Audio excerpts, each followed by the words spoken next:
Hi, everybody. Everyone in Radio Land.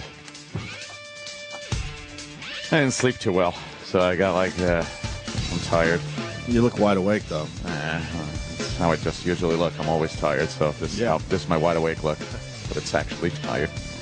This is a rough one, bro. Trying to sleep with your own thoughts. Ugh. You don't like that? No. You don't like that generally, right? No, especially in the city, because I was staying in the city, so I didn't have the TV in the bedroom in the city. Right. I just don't have it in there. So, you just kind of lay there. Why don't you have a TV in your bedroom? I just never, Why am I asking you? Who thought about getting it. I know. But I just didn't have one, so I just had to lay there with my thoughts. Right. I don't like my thoughts. Especially when, it's like this shit. Then it's all you think about. You can't sleep. Oh, it's terrible. Terrible. Oof, yeah. Like everyone. I've never been in this position before. Yeah. This is a fucking strange world. How it blows. I guess we start with, I don't even know, man. That news story, that Fox story was perfect. Oh you like God, that? That is true. Kevin from Connecticut, I mean, in the end, we got to try to laugh. Kevin writes, Patrice looked terrible for 14 years old. Oh, God.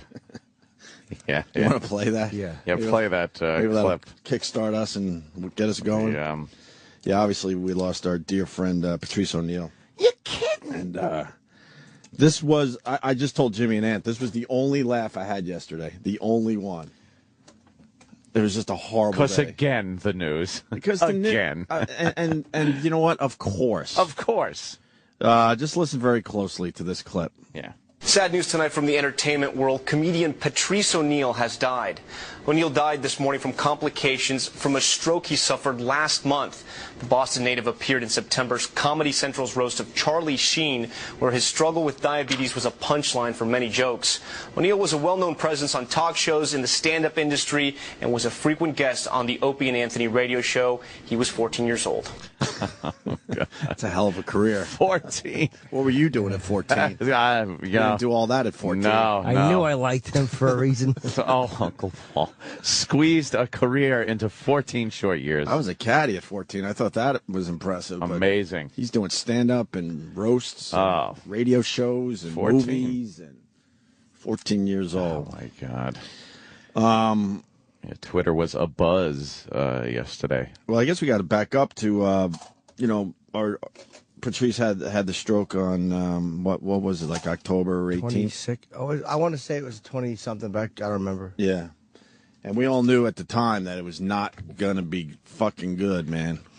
And we'd just been all hanging around, just waiting for the inevitable. Yeah, you kind of hope, And then yesterday, Jimmy, I just knew when Jimmy grabbed his phone and ran out of the studio yesterday. But then Jimmy didn't really tell us. Yeah, I figured which you knew. Which is pretty amazing, because you're way better at it than me, because then you told me, and I'm bawling for the first time, and I can't even tell you the last time I fucking cried. and then we did the Gary Oldman interview. You're right, yeah. That was the longest 40 minutes of my life, just sitting here. And it's a big fucking star. It turned out to be a great interview in the end. The reason is, by the way, people asked about it, and they had a legit question, like, why would you not just say it? Because I wanted to make sure that his family, because I got the call from Matt Frost, who's his agent. Right. Mm-hmm. You want to make sure that the family was okay with it, because it's not about getting the news out there. It was about what his family wanted. And he talked to Vaughn, and Vaughn had wanted to tell their daughter, or her Patrice's stepdaughter, herself. Yeah. She didn't want her to hear it and she was in school. Yeah, so she wanted to be blown up on Twitter. So out of respect for what she requested, I knew the story would be out by the time we came on today, but that was the important thing, was that she wanted to get to her daughter first. So that was why we continued with the show, and I didn't say anything to the guy. I finally told Ope, because I knew you knew, and I even think Sam could see it. But I couldn't. I figured after the show, I'll tell you as soon as 10 is on, I'll say it. Mm-hmm. But at the bathroom, Ope asked me, and I'm not going to lie, and I know I was being obvious. I totally got it. I mean, you rarely run out of the studio with your phone. Every once in a while, you might have a problem with a gig or traveling or someone has to reschedule test results. Test results, but not like yesterday. I didn't want to. But that was why we got some questions about it, and it was a fair question. Like, how could you interview Gary Oldman after that? But that was I was grateful he was in because it was it was almost a distraction, right? Oh yeah. I think if it was just me, you, and Ann at that point, no way. I would have wanted to end the show. Yeah, we probably would have abruptly got the fuck out of here. That would have been. But that was a distraction to have Gary in. So you know. So it is what it is, as a lot of people like to say. Yeah. I you know, I don't even know what to say. I mean, sucks. You knew it was coming. I knew it was coming.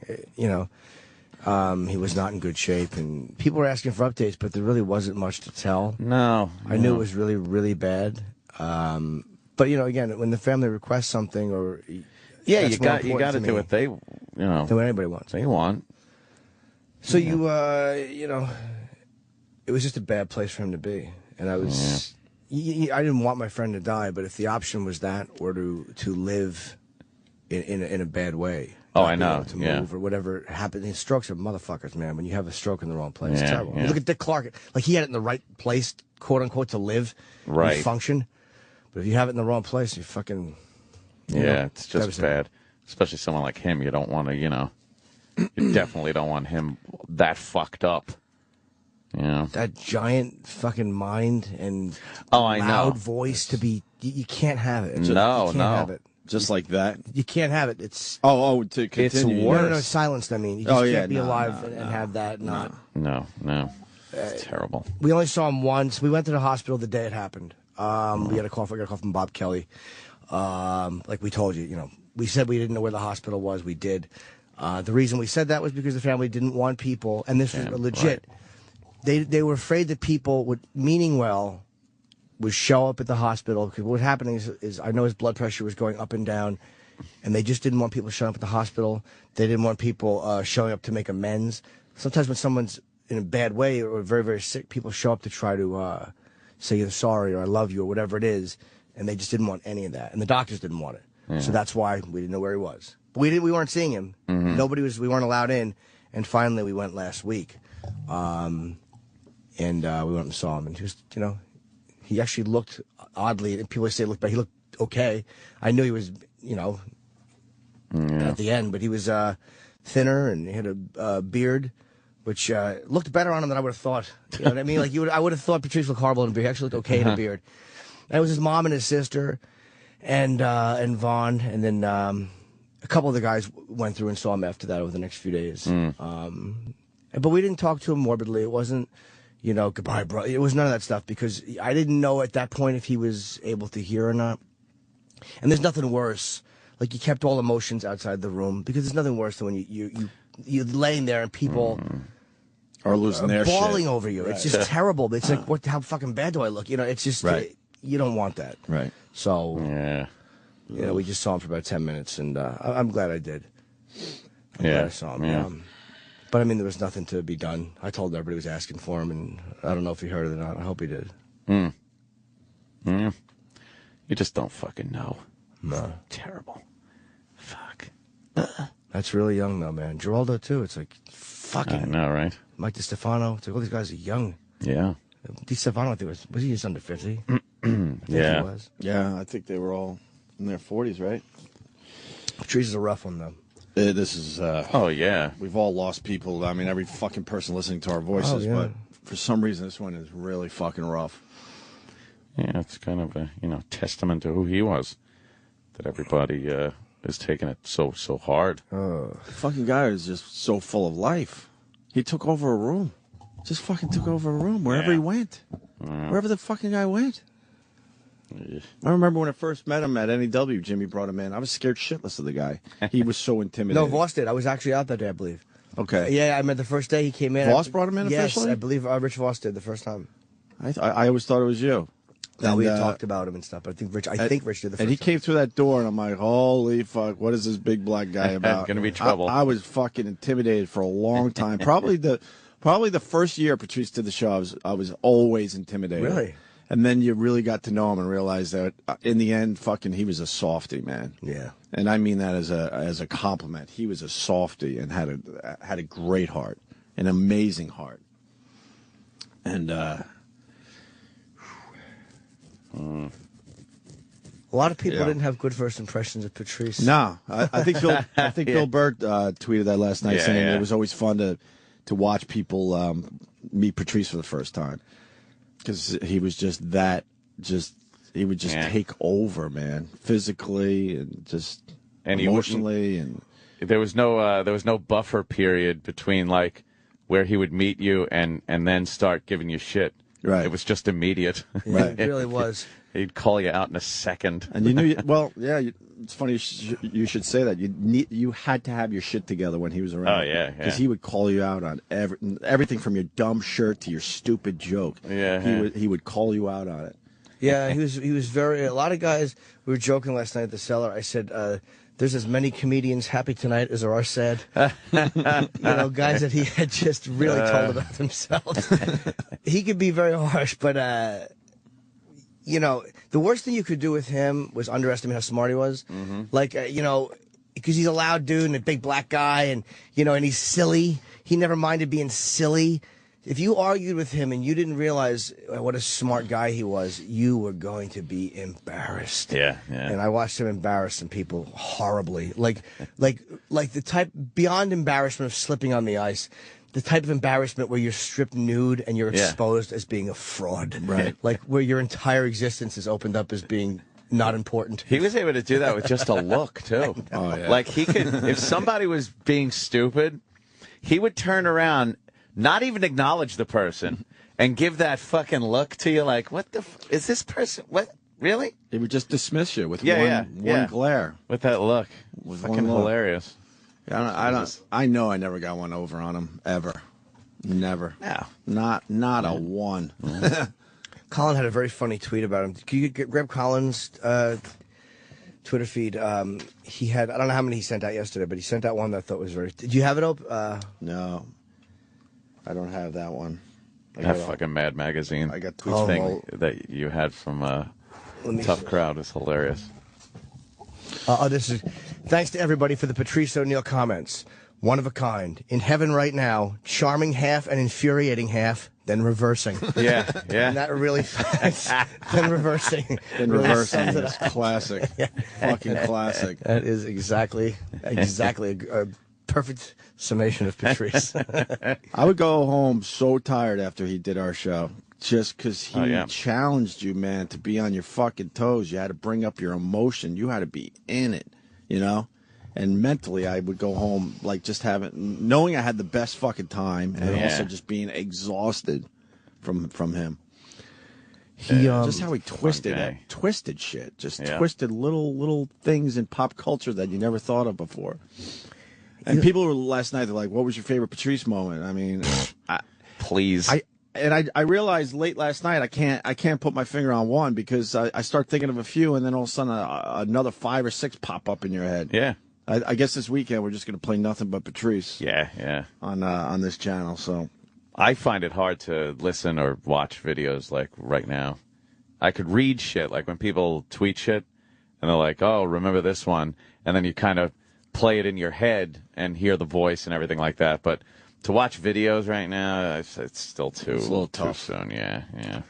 That one of him laughing. I know, yeah. That's it's probably my favorite video of him, because that, to me, that's the guy I know. Yeah. Like whatever, because a lot of people were scared of him. He was mean. He was but God. that fucking silly motherfucker, like the guy falling on the floor, genuinely falling on the floor, right, laughing at Bobo's dick. Like that's the guy. If you ask me to sum up Patrice and what I know, that's him. Yeah. In that moment. And I had a few moments with him like that in our existence together, in Brazil, laughing at this guy, Evan, trying to speak Portuguese. We laughed like that. And Will, Sylvans, who loved him and was his roommate, when we saw his bunions on his feet. We all came in and his feet had the worst bunions I've ever seen. And we probably laughed like that for 15 minutes. That was one of his qualities. I mean, he was tough, but... If he found you funny or something you said funny, man, he would absolutely give it to you, Yeah. He would absolutely make sure that was fucking funny. And that laugh would come out, man. He wasn't afraid of funny people. He wasn't afraid to be around funny people. Yeah. Funny people never are. Like, he embraced funny people, and he loved being in that environment, and he loved being made fun of, and he loved teasing people. Oh, yeah. More than anything, he loved to tease somebody. Much, yeah, that was his one thing that he really loved doing. And he would say it in that schoolyard vernacular. Yeah. He would say it like, I just love to tease people. He's like, you're 40. He's 14. You're 14, I apologize. Yes, 14. Yes. Rich Voss is on the line. Mr. Voss, how are you, sir? How's it going? Hey, buddy. Well, we're just trying to, I don't know. I don't know what we're trying to do. We're here, though. How are you, buddy? I've had nonstop anxiety. I'm devastated. And it's all because I spelled his name wrong. Yes. Only Rich. I guess. Only Rich. I don't know who had it, but Huffington Post had like everyone's tweets. I think it was them, Yeah. and Rich was the only one that spelled it wrong. Spelled his name wrong. But that's honestly, perfect, Rich. Yeah. You coming from you, that's perfect. Yeah, he wouldn't have had it any other way. Yes. You know, and I didn't even know this Huffington Posting. I'm in there at home late last night. I'm looking at it. There's some nice whatever tweets, this and that. And I said to Bonnie, I go, you know, this meeting, I mean, I'm one of his best friends in the world. And she said, well, they might have put it in if you didn't spell his name wrong, stupid. But, you know, it's hard for me to show emotions. You guys know that. Right. And when I'm, like, you know, when I get the news in the morning, I'm really sad.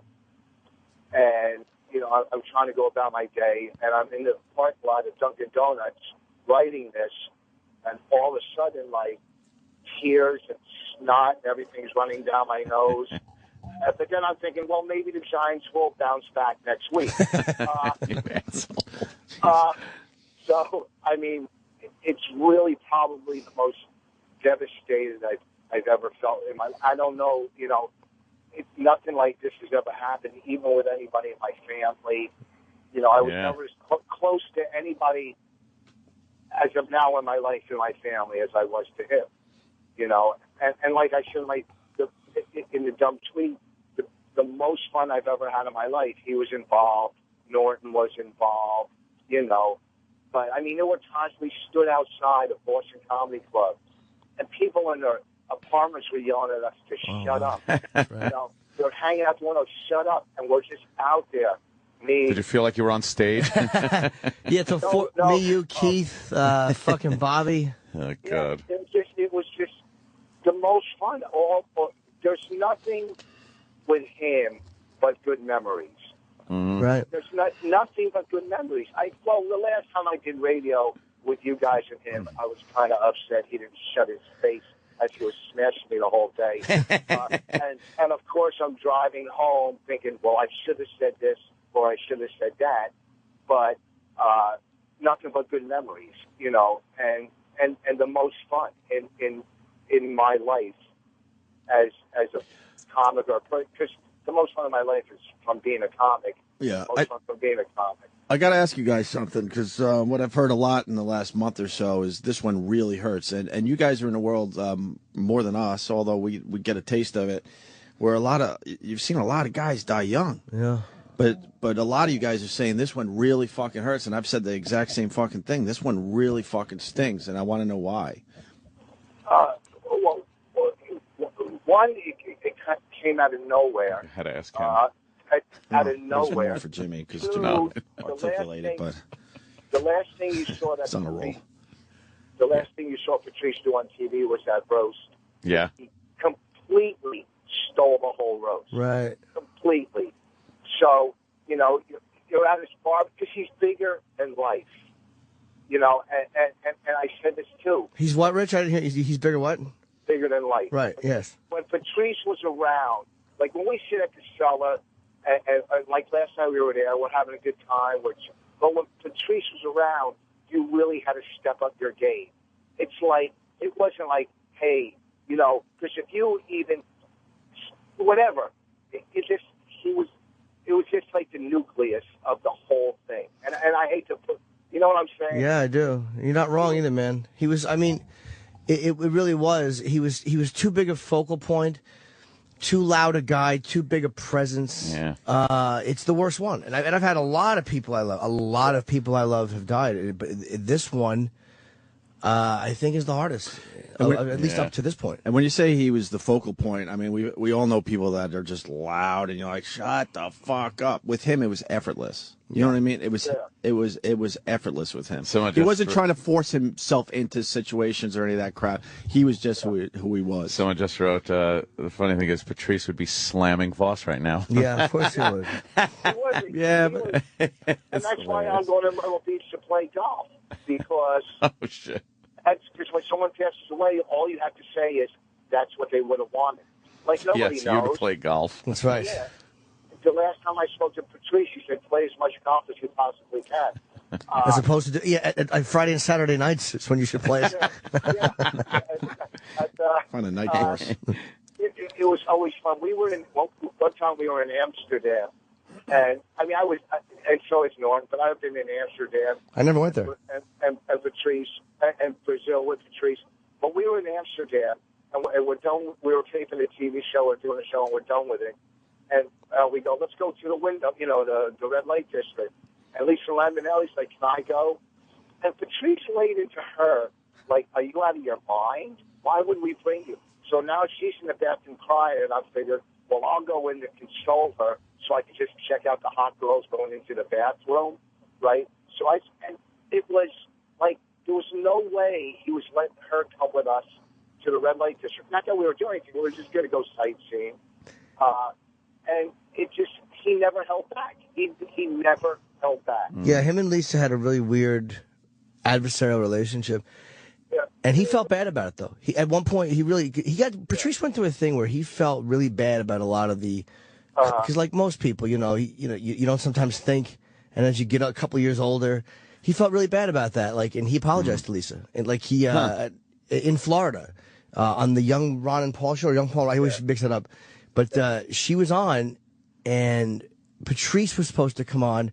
And she didn't want to be in the room when he was there. Like, she was scared of him. Wow. And he's like, what am I doing? Like it just struck him as to how shitty it was that they had that relationship. And he said I think he said he was sorry to her. And they made up, and, I'm glad for him that he did that. And I'm glad for her. Well, a lot of people in the 12-step club will call that making a bed. Yeah, I understand that, but he wasn't, he wasn't sober. He didn't need to be sober. He wasn't an alcoholic. No, not at all. But I mean, it was always fun. And I don't think when he did that in Amsterdam it was personal. It was just that, hey, this is dudes. We're going to go to the red light district. If it would have been any female, he would have done. Yeah. He would have been, no, you're not coming. He gave her a hard time, though. He gave Lisa a hard time, and she'll tell you that, and he would have told you that. Well, I know, but we all give each other a hard time. We were at Caroline's years ago, and I was host. He was on the show, and he went up, and his whole set was smashing me and how I slobber, and he's up there doing his act with a speech impediment. And I've never been as mad as I've ever been in my life, and I went up there, and I was just like, I couldn't even, But there was times at Caroline's, we used to do this bit, me and Patrice, where he would go on, if I was hosting, he'd go on stage, and he'd kill no matter what. And then I'd go on after him, and I'd start, talking with somebody in the audience, and I would say something like, oh, look at the size of your eyes, one of my dumb bits. And in the back, you'd hear, Jesus, at the top of his lungs. Jesus, maybe he has that eye disease, right? And then I would say something to somebody else, and you'd hear, Jesus, right? And it was the most fun how we would go back and forth, and it was so unforced. He just made it seem like it was supposed to happen. I remember him sitting back by the where the dressing room is at Caroline's, just right where you guys come out, and sitting back there and just trashing Rich as he was doing his act. Just sitting there going, "Shut up, shut up." Was he with us that horrible New Year's Eve? Yes. And we went to the worst restaurant of our lives. Yeah, you had a mouthful of herring or some shit. Wait, was that with you guys then? We met you and your ex-girlfriend years ago. Yeah. 2000, we were off the air at that point. We all went out. That was it. Yeah, it was with Melinda at the time. Yes. And we were walking down the street, and there was some homeless people, of course, out on the street. And we passed by, I guess, a couple of black homeless people. And then Melinda pulled out a $5 and gave it to the white one of the white homeless people, and Patrice just laid into her. He said, "Oh, look at you, you're a sweet little racist," and just started fucking pounding her. It was hilarious. Yeah, we ended up in some shitty diner on New Year's Eve. How depressing was that? That was terrible, that diner. That was awful. It was very, very bad food. I was so disappointed. I had my heart set on some good food. Yeah. You had a shitty diner. Yeah, New Year's Eve with the one host from the radio show you don't want to be with as much as the other one, but the other one, who knows what he's doing because he can't make a commitment. Yeah, he probably had a fever or something wrong with his finger, so he stayed in that night. So you're out with the other full-blown alcoholic. And it didn't really matter what you were eating because he was going to throw it up later anyway. Shit, an asshole. It's odd that you even bring up the fact with drinking and the fact that Patrice didn't drink, but the one time, the only time I saw him drink was at a party at my house. We were drinking Guinness, and he was like, "I want to try one of those." I was like, "Oh, fuck yeah," I gave him a Guinness, and I just remember he sat in that big leather chair. I have this big fucking leather chair. No one sits in it in my house. And he fucking kicked back in this thing and drank a Guinness, and it was just really a cool fucking thing to hang out and actually have a beer with Patrice. That was fun. I don't know if I ever saw him drink. I mean, maybe in Brazil. We did Brazil, I think, 3 times together. At least twice, I think 3. And he might have on one occasion had a few sips. I don't remember, but he was not a drinker. No, the funny thing was, he's such a big guy, and he had quite a little buzz on after one pint of Guinness. What a lightweight. Oh, I know. He just got that. His eyes were at half mast, and he got that big smile on his face, and everything was hilarious. And it was kind of cool watching him sit in that giant chair, just drinking. We were in Amsterdam, and I'm with another comic from England. I told this story before. From England, his name's John Seeley or whatever. English comic. John. So funny guy. So we're in the red light district, me and him. And for some reason, I wasn't going in that night. I just was hanging out with him. So this guy, John, goes into into a window, and he's doing whatever with the prostitute. Then after he's smoking pot with her, and the prostitute says to him, "What do you do?" And this is, one prostitute out of a million. And John says, "I'm a comedian." And the prostitute goes, "Do you know Patrice?" Out of all the people. A prostitute. In a window in Amsterdam. "You know Patrice?" And John said, "Yeah." And then the prostitute said, "He made me cry in the bathroom." So, what are the odds? Just nothing but great stories. It's devastating. This is, like Norton says, he was bigger than life. No, I said that. Sorry, larger than life is an expression we've probably both embraced at one point. Sure. Yes. Between us, we're 90. Yeah, that's true. So, anyhow, I'm driving to the stupid airport. And when I get to the airport, I got to do a call in some radio show on Myrtle Beach, but not about this. So it's going to be, and it's going to be the guy and the girl, and they're going to be all happy. Oh, God. In the middle of it, I'll probably just start crying. And what's wrong? Well, besides the fact I'm talking to you two, that's what I'll tell them. Well, why not, just go with it. Tell them what's going on. Like, I have to do radio after this. I have to do a phoner to promote a gig. And so I can't pretend it's not happening. Yeah, but, yeah. Fuck those little zoo crews, the morning shows. If they can't handle a real moment. Oh, yeah, boy. Fuck them. They don't deserve to. They deserve what they get, which is nothing. Exactly. Well, that's what they get when I call in, anyhow. A little self-deprecating humor.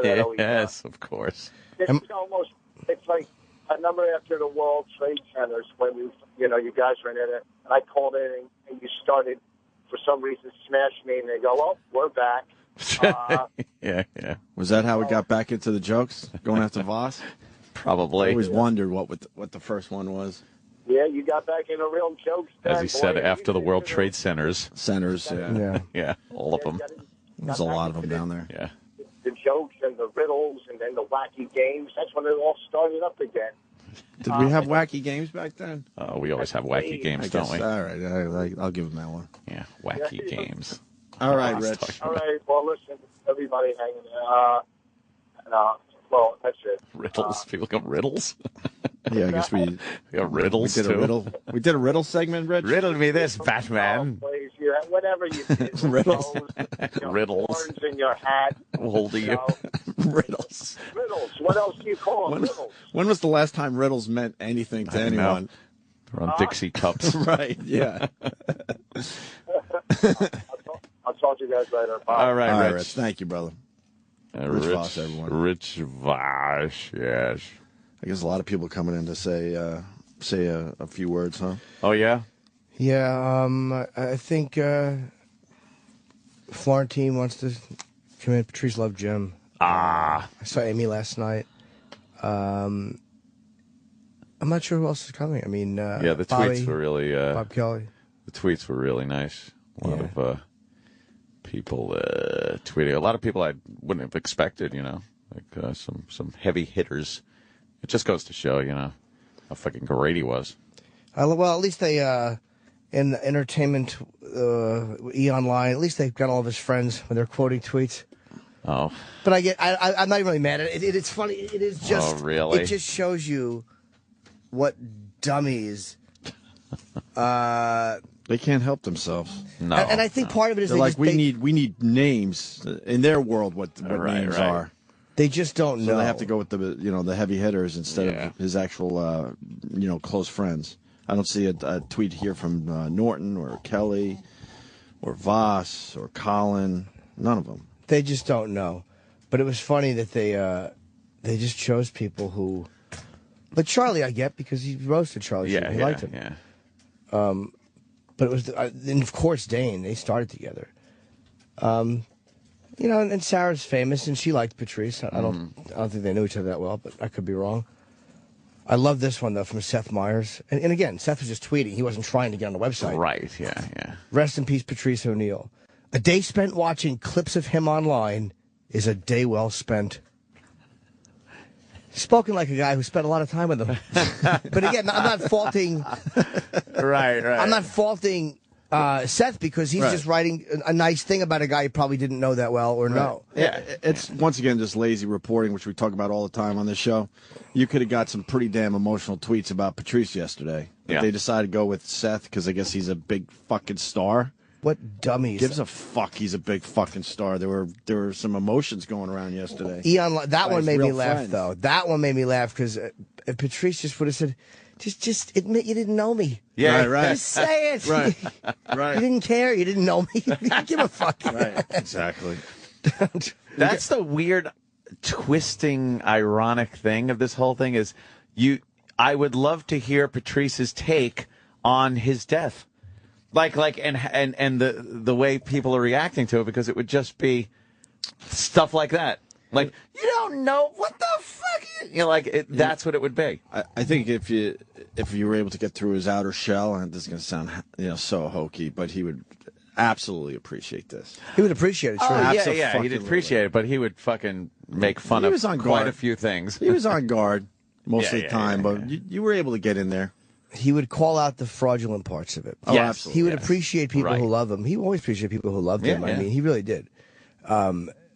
But the things like that, and I'm not saying Seth's being a phone. He just wrote a nice thing about a guy. Right. It's a nice thing to write if you didn't know somebody. Just saying he was funny. I know. I blame the lazy reporting. The lazy reporting, because they could have picked through the tweets and made it and found out who knew him as a person and who knew him as a and just a performer. You don't always need just the big name. Yeah, it's just silly. Obviously, from that tweet, he didn't know him as a person. He knew him as a comic. And as a reporter, you should know that and go, well, all right, that was kind of nice, but this guy obviously has no idea who he really was as a human being. So a day spent watching is a day well spent. Day well spent. Why don't we spending days spending? Yes, that's a day that was spent well. Why don't we play something from Patrice? You got something relatively short, Eric, as we go to break?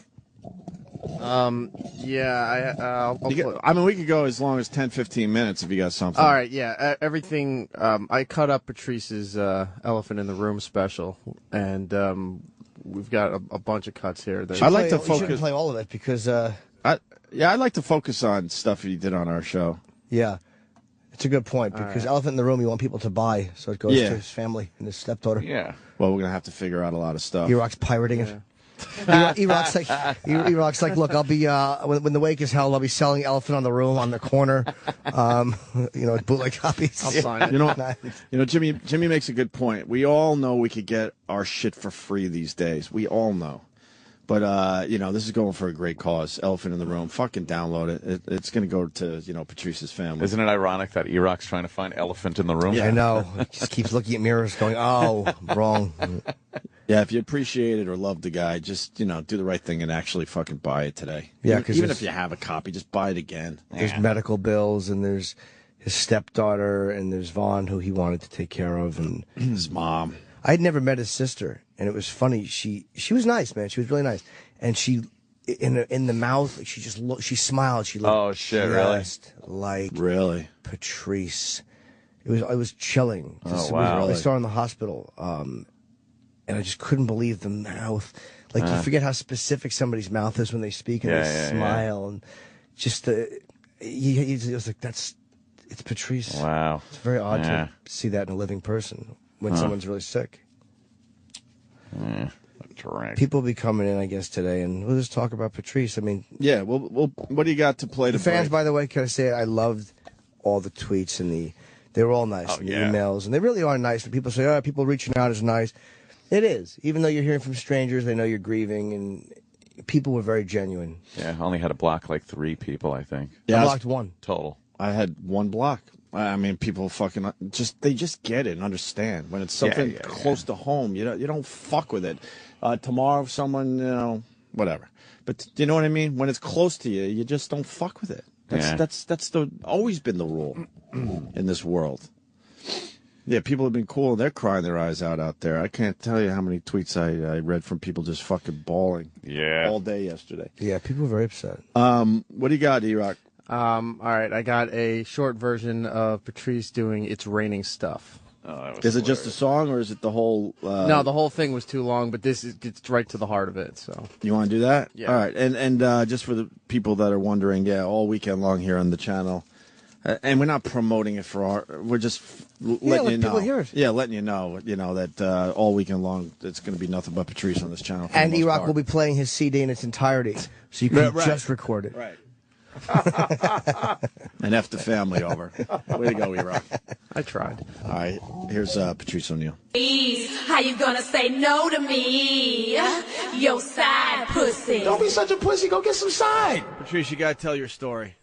Oh shit! You want me? Dude, that is a funny fucking story, man. That is a really funny fucking story.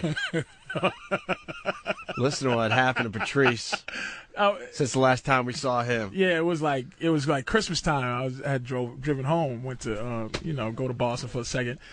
So I'm driving back, through Connecticut. You drive and you get that scared tired, like that tired that you go, oh my God, I'm getting ready to die. Tired, like you don't have any more confidence in yourself that you can keep yourself awake. You're like, oh damn, it's cold, so all the windows are down. Yeah, Fucking Young Jeezy. Yeah, I'm up, motherfuckers. Blasting, punching your leg, and just that type of tired. Where I went to sleep a couple of times. Oof, so I said, I got to find I was getting ready to pull over to the side. Do you start having the logic in your head where you're like, I could close my eyys for 5 seconds? Jeez, man, not when you're driving. No. You've never done that? No, I've sat there. Oh, I've done that. Petrified, just like Patrice is talking. I think I could give it just 2 seconds. No. I sit there with your eyes open going, motherfucker, you gotta stay awake. You never negotiated with yourself? No, I have, but it's said, I think I could do a couple seconds here? No. Because you're so tired that your logic is starting to go? No, my logic goes in a different way, where you're driving, your eyes are open, you're watching the road, and you're going, motherfucker, stay awake, stay awake, stay awake, stay awake. Stay awake. All right. Stay awake. And then like, trees, road, sky. Yeah. And you're just out, and then, what the fuck? I was just telling you to stay awake, asshole. At first you're driving, and your hand is at the bottom, where your hand is pointed up, and you're controlling the bottom of it. Then when you get those scares, You put your left hand out the window, hang out the window, drive with your hand on the top. That's okay, I'm up now. No, I'm that kind of horrified tired, so I gotta stop. I do the Harvey Keitel fucking Reservoir Dogs chant to myself. You gotta stay awake. Come on. I smack myself in the face. Stay awake. Stay awake. You're gonna fucking stay awake. I don't know how, like the truck drivers, they must know tricks to. Yeah, they know tricks, all right. It comes in a bottle. Or it comes in fucking a piece of tin foil or whatever the fuck. Oh, shit. It's called crystal methadrine. See how corny? I really am a corny motherfucker. Because I'm thinking, boy, those guys, man, how do they do it? Cocaine! Coke, crystal meth, whatever keeps you fucking going. Whatever gets the load there on time. Oh, my God. Keeps you from wrapping up a family of 5. I'm sitting there thinking they must have, they channel Yum Curry, the magical truck god that gives them energy and strength, you know? God. Truck god. The truck god. Yeah, there's a truck god. You snort it through a straw, you smoke it, whatever. Oh my God! So I'm driving and shit, and I go. I see a McDonald's in the distant, oh shit, McDonald's fucking rest stop. Yeah. So I just do 95 till I get there. Pull in there, park. I go. Thank God. I lean my seat back. Now I What drive. time is this about? About 3 in the morning. Oh, I always leave. Way at to night. go, Mr. Jordan. Wow. Way to go, Mr. Jordan. I just always leave late. I just always go there and come back, like leave at 12. Yeah. No traffic. I kind of like the no traffic angle. Yeah, but no when you're falling traffic. asleep- Go down to Merritt or 95 from time to time. Yeah. So I park. I'm parked there. I put my seat back. Now I drive a Suburban, and it's niggered up big time. Like I got 22s just so it don't fuck because I drive in New York. I would get 24s. Yeah. But the potholes fuck your shit up. So I got tent that's like as black as anything, and the whole 9. So I put my seat back. Whew, thanking God. Put my my skylight up. I look in the sky and shit, just fall asleep. I lean back. You're probably out in like 2 seconds. About 2 seconds, Yeah. but for some reason, after about good 5 minutes of sleeping, I just my eyes open. Nothing woke me up. Just my eyes open. Right? Not a sound, nothing. I go like Just this. open your eyes. Oh boy, I look to the left, then I look to my right, out my passenger side. There's a guy looking in my window. Oh, man. Clean cut white guy. Abercrombie and Fitch. Fucking tie. Clean and I'm looking at him and Did I'm you staring jump, at him. or- No. I don't get scared like that. Like I can't fucking have movie anybody. fear fucks me up. Like creepy Nah, man. shadow figures, but like people don't. Dude, fucking if I open my eyes and someone's there or something. You gotta try to stay cool. Oh. And you When gotta I almost got understand raped by that big black guy, I had stayed cool. You gotta understand how tinted my windows are. Oh, Yeah. you gotta understand this. Now, I look at him to try to give him for 30 seconds we're looking at each other, like Just kind of staring. So I finally go, okay, this nigga ain't leaving. I turn my key backwards, crack my window about 1 inch. I go, what's up, man? He goes, it's cold out here.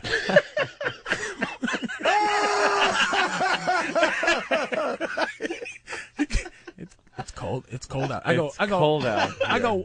What?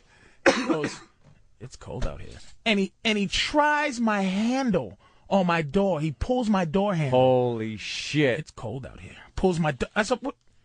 What Well, go the inside. I go, well, go inside. It's coffee in there. Now, I'm sitting there not thinking anything except for this is some crazy motherfucker man. who needs warmth. And I'm going, well, I'm sorry, dude, but, you're not going to warm up in my fucking car, He thought you were a gangster fan. And so he walks away. I'm looking at him.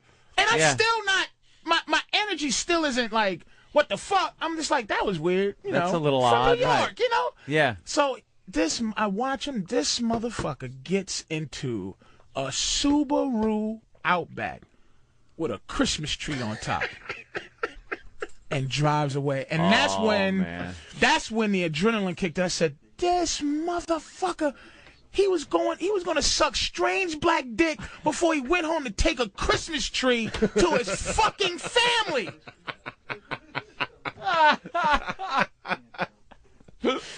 It gave me, it was like drinking 14 cups of coffee and a Red Bull. Oh, you were awake. Once I said, this guy was a fag? I didn't know. I thought he was just a creepy cold guy.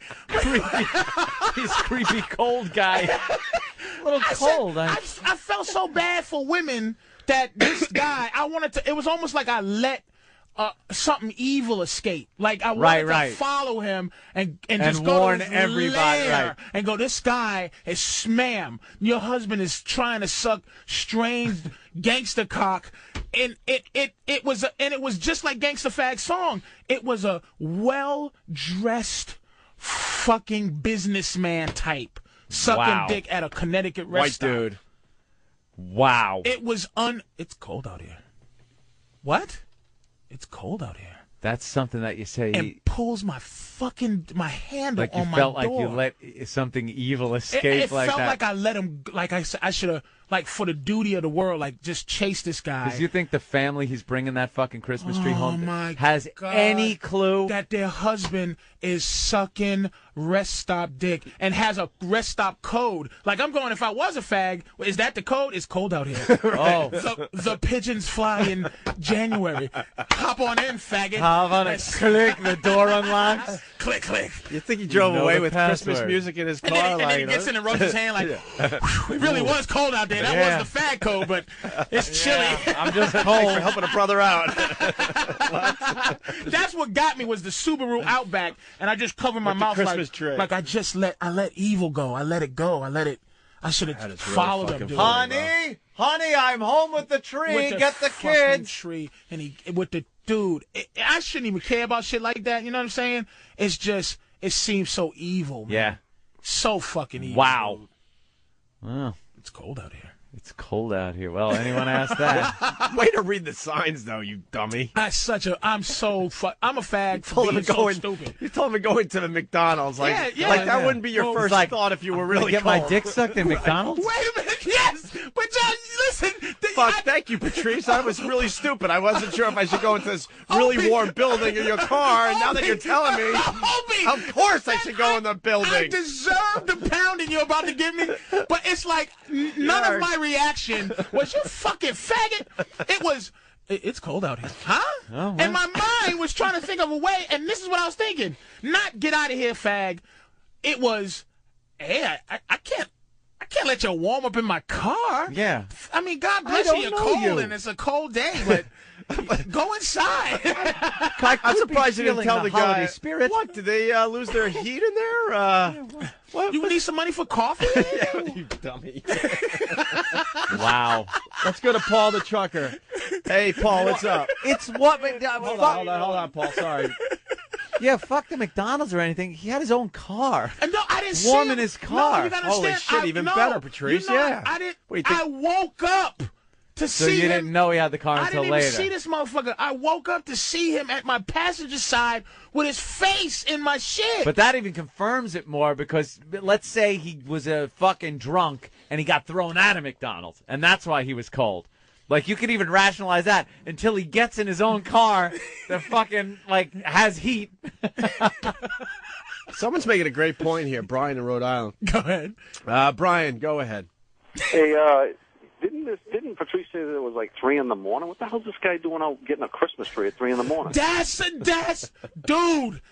This is the whole. It might have been his prop. The whole evil was going through my head. Like, honey, I'm on the way. I worked late. I'm on the way home from blah blah blah. Dude, he had a family because he had a Subaru Outback and a Christmas tree on top. No, it's like it was so. After that is when it kicked in. The creepiness of it kicked in then. And I thought of it. What the fuck are you doing out here with a Christmas tree at 3? You just coming in. Well, hey, it's 4, honey. You know, I picked up a Christmas tree from the all-night Christmas tree place up on Connecticut Boulevard. And this dude, it's cold out here. He was on some kind of fucking little business thing where he tells the wife, you know, I'm going to be working late. He's just perusing black men porno sites, getting himself all worked up, has the Christmas tree. 3 in the morning, he figures he better get home, and then he sees the rest stop. Here we go. And you're just the prize right there. I was the Your grand prize. Merry fucking Christmas. You might as well have put a bow around your fucking... A mistletoe on your belt buckle. Christmas. Ho, ho, ho, ho. Here's a black gentleman for you. It's coming early, baby. Ho, ho, ho, ho. Oh, shit. And what do you want, successful white man? I'd like a black gangster cock right here in the rest stop. And I am so, like, if you don't know me, you know, I just like to dress the part. Yeah. But, you know, I'm a comedian. But my whole out thing is like, you know, giant black dude. I'm in a tinted up truck. I got my hoodie on, my this and that. Yeah, and the first impression of that would be I'm not walking up to his fucking vehicle and asking directions. I'm not going for legitimate purposes to your fucking vehicle and knocking on the window while you're sleeping. And he just was looking like just the stare. I can't even like Was it describe crazy it on the radio. man stare? It was just looking. That stare of wanting. Wanting. But then when he said his when he made his move, when he made his move, he didn't look at me. He turned to his profile was at my window. His good side. So when I rolled the window down a little bit, what's up? And he didn't look me in the eye. He didn't have the common decency to look you in the eye to ask for the cock. That's cold out here. It's cold out here. All right, let's go to Paul. He's a trucker. He has creepy shit. Paul the trucker, what's up? The rest stops have like become the new gay bathhouses of America. But I was in Gwinnett, Georgia, and I stopped and I was waiting to go pick up a trailer. And I was there for about 5 or 6 hours. I went in to use the bathroom, and the phone rings. You know, the payphone. And I'm like, well, okay, whatever. I keep going. Come back. The phone rings again. I'm like, oh, okay. I'm pitching myself, thinking I'm not in the Twilight Zone. So I get in the truck. I maybe something to eat. Go back out. Get a soda out of the vending machine. This phone rings again. I'm like, all right, what's up? So I'm looking around. I pick the phone. The guy's like, suck your cock. And I'm going, huh, what? I'm looking around just going, holy Jesus. So I hang the phone. I'm walking back, and this cop pulls up, and he's just laughing his ass off. And I go, what's so funny? He goes, you answered the phone, didn't you? I go, yeah, why? Because I was watching. He goes, there's probably some gay guy in a car over here wanting to blow you. And I was like, what? He's like, oh, yeah. He goes, like, this is like the prime homosexual hangout area. Well, and they know the payphone number? What they do is, yeah, they pull up and they get the payphone number. Then when you walk by, they dial it, and you pick it up. It's like, such a cock. Fags, just like, holy Jesus. Fags are genius. Because if I started to beat the shit out that motherfucker, all he said was, it's cold out here. It's cold out here. He didn't go, I'll jerk your balls. Right. It's like they're so covert. Just to get keep in. Up the good work, boys. All right, thanks, Paul. You know what it's good like? Story. It's like Dracula. You got to invite him in. See, that's it. It's cold out here, and you had to then invite him in order to make the next step. When he knew I wasn't a fag, he immediately bounced. But it wasn't like, okay, oh, sorry, I didn't mean to.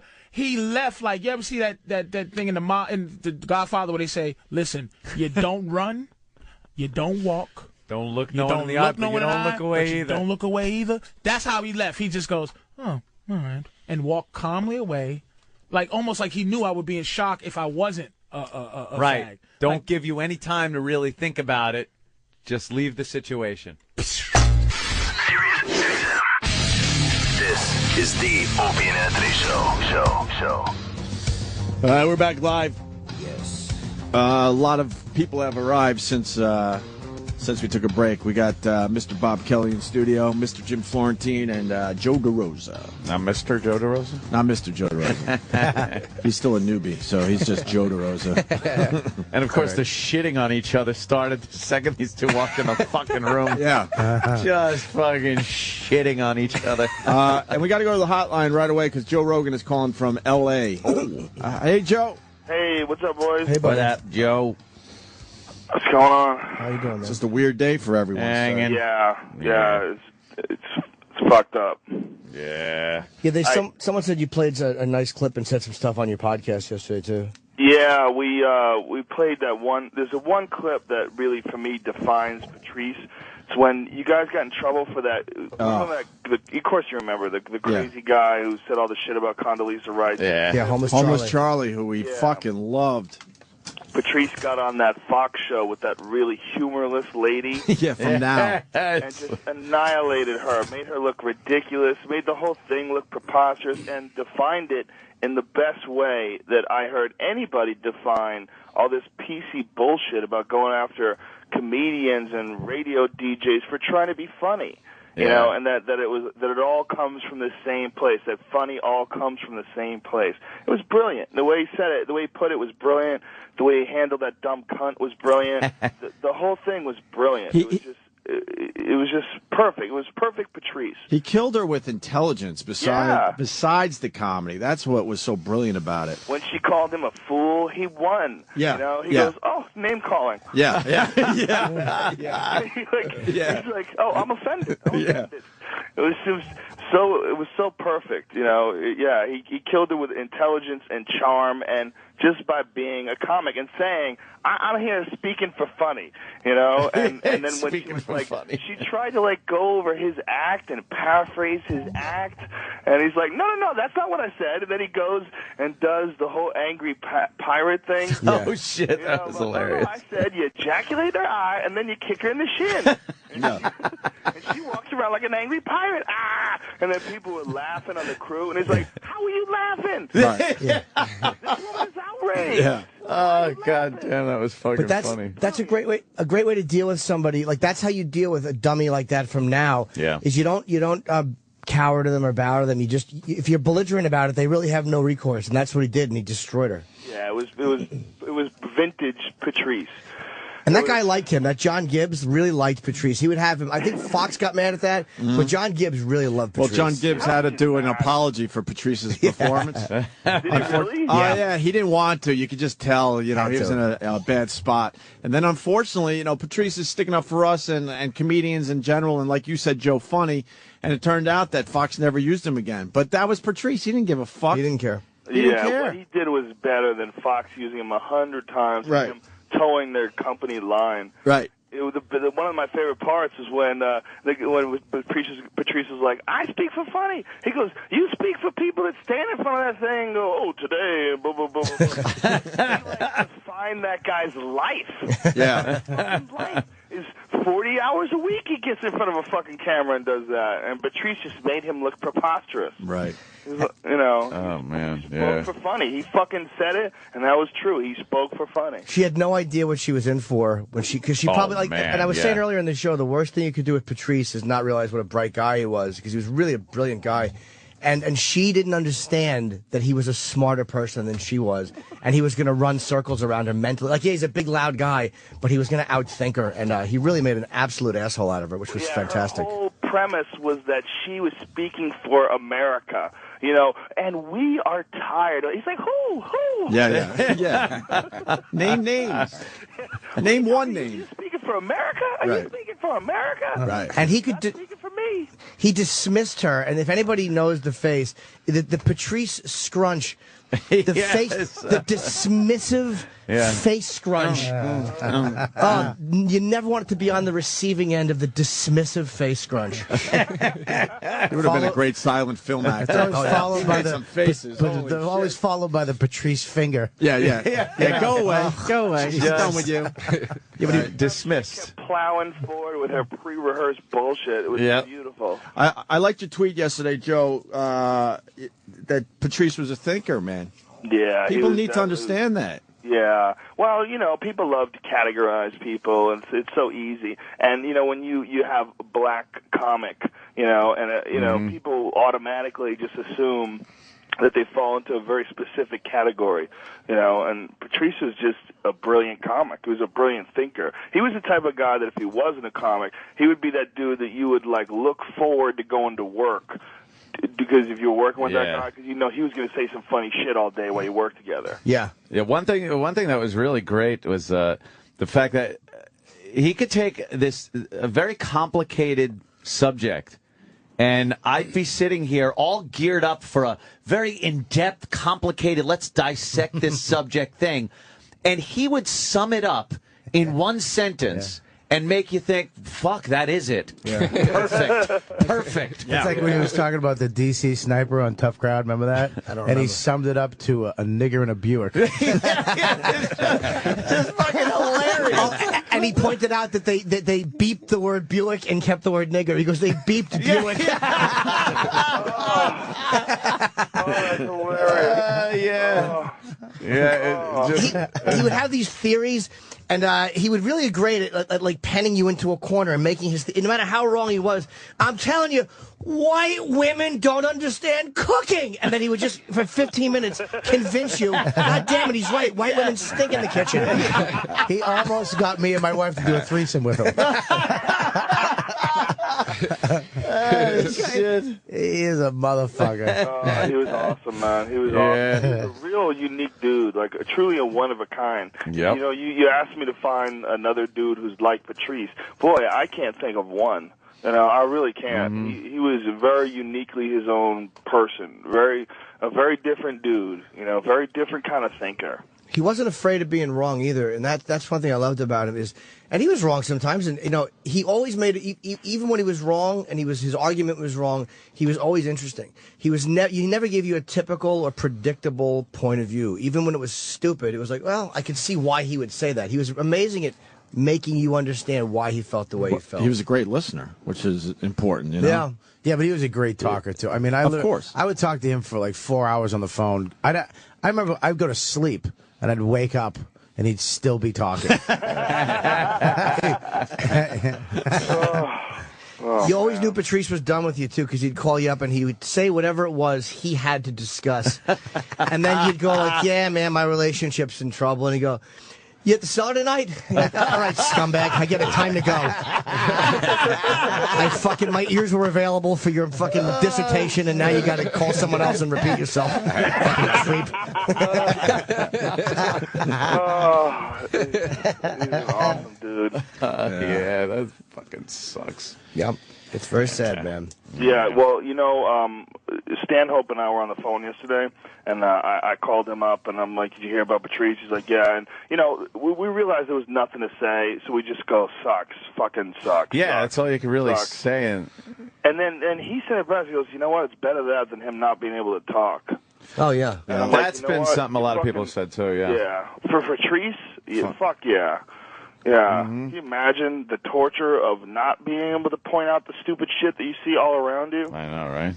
And not even the talking, too. It's like to not be able to, like, communicate. Like, if you can't, like, even to little things like nodding or gesturing where you can at least let people know what you want. And anything that happens, people would know is because you want it to happen. That would kill him, too. If he could just nod and we had to just fucking Voss yapping to him at a coffee shop. That Bonnie was you'd see him just crack his own neck. Yeah. Just fucking throw his head on the pavement. You know? When you think about trying to replicate him, you know, when you think about trying to replace him, that's when you realize how special that dude was. Like, imagine someone trying to take that. Nah, impossible. He never, even when I met him in Boston, you know, I met him, me and Billy and Dane. And, 20 years ago, right, Bobby? Yeah, I met him in a remember the BCN Comedy Riot, Joe? Oh, yeah, yeah. We were all in it together, and he showed up, and he's just, you know, it's Boston, but he's this big black dude. There was never a race around him, though. No. He'd hang out with Patrice. I used to drive him to his house in Roxbury, and it was never like, oh, my God, I'm driving a black dude back to the project.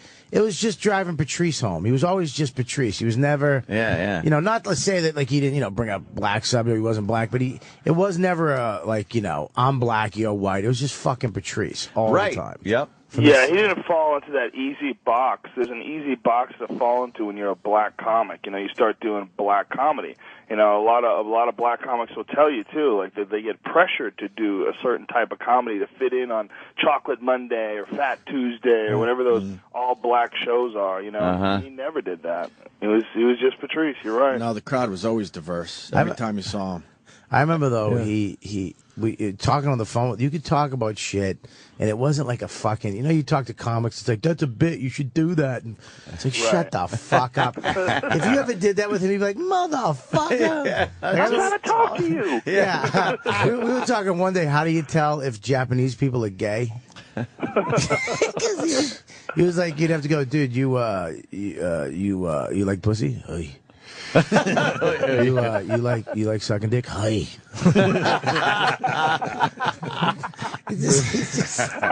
You totally fix that. You could talk to him about bullshit for hours. Nothing. The dumbest for thing hours. you could discuss for hours. Right? Hours. I remember he had so many phases too. He would tell you fucking. He'd make fun of you for something, and then a month later show up with the same hat, and you'd be like, "You motherfucker!" He'd be like, "Yeah, we can do." It's cool. It's cool now. Yeah. You'd say it's cool now, though. He bought my watch. This motherfucker called me on the, my big Breitling that I've had. It was the first thing I bought when I got any money at all. And everybody, he gave me shit. Dude, what do you need such a fucking big watch for? I like it, whatever. He called me up with it. What kind of watch you got? Like, it's a Breitling Super Avenger. It's all, the white face. It's great. And then he showed up the next time. He had the exact same watch. And it's not a Timex. It's it's like $3,000. Gotta go out of your way. And then he told me not to wear his watch. He's like, stop wearing my watch in public, man. And people believed it was his watch. His phases were true. Like, he went through the fucking football jersey phase. Right. I watched the old Tough Crowd clips. And, he always thought that was his thing. He would wear the Dolphins hat and the Dolphins jersey. Yep. And then all of a sudden he was a fucking putting on the Ritz with his stupid big hats. He wore fucking extra large suits. Yeah. He walked in the cellar one night with a suit on and one of those fucking hats. I said, "Are you coming up with your own barbecue sauce?"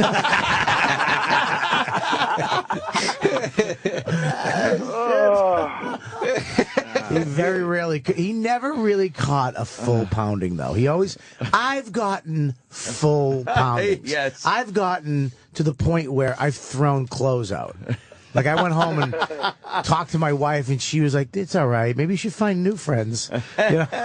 His laugh would diffuse all that. Though, when you're trying to get at him, and then he would just kill the whole mood with one big over-the-top laugh. You're like, fuck. And he was so loud. Right. Yeah, I remember the first time I met him. I'm at the Comedy Cellar, and I do a set, and I guess he's following me, so he's in the hallway, and I walk out, and he's just shaking his head. He's like, "You drove in for Jersey for that?" And he pulls a 20 out. He goes, "Here's some toll money. I feel bad for you." That was the first time I'm like, what a fucking dick. And then he just starts to laugh. "Come here, man." I'm like, "Fuck you." He's like, "Oh, come here, come here." And he just started laughing. He's like, "Man, that was fucking awful. That was fucking awful." Never forget that.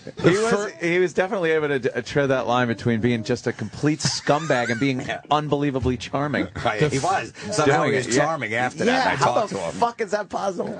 The first time I met him was at the Cellar. I was like a year into comedy, and I was bright-eyed and bushy-tailed in New York. And I walked knock that right out of you. Yeah, I walked in. I had really curly, froey hair and a big bushy beard. And him and Keith were talking, and I kind of knew Keith, and I wanted to chime in with my stupid whatever, and I go, "You know what I think?" And he just looks at me with the scrunchy face that you were talking about, Jim, and he goes, "Shut the fuck up, you halfway through a werewolf transformation."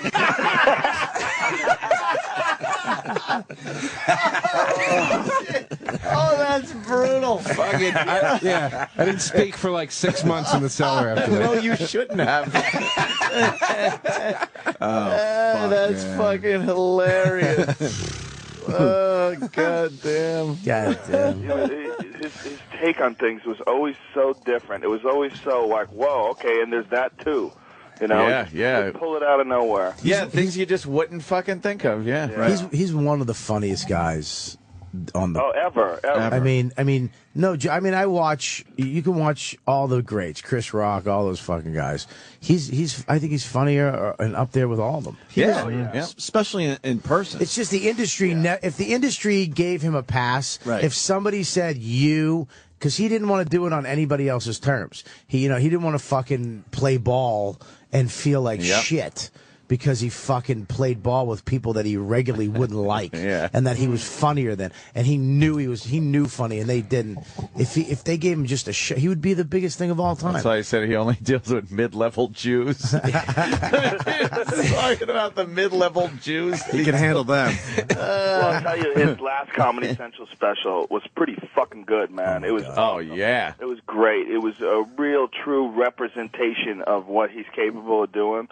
And so know oftentimes, we know a lot of guys who never really get that one special that sort of kind of defines their act, but he nailed it. He nailed it in that Comedy Central special. Yeah, that was a good one. He was a good, and stop if I know you guys are passing that around, but go fucking buy it. Yeah, don't just watch the whole fucking thing. No, we were saying that before, just like because the money's going to go toward his family. Yeah, go buy it and spend the money and have it and own it and fucking support Patrice's family. Are you guys going to do any benefit shows or anything? No, we're never going to do that. No way, not for free. Not for free. I'm kidding. If they give out like cool iPads, I'll do it. I got a check for $250 waiting. Yeah, I'm sure we'll wind up doing something. Sure. Yeah, fuck yeah. Yeah, we're gonna do something. This is just so new. We'll figure it all out. I forgot what I was gonna say. No. I got a question. Did you guys ever see him bummed out ever? All the time. Sure. I saw him. Really? I remember in L.A. He actually taught me. Patrice was. What do you mean all the time? Well, because we talked all the time. We're always fucking with comics, you know. These comics are always miserable. He should have been. He shouldn't have. He told me. He said, "Dude, I should be more famous than I am. I shouldn't be friends with you." He's like, "I love you, Bobby, but I shouldn't be able to. I shouldn't be as accessible to you as I am. Like, you can just call me." But yeah, man, I remember when in L.A. He was staying with me in L.A. and I was staying in Culver City at a 1-bedroom, and we both did this competition, and he went forward in it. And he, of course he did. He was staying on. He had to come back out. He's staying on my couch. And now I'm not in the competition. He wanted rides to this. He wanted me to drive him to the Laugh Factory. I was in the competition. I didn't get picked. Now you want me to drive you? But he actually schooled me. He was like, "Yeah, that's what friends do. You fucking piece of garbage. You drive me. You let me stay at your house. You feed me. That's what you." And I was like, "Oh, okay. You're right. You're fucking right. That's what we do. We fucking help each other." And I remember he came home after doing it, and he did well. And he just was like, he didn't know if he got it, and he didn't think he did because something happened. It wasn't a perfect set, and I remember he was so fucked up. Like, just give me a fucking break. Like, and this was years ago. Yeah. And it just give me one fucking break. I can't. They wanted him to cut something out of his act, and if he did it, he would compromise his set and what he thought was funny. Okay, yeah. And if he didn't, it would be good for to go on in the competition, and he didn't. He didn't. He did, and they fucking let him do his thing, and he got in. And he got the Showtime special. So I mean, that's one of those defining moments where you cut it, and I'll cut it. Go ahead. I just want to be liked and fucking on TV. Right. Most guys would do that. Most guys would go, whatever you want, whatever you're going to do. He would take, that's why people didn't understand him. He would take that moment and go, if I do this, I know it's not a big deal, but if I do this, I'm changing who I am, I think I am.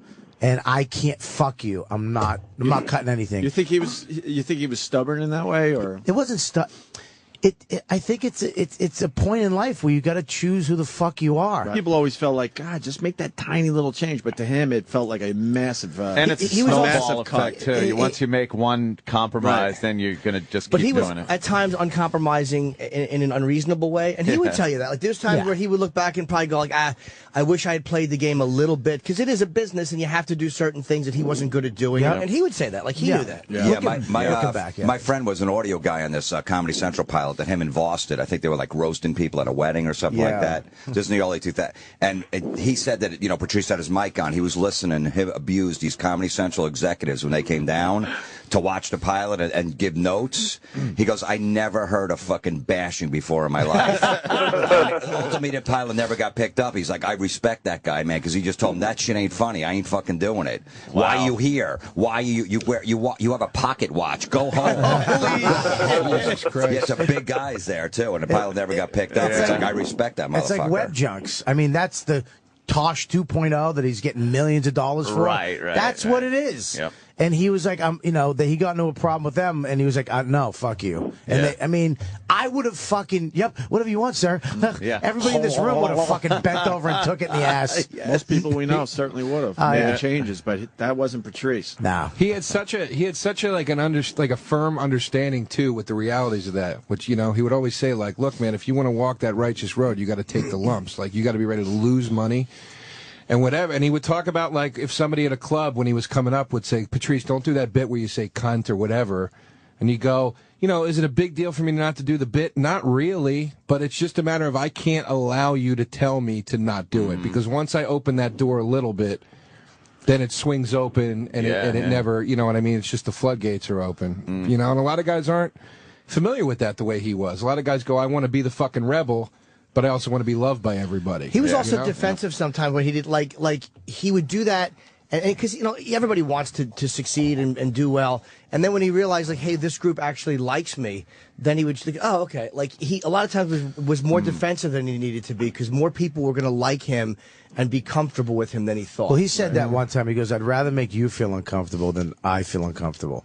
Then you make me feel uncomfortable. Like people come into the room, the execs and the big powerful people, and you'd feel fucked up.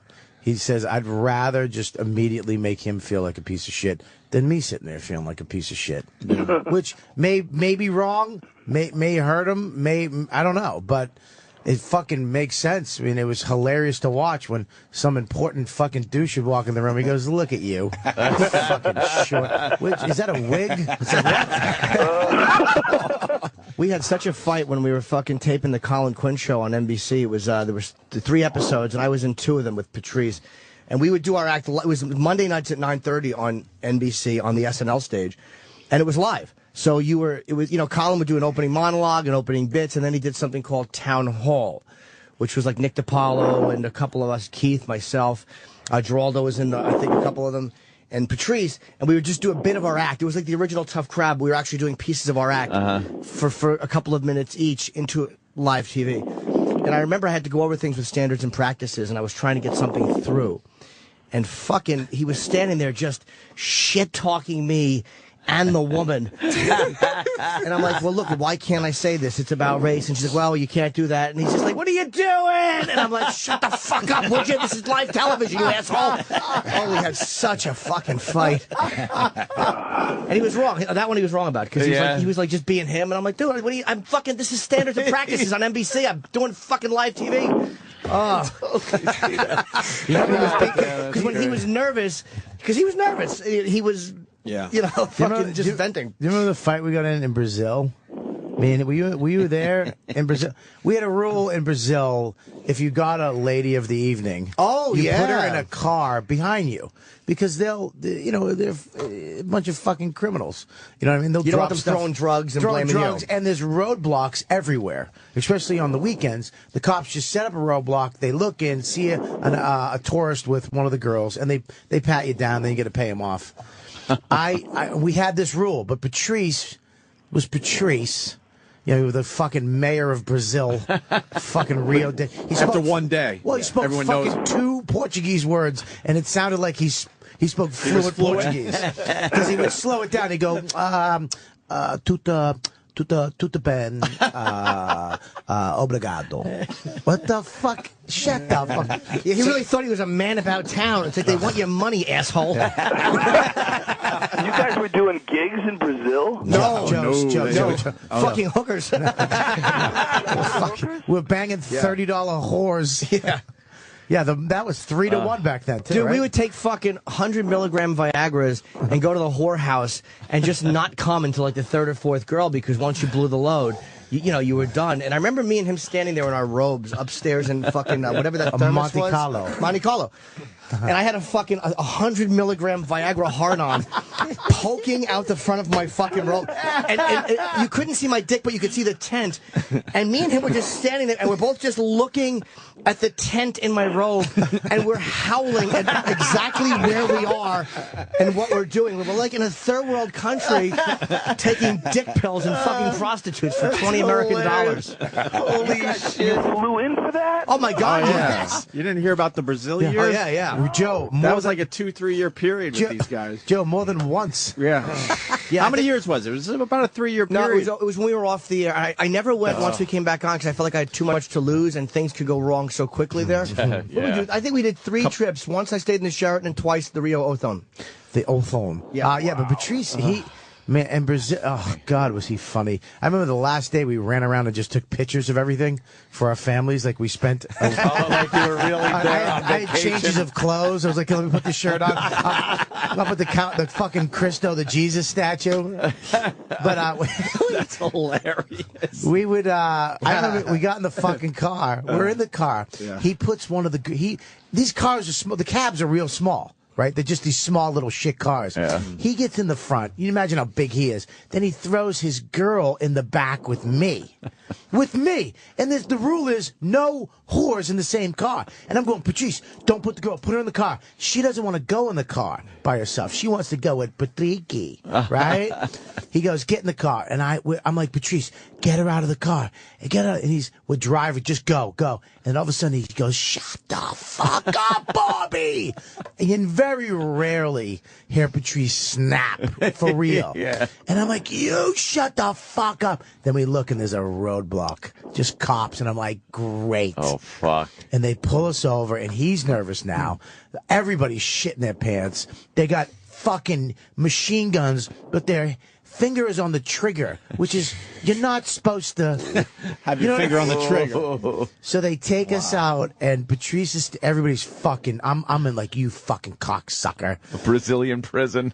We're gone. We're gone. Yeah. And he's out there. They got the girl out there. They're talking Portuguese to the girl. You don't know what she's ratting us out, throwing us under the bus. The fucking cab driver, Patrice said, and then they get to me. I got 1,000 real in my pocket, which they're taking that. That's fucking gone. You know, and then I tried to assimilate because I'm such a worm. I tried to, because I have puffy lips and I might look a little Spanish. I just said "sí" because I didn't. I said, you understand they have guns on us. Okay, yeah. The guy's patting me down. He touches every pocket. I'm like, see. I said C around 87 times. All of a sudden, on the 50th C, you hear Patrice go. He starts losing it. Ah, shit. You get back in the car, he goes, you fucking idiot. He's like, if you said C one more time. Shit. He is a funny motherfucker, man. Some foreigner being frisked by the NYPD just standing there going, yes. What an idiot he'd look like. That was you, Bobby. I was scared. Fucking hilarious. You know, Patrice would talk his way out of jail. Yeah. You guys would actually do a fundraiser to fucking get a lawyer to get him out. You'd leave me there. We're working on it, Kelly. You'd love it. That was a fucking gay joke. Yeah.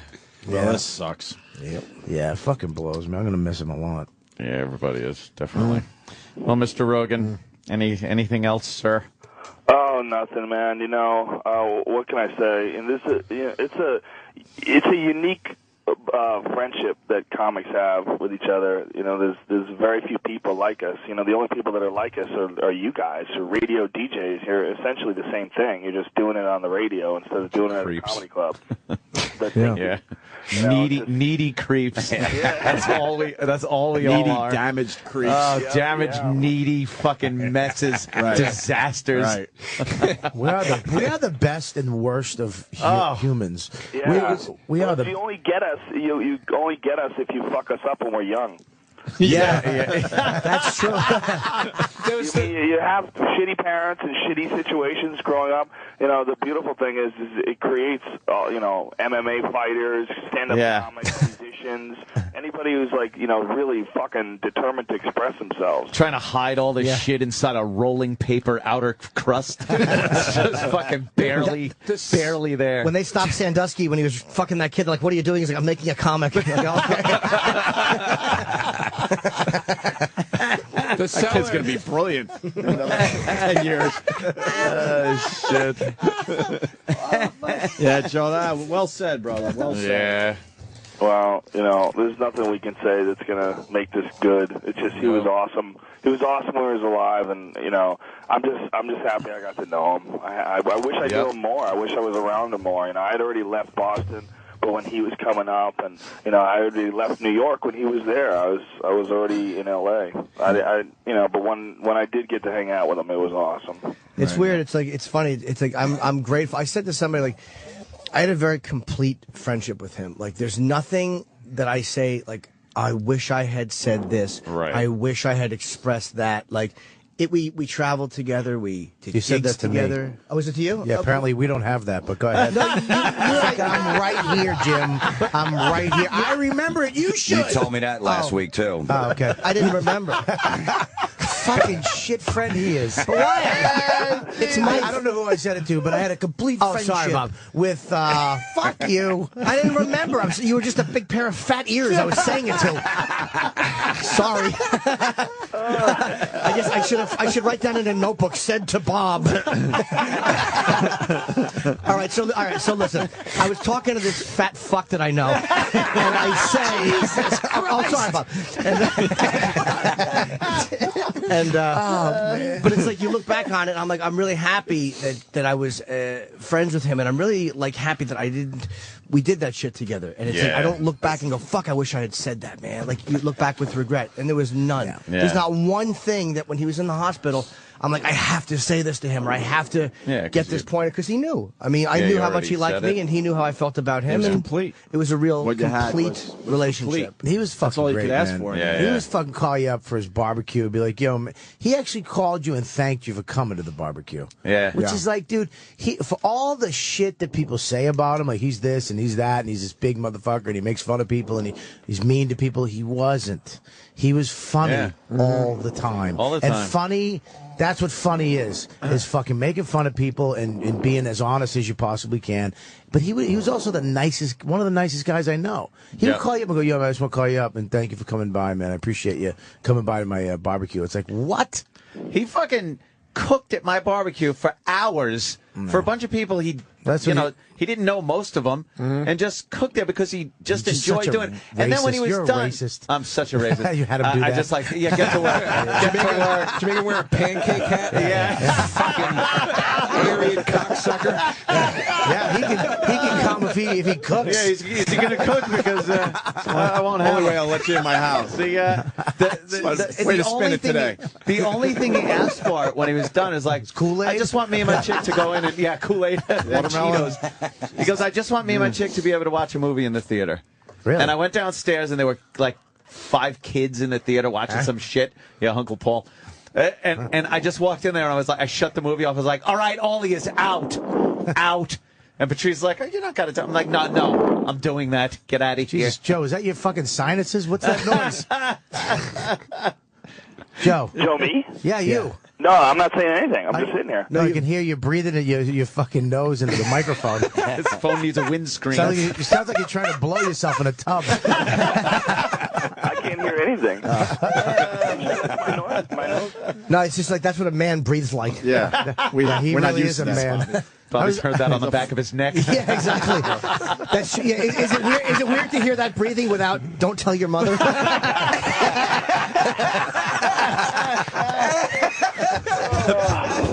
Jesus Christ. You brought it up. This motherfucking room can spin. It really is really terrible. fast. It's a horrible place.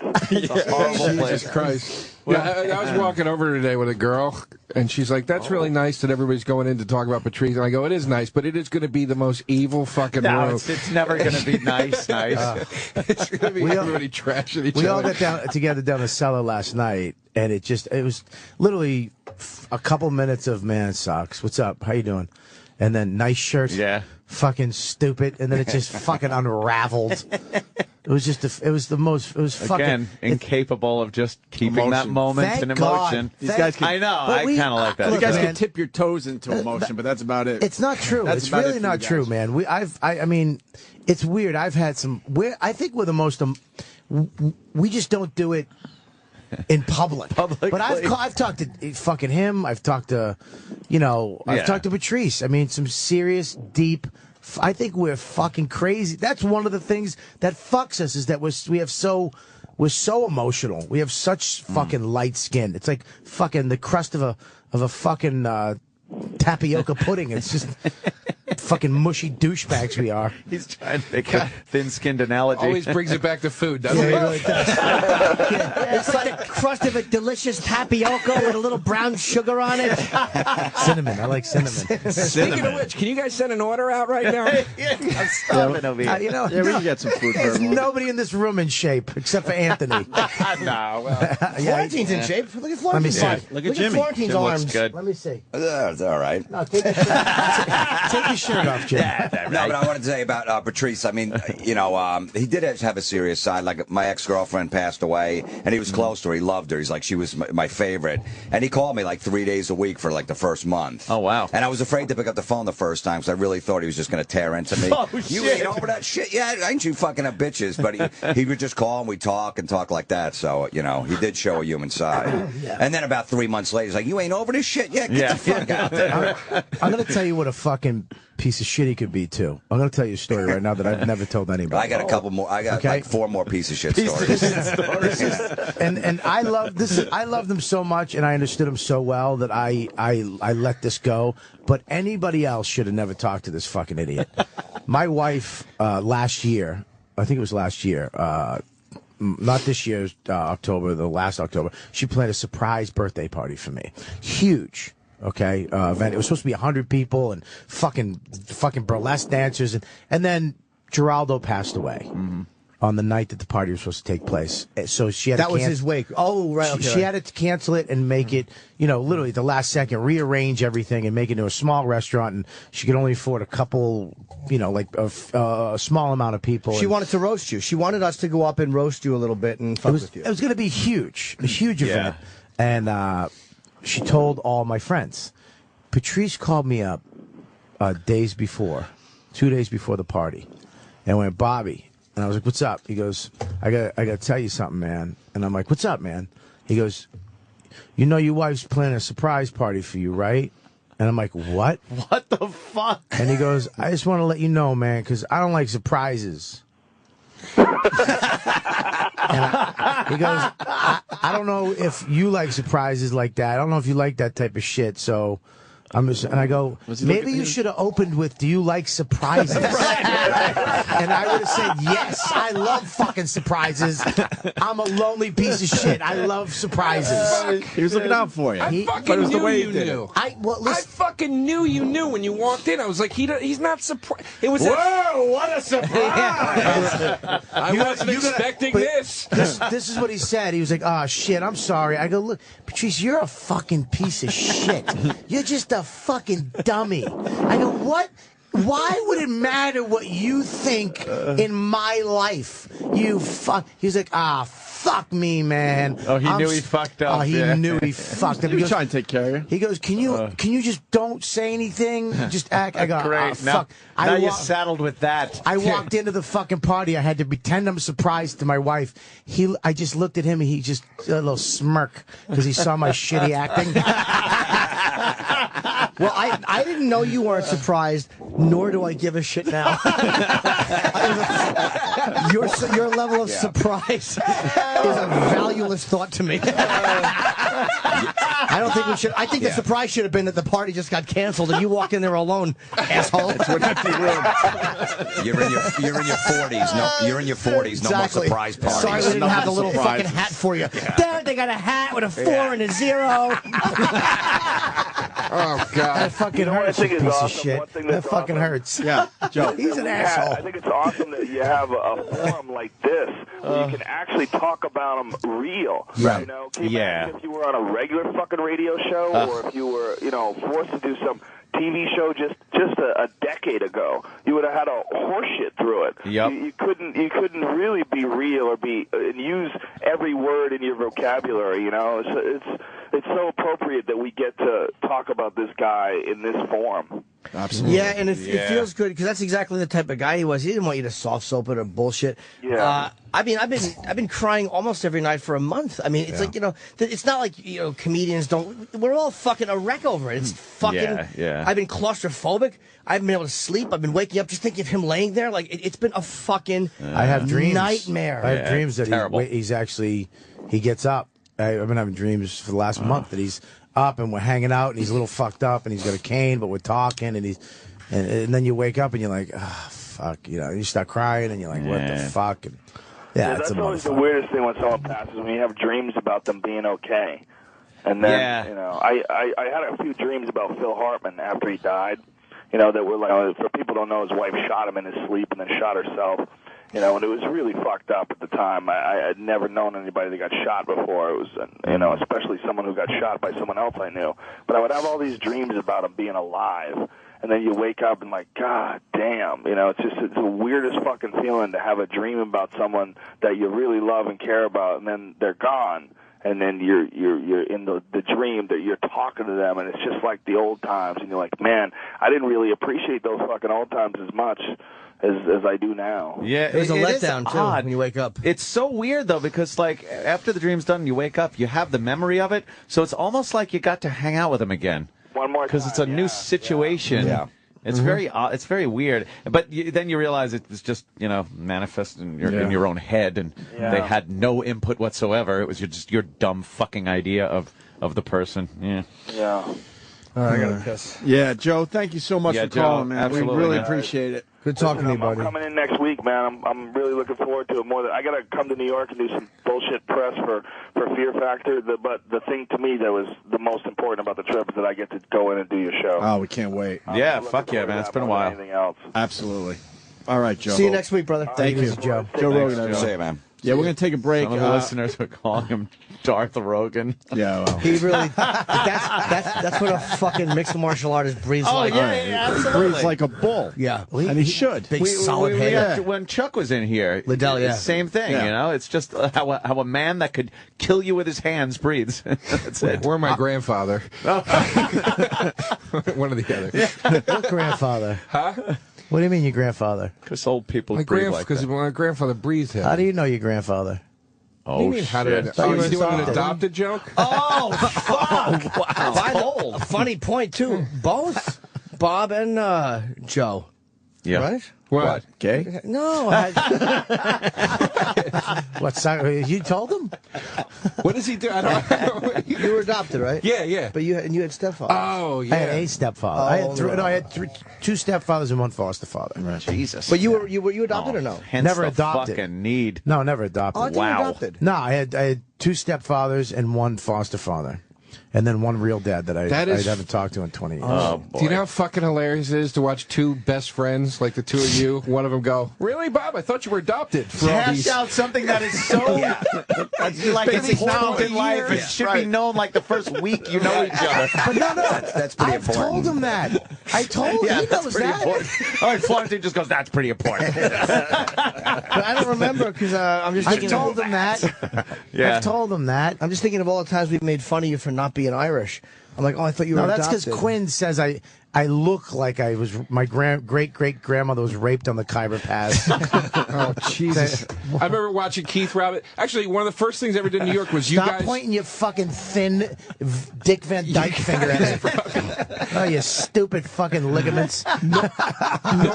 Norton, Bobby, and Keith brought me to open for that. You guys at a college when I was like a few months into the city. It was one of the first things I ever did, and I was watching them all trash each other outside. Like, oh my God, this is the meanest thing I've ever seen in my life. And Bobby's uncle was there.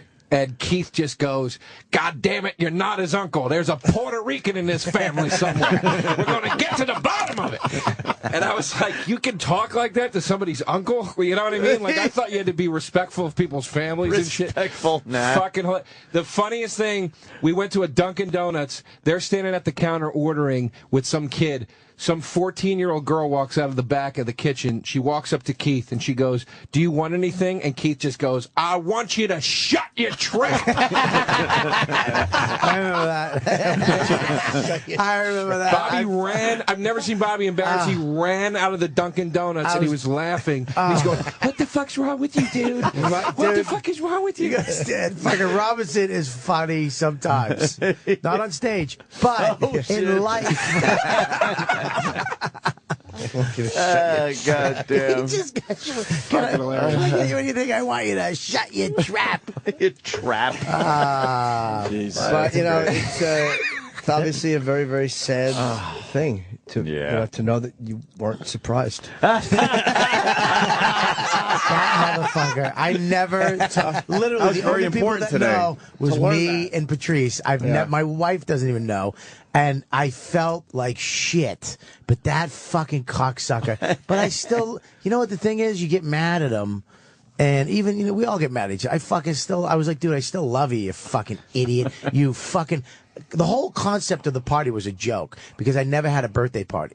And so fucking DeRosa throws his own party for himself once a year for industry. You make it for industry. Yeah, you go there.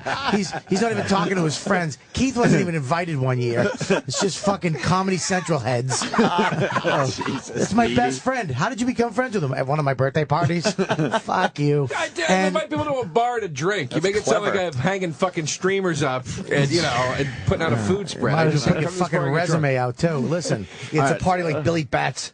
My party. Exactly. Don't get nervous. We should definitely take a break. Bill Burr is standing by and others. I want to play the clip Rogan was talking about. You got that, E-Rock? Oh, the Fox News one? Fox News thing, no. We usually Sam, can you play it off the fucking internet for us? Yeah. Sam, get their stat. Yeah, quick. Rogan, boy, this is going to take forever. Rogan was pointing out a clip that really describes what Patrice is all about, and I want to play that. Most of you have heard this a bunch of times. It's still great, though. Yeah, it's worth playing again. Yeah, he was commenting on our suspension for the Homeless Charlie bit when Homeless Charlie was in the studio talking about raping Condoleezza Rice and whatnot. Right. And he was on there defending freedom of speech and in his own inimitable style. Right. And there was a woman from National Organization of Women on. Oh, we love those people. And he just schooled the shit out of her. It was fantastic. He talked to her the way she should be talked to. Right. Right. Mm-hmm. And he was never back on Fox again after that? No, because he was so dirty. That's beautiful. And he another bridge gone. Is this it? Nick. Okay, yeah, just play it as we go to break. Right. Bill Burr next. Stay there. Next up on the chopping block, XM satellite radio DJs Opie and Anthony. They're under fire now for airing joking comments about raping Secretary of State Condoleezza Rice. Will they be the next to go? Is radio cleaning house after the Imus debacle? With me now, New City President Sonia Osorio. She took part in a recent protest calling for radio stations to stop supporting negative language in music and talk radio, and also our favorite stand-up comic, Patrice O'Neal. Oh, thank you, sir. Patrice, are O&A next? I hope not. I wish JB and Elvis didn't lose their job or Imus. It's funny. This is the thing. I don't know her, but I'm assuming that she has nothing to do with funny. So I'm gonna speak as the expert on funny. Funny people should just be left to trying to be funny. What if they're not funny? Then you made a mistake. But how many times has how many unfunny rape jokes lead to rape? Like, I don't know how many jokes about rape there are. There's a lot. But your world is not funny. Your world is next on the big story. My world is people trying to be funny. Well, I mean, you think it's okay to try to make jokes about rape? I'm diabetic. I make fun of that. I'm a victim. I might lose a toe. But I'm trying to make fun of. I'm trying to make fun of anything I think I can make fun of. Sonia? You know, what's happening now is the marketplace is deciding what's appropriate or what's not appropriate. I think the nation is just tired. There's a new mood in the nation. What nation? The nation. You know what? We're tired of things that are just the nation, this paper, and you? I'm not the nation. I'm just speaking for me and funny. You're speaking for the nation, or you're speaking for... Yeah, you know why? Because I remember 6 years ago doing something against Anthony Opie because they were just so outrageous, and their violent images that they put out to women was just uncalled for. And now, I think people... You think they were trying to be funny? I think now people in this country think they were trying to be are funny? tired. You know what? I don't care if they were trying to be funny. That's what I'm saying. Why are you in that business? I've been to your show once, and it wasn't very funny being a woman. It was in your hilarious. Show, when you talked about... That's why she doesn't like me. I was in the paper with her, and the joke is hilarious. It's called The Angry Pirate. And the lady who wrote it in her outrage didn't even know what it meant. And anybody who read it laughed because they know what funny... You're not living in the context of funny. You're living in the context of fire. Have every right to be as funny as they want. They can go out and try to be as funny as they want, make as much money being as funny as they want. This is what's happening. There is a change in this country. People are realizing they have an opportunity to speak out, and advertisers are listening. Radio stations are listening. You're not talking to who I talk to. And you're not going to get paid as much money anymore. Sonia and Patrice, That's look what at it this. is. The marketplace More is CBS speaking. radio firings. They've been on a tear lately. All right. Are they cleaning house, or is this the PC cops run amok? You know what it is, John. You know what it is while you're reading that paper. It's the PC cops run amok. Do you think she's a PC cop? Of course she is. She has an entire encyclopedia of her stance on it, but it's no passion involved. It's not a real... This is just what she has to say. We are outraged and fired and fired and fired. Name calling. I'm outraged. I am outraged. You should be outraged. I am a fool. Now, if I called you a fool, You know what? People are feeling a new sense of entitlement. Who are these people decency in this country? Who are the people? A new sense of entitlement Here's my question. How can you justify a bad joke, a joke that isn't funny? Wait a minute. Go ahead. An attempt that isn't funny, doesn't get any laughs, and is about raping the first black woman to ever become the Secretary of State of the United States. Throw that at me. Well, why not? The attempt is what I'm trying to fight for. The joke funny jokes and unfunny jokes are come out of the same birth. That you don't know if anything is going to be funny. You should attempt to be able to make anything funny. Don't you think a joke about rape is doomed to be not funny? It's possible, but I've heard them. You've heard a funny rape joke? I say a couple. Watch my HBO special. I'm pretty good at it. Yeah, Patrice says that if you're having sex with a woman, doggy style, and if you hit her in the head just the right time. No, it's ejaculate in her eye and kick her in the shin, and she walks around like, arg! It's the angry pirate. That's what she was trying to say. A violent act of hitting her in the back of her head, her body. It's called the donkey punch. Which will then... Why are you laughing? She's outraged. It's called the donkey punch. It's whole humor that she has no clue what it is. You have the same problem that Opie and Anthony does. You can't say just anything on the air. You can say anything you want. It might not be funny. You might get in trouble for it, but you should be able to be attempting. And plus, when is a crazy bum going to get an opportunity to rape the president? If the president's wife, John? It was trying to be funny. All right, Patrice, why aren't I hearing Al Sharpton complain about this thing involving Congress? Because it wasn't involving young black women. Well, it's involving a very prominent black woman. Well, where was she during young black? Everybody has their agenda. I was there. Oh, I'm sorry. Yeah. All right, excuse me. But why am I not hearing from Sharpton? Because it doesn't concern him. It's not concerning him. It's black. Come on now. You know Al Sharpton has his agenda, and it was perfect for Al. Young black women. And now she's representing just women in general. She's not representing the nappy hoe part. She's representing just the hoe. The nappy-headed part, she has nothing to do with. Just the hoe.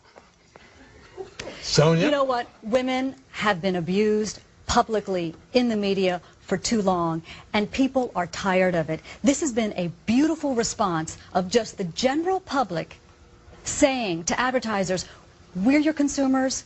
We don't want to have to avoid everything in the street. We don't want to have to worry about what radio station we turn on. And there is some really derogatory, violent thing to deal with. You're going to get all your information, ma'am, is secondhand from someone making you aware that someone said something that you should be upset about. It's a shame. Your constituency, the people you represent aren't all victims in this matter. Patrice O'Neal, thank you very much. Sonia Osorio, thanks to both of you. Appreciate it. Time for Big Politics. Sirius XM. You're listening to Opie and Anthony.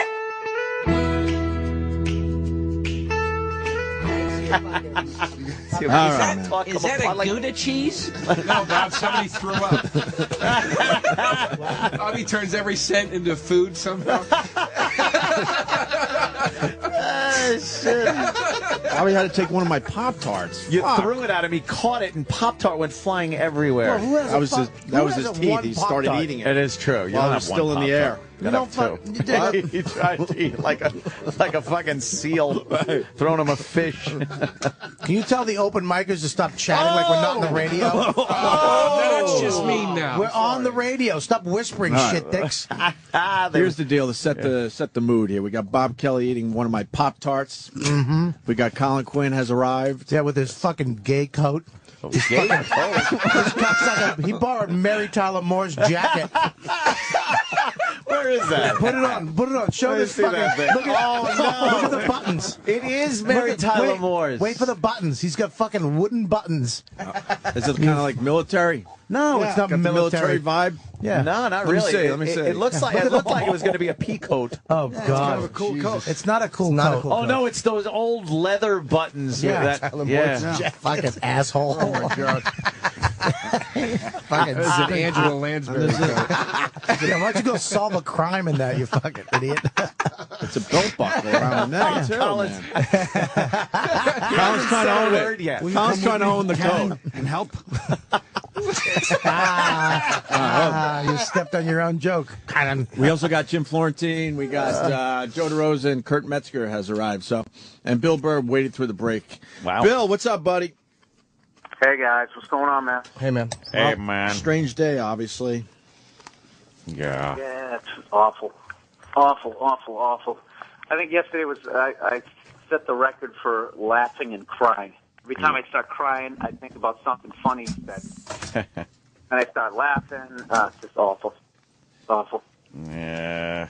And I bring it down. You guys were on a nice roll there, but no. We've had. It's what it is. It's been all over the place all morning. It sucks. It's been all over the place.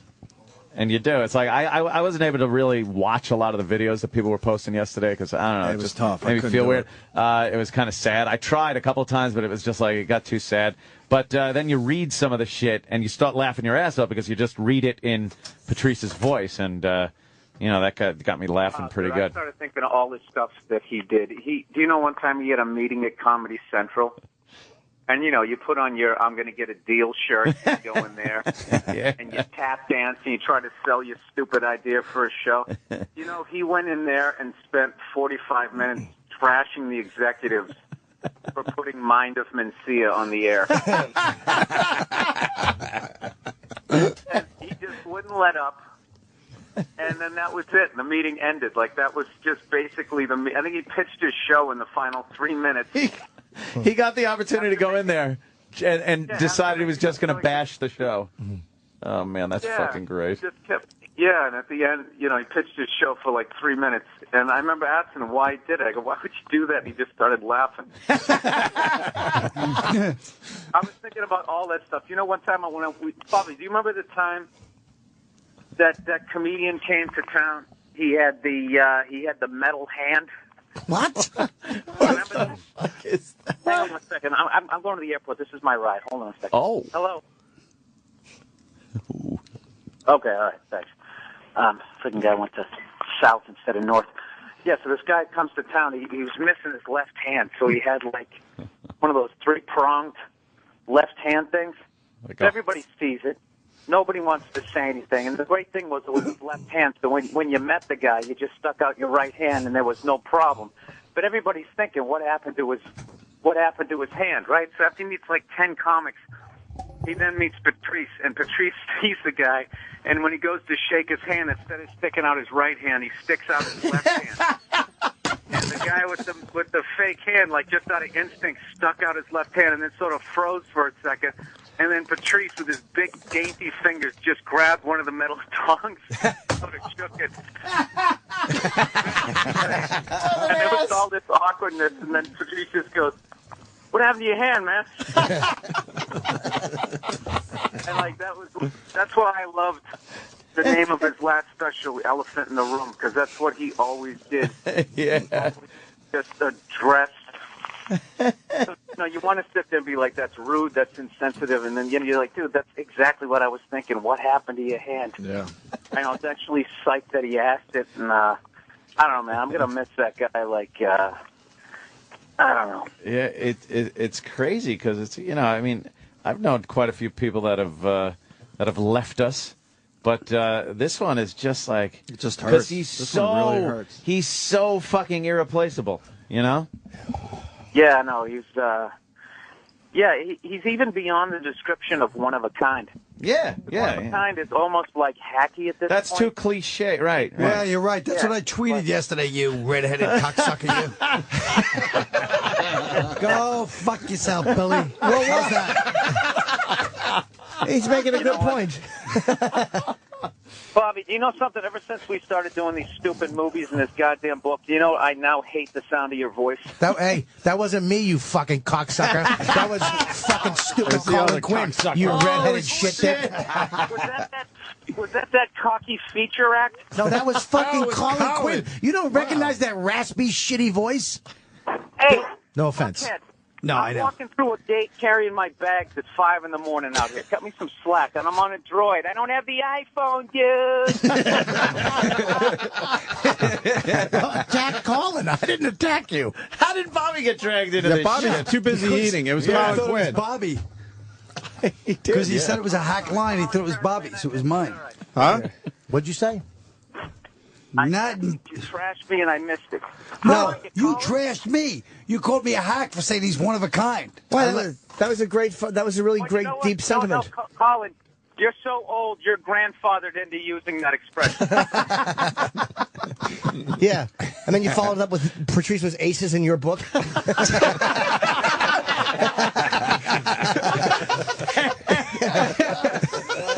I thought he was just swell. He's in cat's pajamas. Colin said 5 words since he's come in here. He's just getting shit on. As he should. As he should with that fucking stupid gay Pico.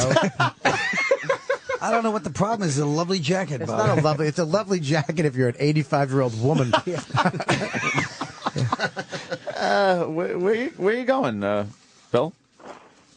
Going to go do some gig in Western Massachusetts. You know, every time I go, I still get nervous when I perform out there because a long time ago in Lee, Massachusetts, exit 2 off the Mass Pike, somebody threw a dinner roll at me when I was performing and doing stand-up in some restaurant. Oh, shit.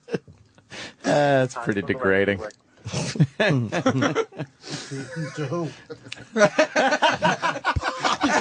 That's my fantasy. I'd like to get paid with those. Yeah. Have all 5 courses thrown at you. Jesus, Joe. Just like that a little too much there, Bob.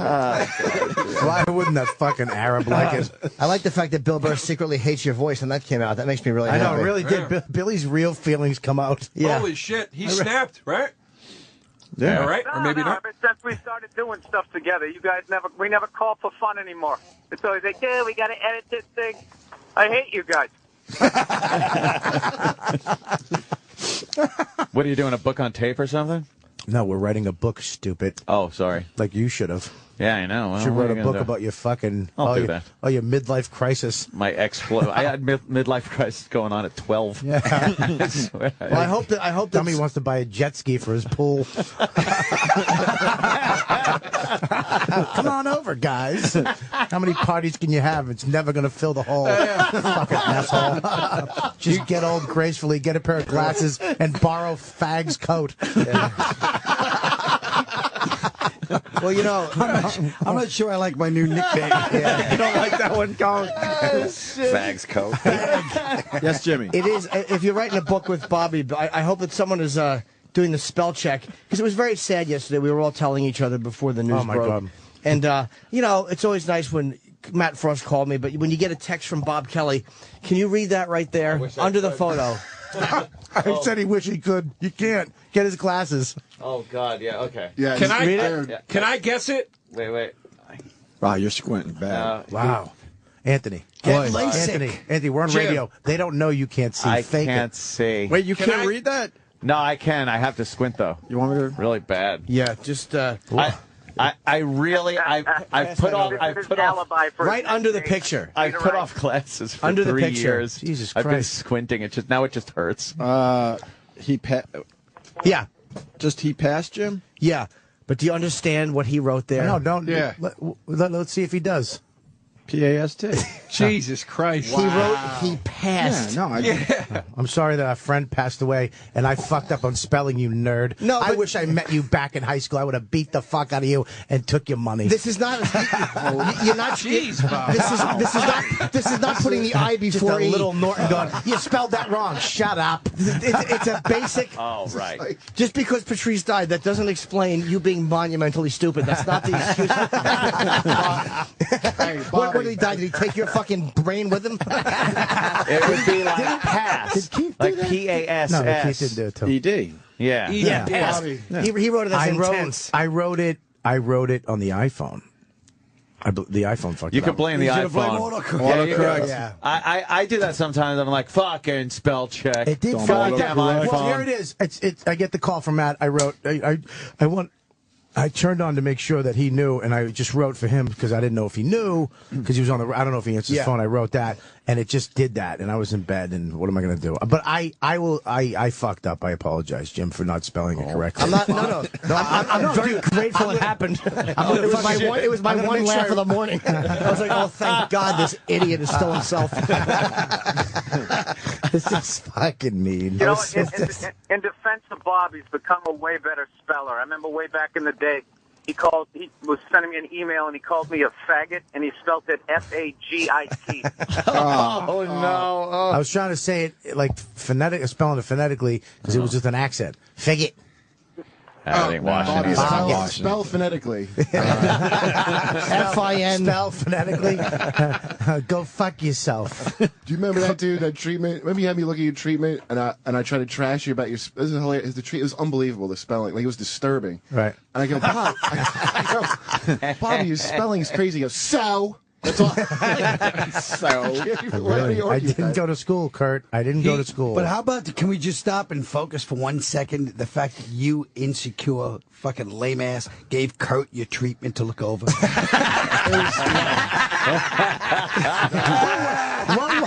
guy you just called an open micer about 3 seconds ago. Well, look, like, Kurt, and it was like years ago. Kurt is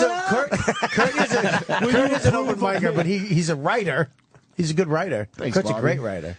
I can spell it. What was it? You can spell that. What was it? It's called I'm Finished, right? Oh, yeah, that thing. How'd you spell that? Yeah. Fucking ROBERTKELLY. Was that the name of the pilot or things you've never said at a dinner table?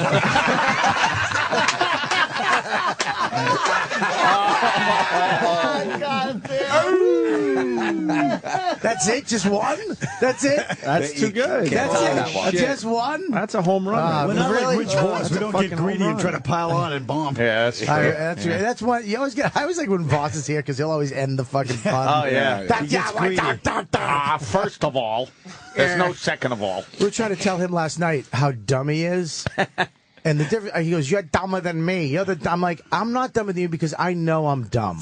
I admit that I can't spell. I know I'm stupid. You think you're smart. He said on his podcast, put the head speakers on. He's talking about headphones. The head speakers. He called them the head speakers.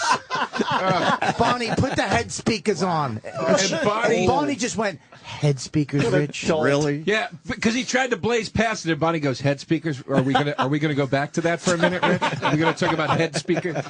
He is the dumbest fuck.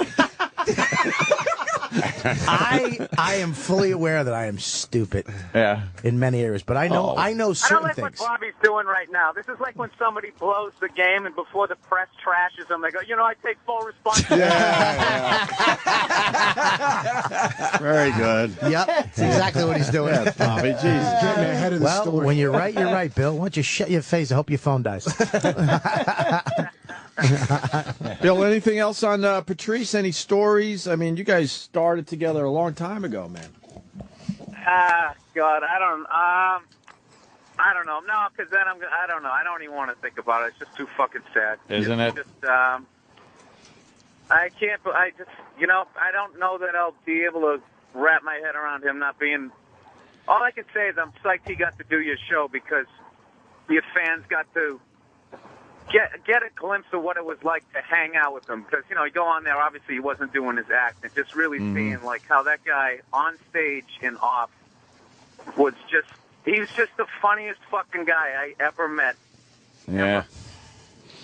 There's literally like days and days of material that could be played From the show, of him just hanging out and bullshitting about everything. People are. That bit you guys did. Sorry to interrupt. That bit you guys did, the up and down game when Patrice laughed. Oh, yeah, that's like that. Well, you from his soul. I thought he was going to pass out. Like I used to watch that thing like 5 times in a row by myself, and I would be crying, laughing. Yeah, you can't not laugh watching that. Yeah, the thing. He gets up and he's walking out of the studio, still laughing. The door closes, and you can still hear him laughing through a soundproof door. I remember I couldn't wait to show Patrice what we learned that Bobo could do. Because at that point, we saw Bobo do that a bunch of times, but we knew Patrice would bring it to a whole new fucking level. Fucking great. And we were so excited, like, Patrice, wait till you see what we got for you today. And I never expected that reaction. I knew he would enjoy it, but I never expected just that complete breakdown of control. Oh yeah, laughing. yeah. He was doubled over doing an old man shuffle out the door because he could not even hold himself up. He was laughing so hard. Yeah. No, my favorite part is Jim never breaks character and just keeps going. Yeah. Keeps going. Start talking about the Mets. I never would have been able to hold it together. When Yeah. he started repeatedly screaming, "Oh my God! Oh my God!" That's the funniest. That's the funniest thing ever. Watching him, what's great too is when you watch him shake. When he's about to lose it, and you watch him, he's sitting in the chair and he's smiling, and then you just see his body losing control. He starts to like shake. But the people don't know, Bobo, he would take his pants off and he would get hard if we talked about sex. But as soon as we started talking about the Mets, it would instantly go soft. It was the most amazing thing I've ever seen in my fucking life. And he never knew what we were doing. He's such an idiot. Yeah. And so Jimmy, would go back and forth and watch this thing get hard, get soft, get talking hard. about her big juicy tits, and he'd go like, and he would put his hands together and grind his hands, Right. and his cock would be rock hard. And I would go, but really, I mean, what are the Mets going to do about right field? I mean, it's not going well. And he would go, they got to get a draft pick, and he would just start talking about the Mets, and his dick would go soft. Wow. Like within seconds, though. Within seconds. Have you seen the clip, Colin? No. Well, the clip doesn't. Seen it either. I gotta The see clip this. doesn't do it justice because we had to hide the whole. I'd the like to whole build up fact. to that and start with like Louis Pasteur and his experiments. Work our way up to Bobo. Bobo's magical dick. I don't think the actual clip does it justice because we had to hide Bobo's dick for the YouTube and all that shit. But the laugh is just contagious. Fucking censorship. Yeah, no, that's one of those laughs where even if you didn't know them, you're just laughing at how hard somebody's laughing. Man. Yeah. I don't think I've ever seen anybody laugh that hard. No, fucking. And he had the Great. greatest laugh, so you just combine the two. Oh my God! Everyone in the room would be laughing just as hard as him. Why does We would Opie follow have his lead? Why does Opie have a fucking coat thing? Why does he get to hang his coat and hat up, and you guys don't? Do you know what a pain in the ass it was to get that coat rack put in Why do you here? have a It was coat for rack everyone. thing? There's only two. Everyone. There's There's two two fucking prongs things. on it. Everyone. Behind Who's going to walk behind you and hang their jacket?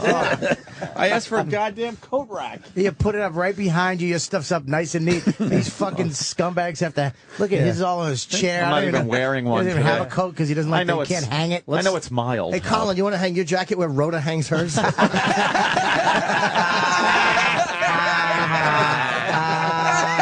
Colin has a gay coat.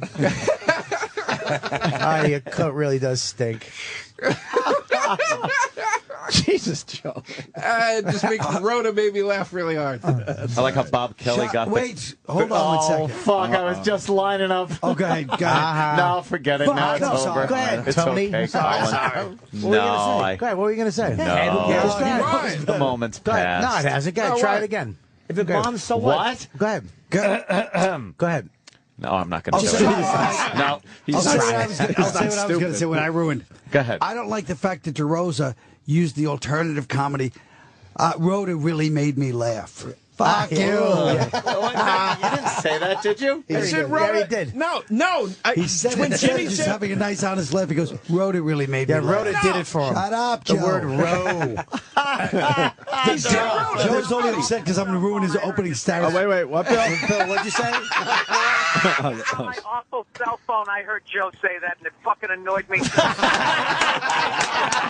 Fuck everybody. Thanks, Billy. Oh. All right, well. Boy, that turned. Fuck you, cunts. God damn it. All right, there. Why don't we let Billy Burr go? It's up to him. You want to go, Bill? He's at the airport, right? Yeah, I got nothing left. I can feel the trash and coming my way, so why don't I hang up? It is true. You know it's coming. The winds have changed. You can tell. Still radio pounding. I can smell them when they're coming. Yeah. See you, buddy. All right, Bill. Bye. Thanks, man. See you, man. See you, Bill. See you guys in a few days. See you later. Even Piers Morgan had something to say about Patrice. Yeah, and you want to play this clip? Gets it all wrong. Did you hear the local clip? You guys would appreciate. I should play it for them. Yeah. The Fox 5 clip first. Colin, do you hear this yet? No. Oh God. This was the only laugh I had yesterday. It was Fox 5 here in New Was York. it, what's his face? Greg Kelly? Huh? Gutfeld? No, Kelly. Who's Greg Local Kelly? guy. I don't know.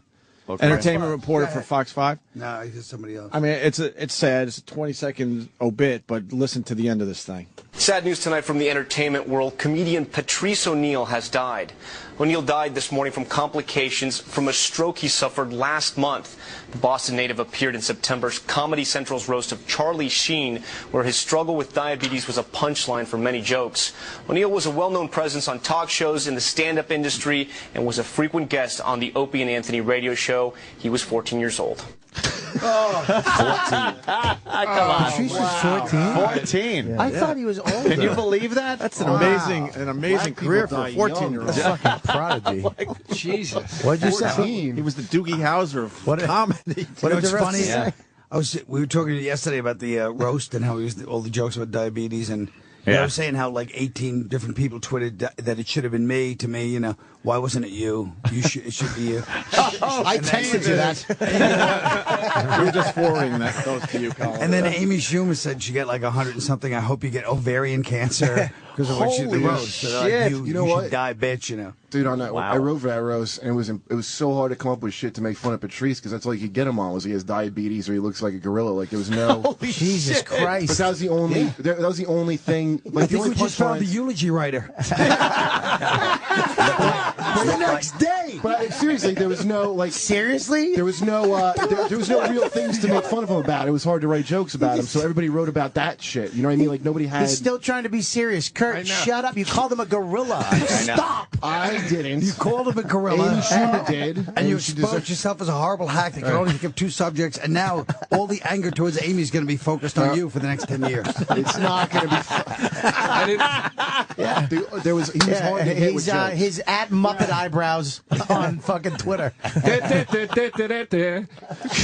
Joe. Jesus, Joe. God. Kurt's not taking his shit. I love it. Beat up Joe. Kurt's gonna use those fucking huge rape hands to choke Joe's little fucking. Joe's got great little raping tits. Look at those little sweet. I'm gonna pump you. You're gonna punch me off the love seat back here. Amy's here. Speaking of Amy Schumer. God damn, is she looking good? Yeah, she always does. She looks hot in Really grief. talented. She looks hot in grief. Yeah. Guys, I gotta get out here. Actually, I gotta go. Right. Good. Bobby? She'll take your seat. I'll see you guys later. All right, Bobby. Thank you for coming in. Bye, Bobby. Bye, guys. Take it easy, Bobby. Go break a leg. Hi, Amy. Amy. Hey. How are you? Bobby warmed up the chair for you. I'm sure it's sweaty. Hi, honey. Hi. Hi, Amy. So Kurt writes all your jokes? Yeah. That's what he was just saying. That's right, just the ones that get me in trouble. I go. Amy's coat is more manly than Colin's. It really is. My lovely coat today. Well, look at it. Amy, You what want do you to think? take a look at his coat? P for pussy. I think Wow. Colin's going for the You're like distinguished. Paddington Bear.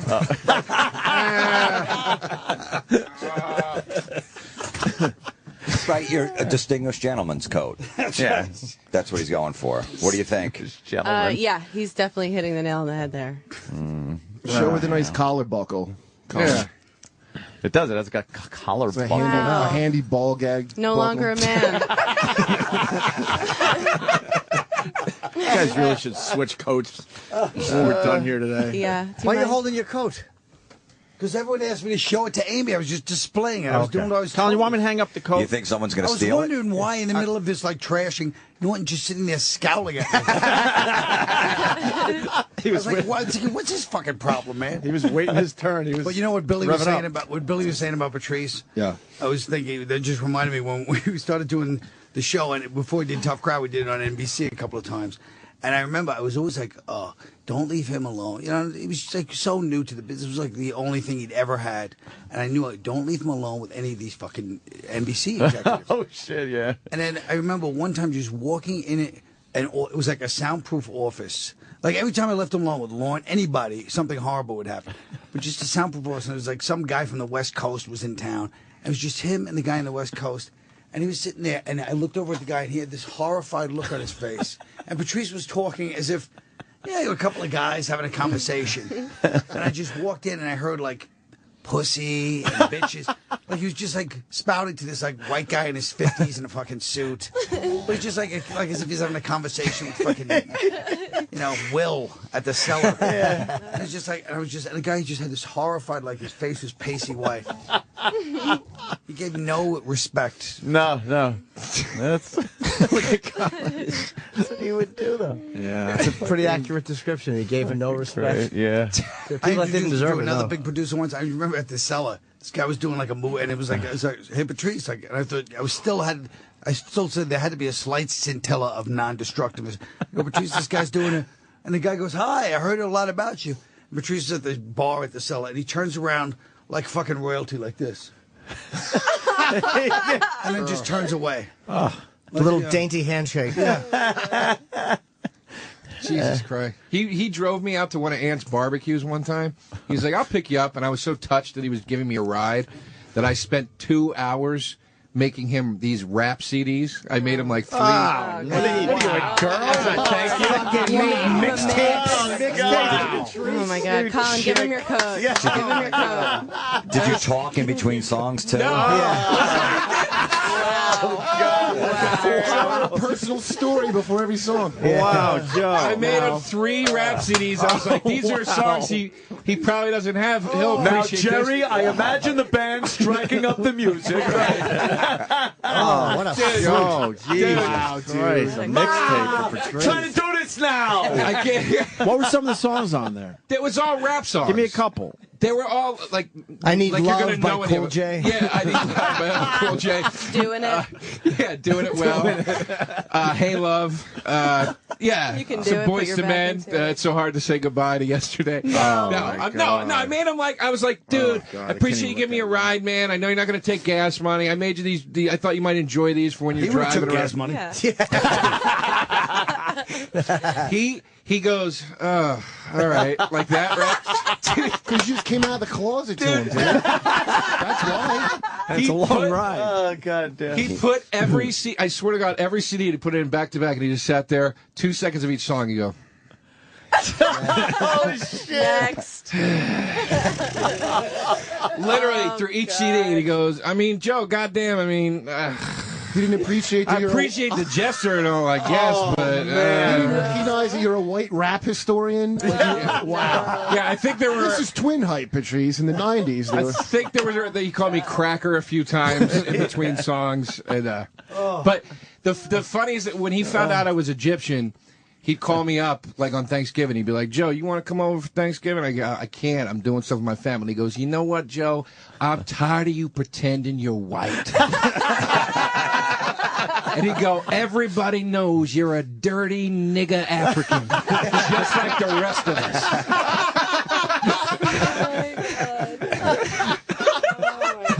I remember when I I sent Patrice a text that I was having a kid. He calls up. I see him call him. I think he's going to congratulate me. He's like, but the first thing he says, please tell me the bitch is white. That's all he said. Oh, shit.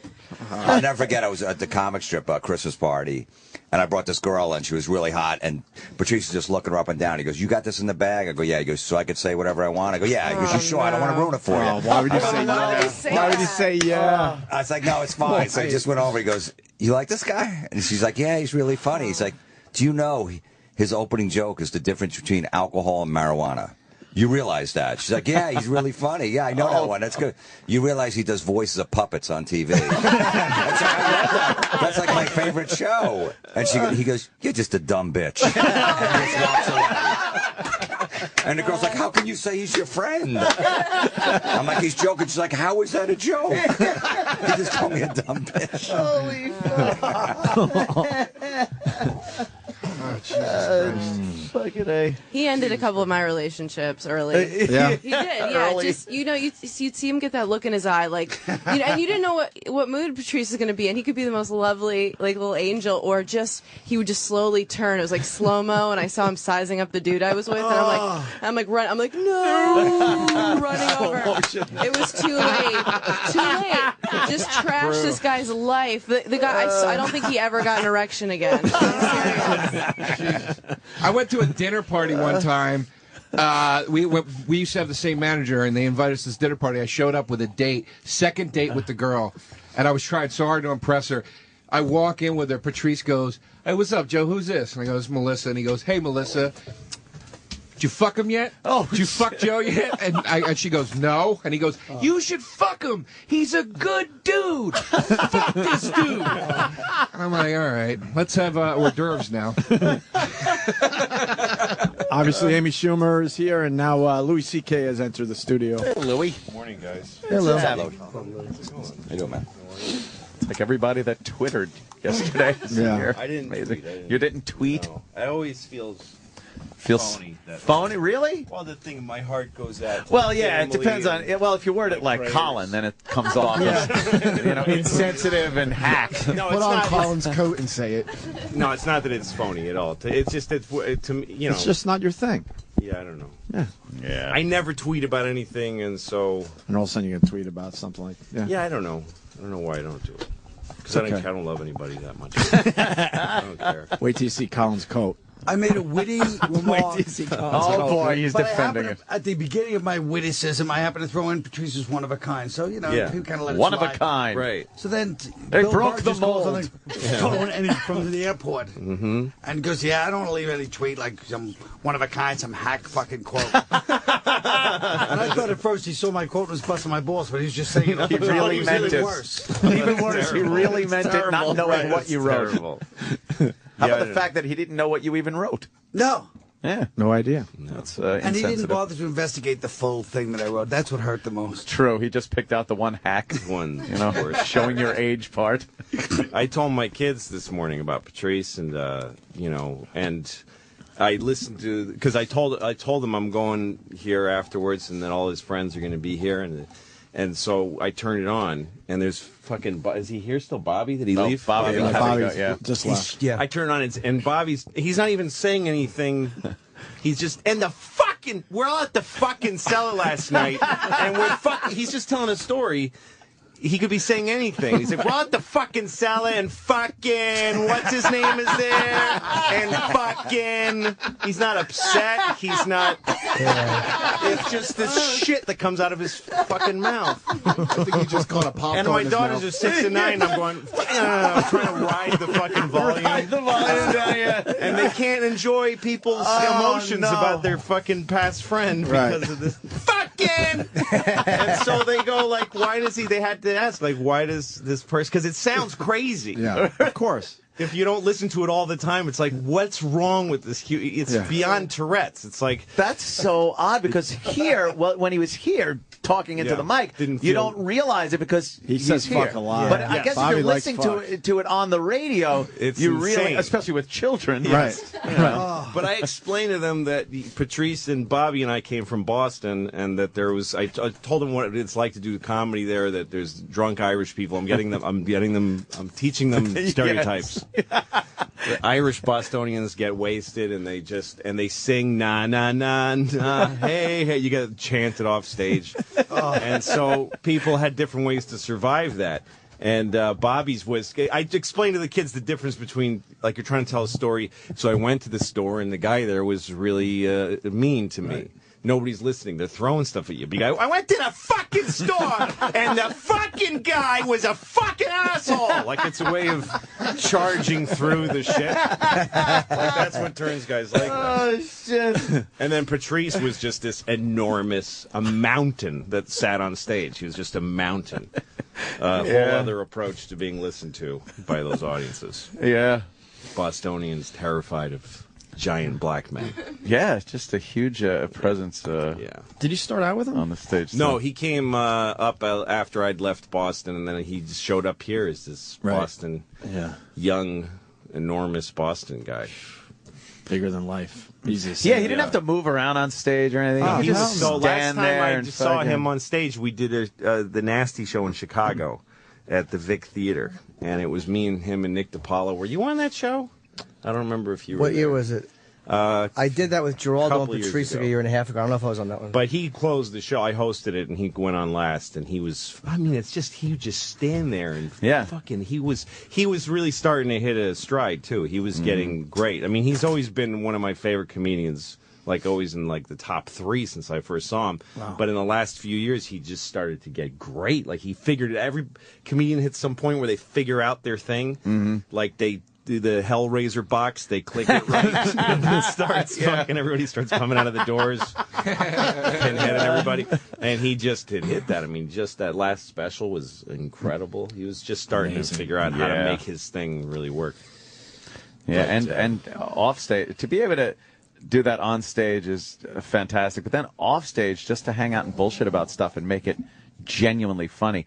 Any fucking subject that would come up in here when he was sitting here, he had something. He had at least a half hour on it. I was trying to explain him to my kids because I want them to understand what this stuff means. Besides that, he was a big black guy and he said crazy shit. I had to I'm explaining him. I had to say that he was black at some point. Like it didn't matter, but at some point I had to say he was a huge black guy. Like it didn't actually wasn't material to anything I had to say about him. But you feel compelled to describe him like that. Yeah. And also the life lesson that you got to fucking take care of yourself. But yes, true. You know, which is makes me angry at him. But it's just that's the biggest substance abuse problem amongst black people is cherry Coke. But it's still the biggest killer. But I told them, I thought of a bit that he did here that I was able to explain to them. And for a 6 and a 9-year-old to grasp it was kind of weird, but they got it because of his wording, which was about Plaxico or whatever the guy's name was who shot himself. Plaxico Burress. Yeah, the thing that he said about how he was rich now living in a mansion and he had a choice in life. He could hang out with rich white guys and play golf or hang out with black guys that he grew up with, but who are fun. But in order to do that, he had to carry a gun because those guys are fucking stupid and they all carry weapons. So it was like live amongst your own, but he's not stupid. He's rich now. So he had to carry a weapon in order to hang out with his own people. That's such an acute observation. That's where he would find these like cracks in the little things. Oh, my no one else was thinking about. And my kids were howling. They got why that was funny. Wow. There was the shit that like I pondered for years, and when the subject came up, I felt all good about being able to discuss it and talk about it. And then I was saying before, in one sentence, he'd wrap it up and be like, "How did I never see that?" And he'd close the book on it. Yeah. Done. He'd say, Here's "That's it. Here's what it is. Yeah. And that's it. And that's where everyone now has to refer to Patrice versus the people. Yes, he said president. O'Neal. Patrice versus the people for racial harmony. No, and I remember like the famous thing of him going on whatever it was on Fox News. Yeah, we just played that. Yeah, He there's a woman who actually dresses up to go and protest a rape joke, and he makes her laugh at a rape joke. She laughed at it. She absolutely did. That's the power of what he did. Yeah, and yeah. She couldn't deny it. This woman whose whole life is, I'm going to go act outraged. Right. Yeah. And she had to go, shit, that's funny. That's funny. Fuck, Blooper that's spots. funny. I wonder what she's doing now. That could have been good when she went back to the office. Changed her path. Yeah. She's doing really No, like to know he stand-up made- comedy, all rape jokes. He was a guy who forced people. He also didn't take any easy roads himself. Like, everybody does some bullshit version of themselves. Everybody Right. does. I do. I have like a bunch of jokes that I know are just there because old fat, overweight, middle-aged dad. Like, I got a bunch of those that I'm Ace in the hole. Yeah, exactly. Yeah. But he has. I was going to say he forced you to be honest, man. Yeah, and he didn't do that himself. Like, he was such an atypical. The first thing he ever did that I saw that made me go, this guy is special, was his bit about how he loves the Beatles. Yeah. And the pressure as a black guy to have certain trappings, and he says, I love the Beatles, but I can't. And he do it, this visual of him riding around in a Cadillac. We all live in yellow submarine, look in the hood. What's up, G? Yellow submarine, yellow submarine. But that's not your typical big black guy bit. No. We got into so many great racial conversations on this show. Oh yeah, and he just slammed me, and but the great thing was, the second the show ended, we'd be walking down the sidewalk going to the parking garage, and he's just hey, how's your pool? What's that like? Your pool and shit. That cool? No, my favorite part of that's being so on this fucking show, cool. I loved being on when he was on, because he'd get, like, we would lock horns on stuff and get, like, I told him once I wasn't attracted sexually to black women, and he tested me for like 2 hours, saying that meant I'm gay. He's like, it means you're gay. And he said, so he would go like, and he started doing this bit where he'd be like, please bring up, like, and it was like a lawyer asking for. He was like, please bring up fatbooty.com. Like, all these sites Go to that the he knew of. websites, He's he like, knows. really? Nothing? There's nothing that you can, you know what, bring up? Yeah. Look at that, that's juicy. Pissing on blacktits.net. And he'd come up and he'd go, this? You don't like this? References, man. But we would go at it here, and then, we'd walk. The best part, though, was walking down to the subway with him, and then we'd stand on, like, 6th Avenue and 7th, or 57th, and just stand there for, like, 4 hours and just talk. Oh, fuck yeah. And he'd say openly sexual things to every woman that walked by, and they would all smile. You look delicious. Yeah, he's just like, look at you with those pants. Yes, what kind of panties you got on? Pink. Bye. Good morning. He would hold porn on a street corner. Yeah, when we would do the walkover at the old station, right? And we'd be walking to XM, and Patrice would just stop and talk to any girl that was walking, and they would engage him. Yes. They would talk to him. Like and it's like, why aren't they running? He would disarm you because he was funny and silly and he wasn't threatening. And they were just, like, looking at him, but you would think he would be threatening. Right. I mean, just his physical presence would be threatening, and the ability. Maybe that's what it was. It was the relief. It's like, here's this black guy. He's got kind of a sweet voice. I want to hug him now. We were at the comic strip one time, and there was a girl he liked at a Christmas party, and he's like trying to play hard to get. He's like, I'm not going to talk to her, and he didn't talk to her, and she didn't come over. And I said, you fucking idiot! You think that you're being like hard to get? She's happy. You're not talking to her. She doesn't like you. He really thought that she was being intrigued by his evasiveness. She was just happy that this fucking fat creep was leaving her alone. The ability to diffuse his physical presence with something so fast, like that quickly when he started talking to you, is amazing. Yeah. Like, because you would just look and go, big black man, must be afraid, must cross street. He was an empathetic person, too. Yeah, I mean, that's what made him a great comic, is that he saw, if he had insight because he was empathetic. But he was a guy who would, like, talk to him for 5 minutes, he'd start asking you about your life. And absolutely. what's going on every with this single and that. time. Hey, you like your truck? Yeah. Be talking about my truck and stuff. Yeah, I got mine. I like it. Yeah. Oh, yeah, really? Where is this conversation going? You knew it wasn't a conversation. He was basically fishing for information, and when he was done, he was just going to walk away or get off the phone. It wasn't like, I really want to know about your truck. It was, I need a piece of this and a piece of that, and then I'm done with you. That's right. That's right. Gonna put on my bowler hat and go. Yeah, Mr. Cotton Club. He had a lot of looks. Oh, fuck. Remember, he pulled off the Pink Panther pink shirt. How we didn't rip him apart. We tried for that. too, man. Yeah, he was wearing a Pink bright Panther pink shirt with the Pink Panther on there. What the fuck? Only he could get away with that. Holy Walking fuck. in here with that shit on. It had the Pink Panther on it? Yeah. Oh, dude. yeah. It had what? Sequins on it with too. sequins and glitter and what the fuck he was trying to pull off with that one. We tried. we didn't get the best of him that day. Dude, one of the funniest days in here ever was he was in here and we started talking about food from around the country. And he started trashing every city's food. And he's going, Chicago deep dish pizza stinks. It fucking stinks. And the phones are just fucking lighting up. The whole world is hating on him. Yeah, Texas barbecue. Oh, we got the best barbecue. Fuck your barbecue. Fucking. He took them all on, though, man. Oh, my God, it was hilarious. Fuck yeah. So many good fucking...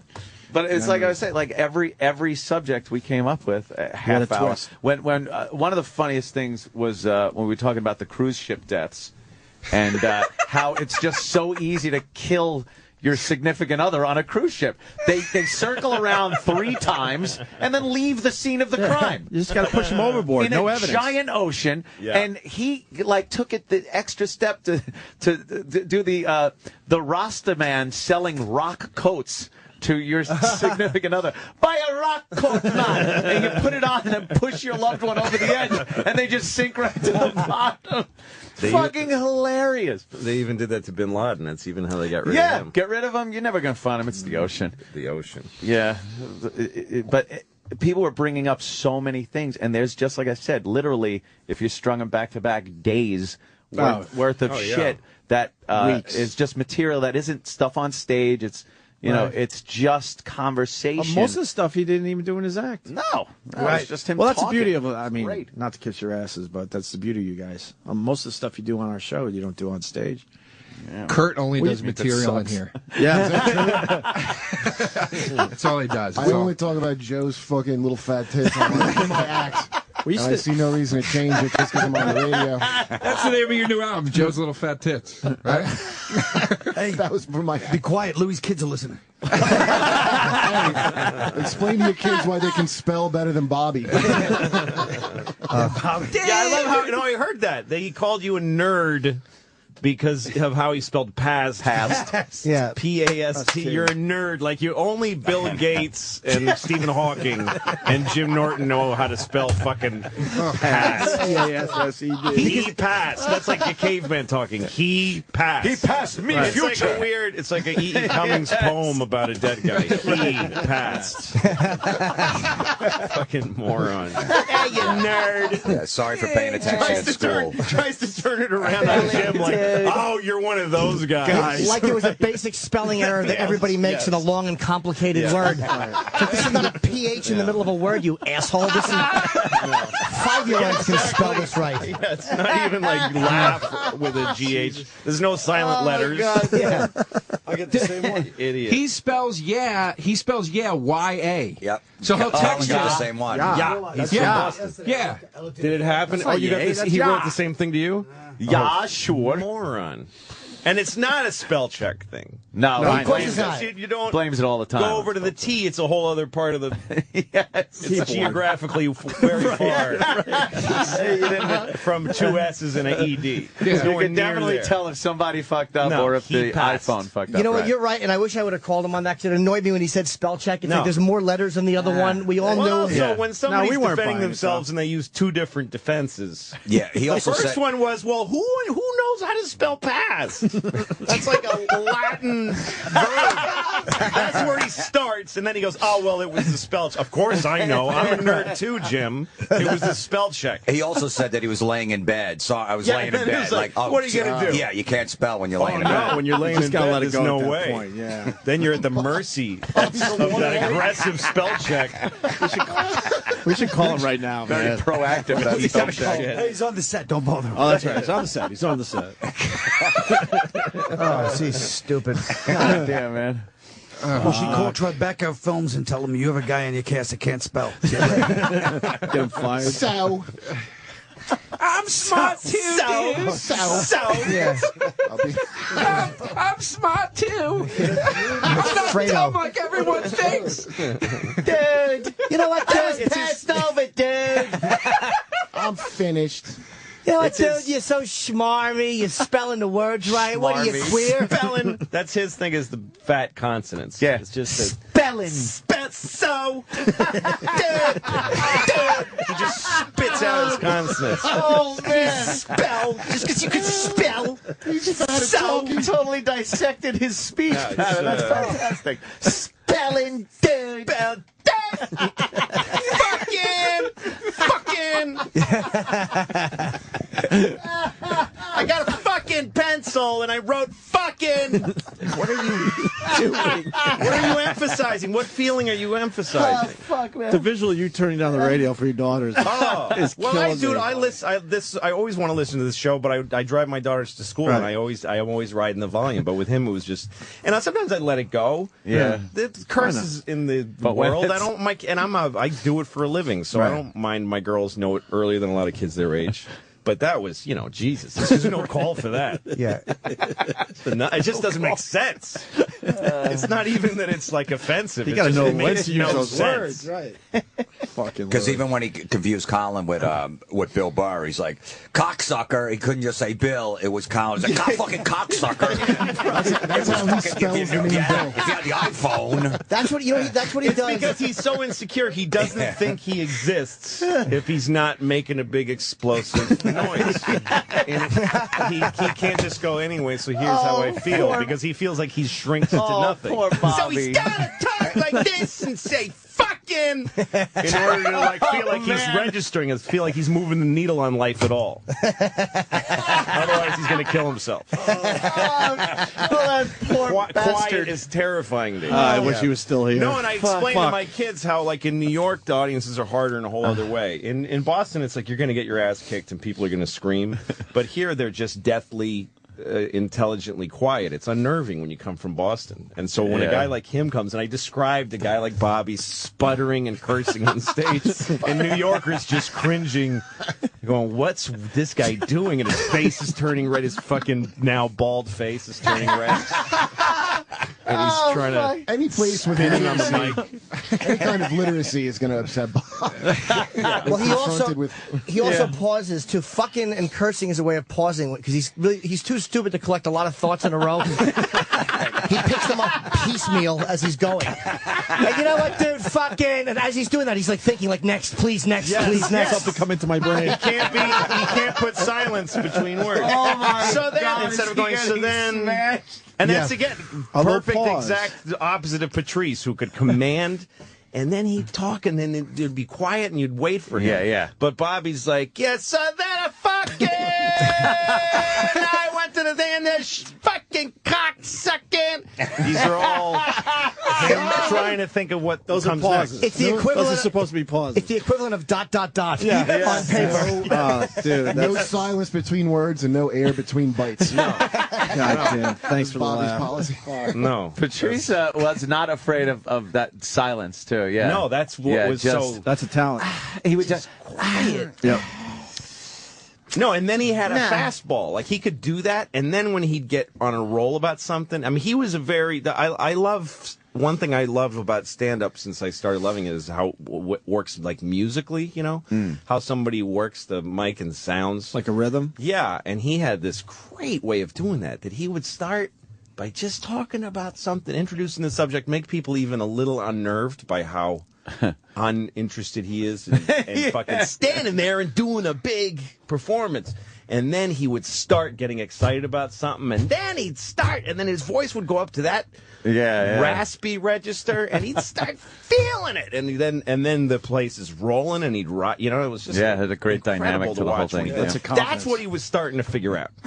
That because he was on stage, he was funnier in here than he was on stage for a long time, and he was just, I think, it takes until you're in your late 30s, 40s to suddenly turn into, I can fucking do anything I want up here. I think that he just got there. There was probably a fear of starting slow, like starting with a basic conversation. And not this, I got to grab their attention. I got to talk fast. I got to talk loud. Like just, like you said, this almost disinterested way he would introduce the subject, and then it would build. But to have the confidence to do that at first and not think you're going to lose the crowd. What gets you finally to do it is when you get older, you just don't care. You really just don't give a shit. I actually don't mind if your life stinks up. Fuck it. I disagree. You need a good icebreaker. Shecky Quinn over there. I went to have an icebreaker. You gotta have a good starter. I went to the taping, and I don't know if it made the DVD, but just like what you're saying, he came out and just checked out the room for like 5 minutes, and I'm sitting there, huge amount of balls, and I'm sitting there in the audience. Huge. I don't know. I don't have those balls. I don't know if they edited that out of the DVD. I haven't seen it yet. Or? Yeah.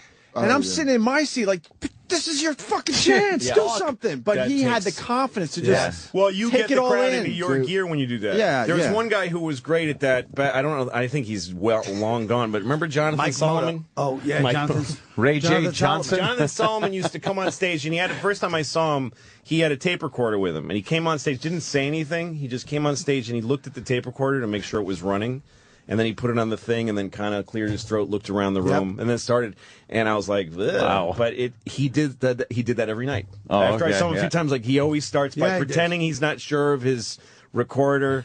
Right. Like, I don't even need to look at you people yet. Right. And it would be like, at first you'd go, what a dick. But then you'd go, I guess this is what he does. As soon as he gets one laugh, he's bought credibility for that pace. It is almost like rebooting the crowd, you know? You kind of, forget here's that last my guy. pace, right? Doesn't matter how high energy he was. Right, fuck him. John Joseph just did 3 songs.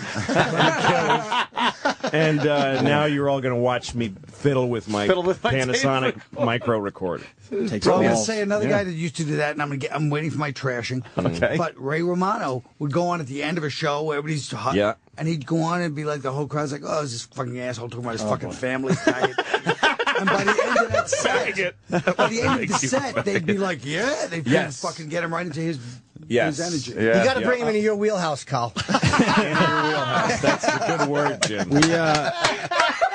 We have Bob Kelly on the phone. Oh, shit. Hey, Bob. Hey, Bob, we were just talking about you. Hey, guys, I know. I hate everyone in that. And fuck you, Louie. You've been jerking off to this the whole time. You love being talked about. You stinky red-headed fucking piece of shit.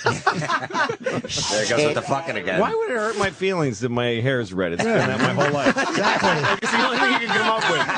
You don't even have like a unique. I didn't say anything about how you look or just your basic. You said his bald face. Hardware. You did say his bald face. Well, after like a long, other acute. And you say you don't like me.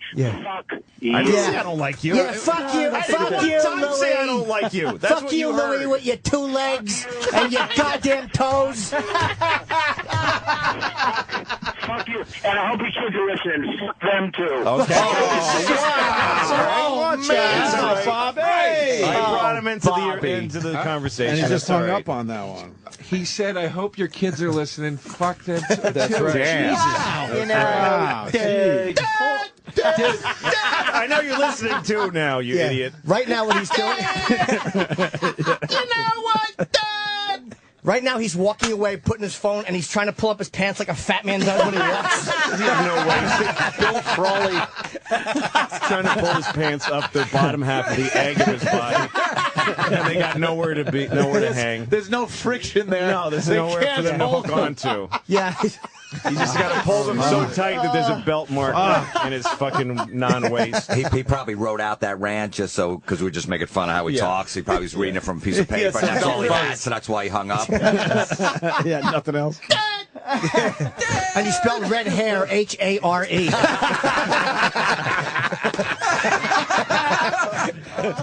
Want to take a quick break? Yeah, I got to piss badly. Just for live read purposes. But Louis C.K., we got Colin Quinn, Jim Florentine, Kurt Metzger, Joe DeRosa, and David Tell just showed up. So. Okay, where's Amy? And Amy's go? She left, I think. Amy Why'd she leave? What? She got pissed off. She told me you guys have the shit out of She had something to do? Yeah. What'd she have to do? I don't know what she had to do. She had anything to do. None of your fucking business. But she's lying. You She gonna might lie have to to do another radio interview here. I think that's where she went. Yes, right? All right, she'll probably come back. Probably a doing little a woman's something. station. I hope so. The Woman's Network. Talk about their vaginas, periods. Quick break and we'll continue. Sirius XM.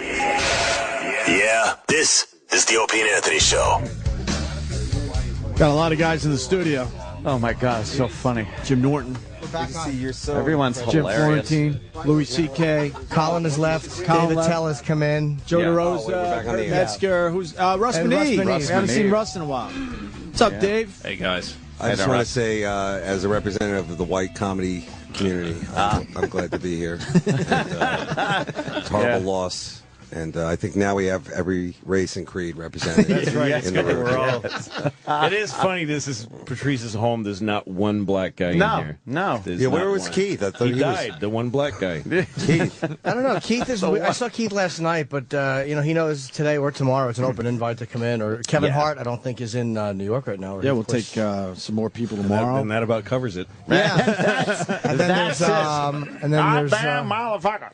That's it. Yeah. I think it's great that you guys are doing this, and it's a shock. And I don't know about anybody in this room, but because of Twitter and all that kind of stuff, I can't even process exactly what's happening or what happened, and it's just a horrible loss. So yeah, It really is, and you see it on Twitter, and you see how many people love the guy. Yeah, but how many paid to see him, huh? Yeah, that's true. I hate to be the They come out of the I hate to be woodwork. the douche and bag of the conversation here, but yeah, everybody loves him for free. We got a purple suit to buy and a gigantic coffin. All right, let's make things happen. All right, enough hemming and hawing about it. Oh my God. We got bills. Oh my God. 999. What? Oh, sorry. That was the last time I was here.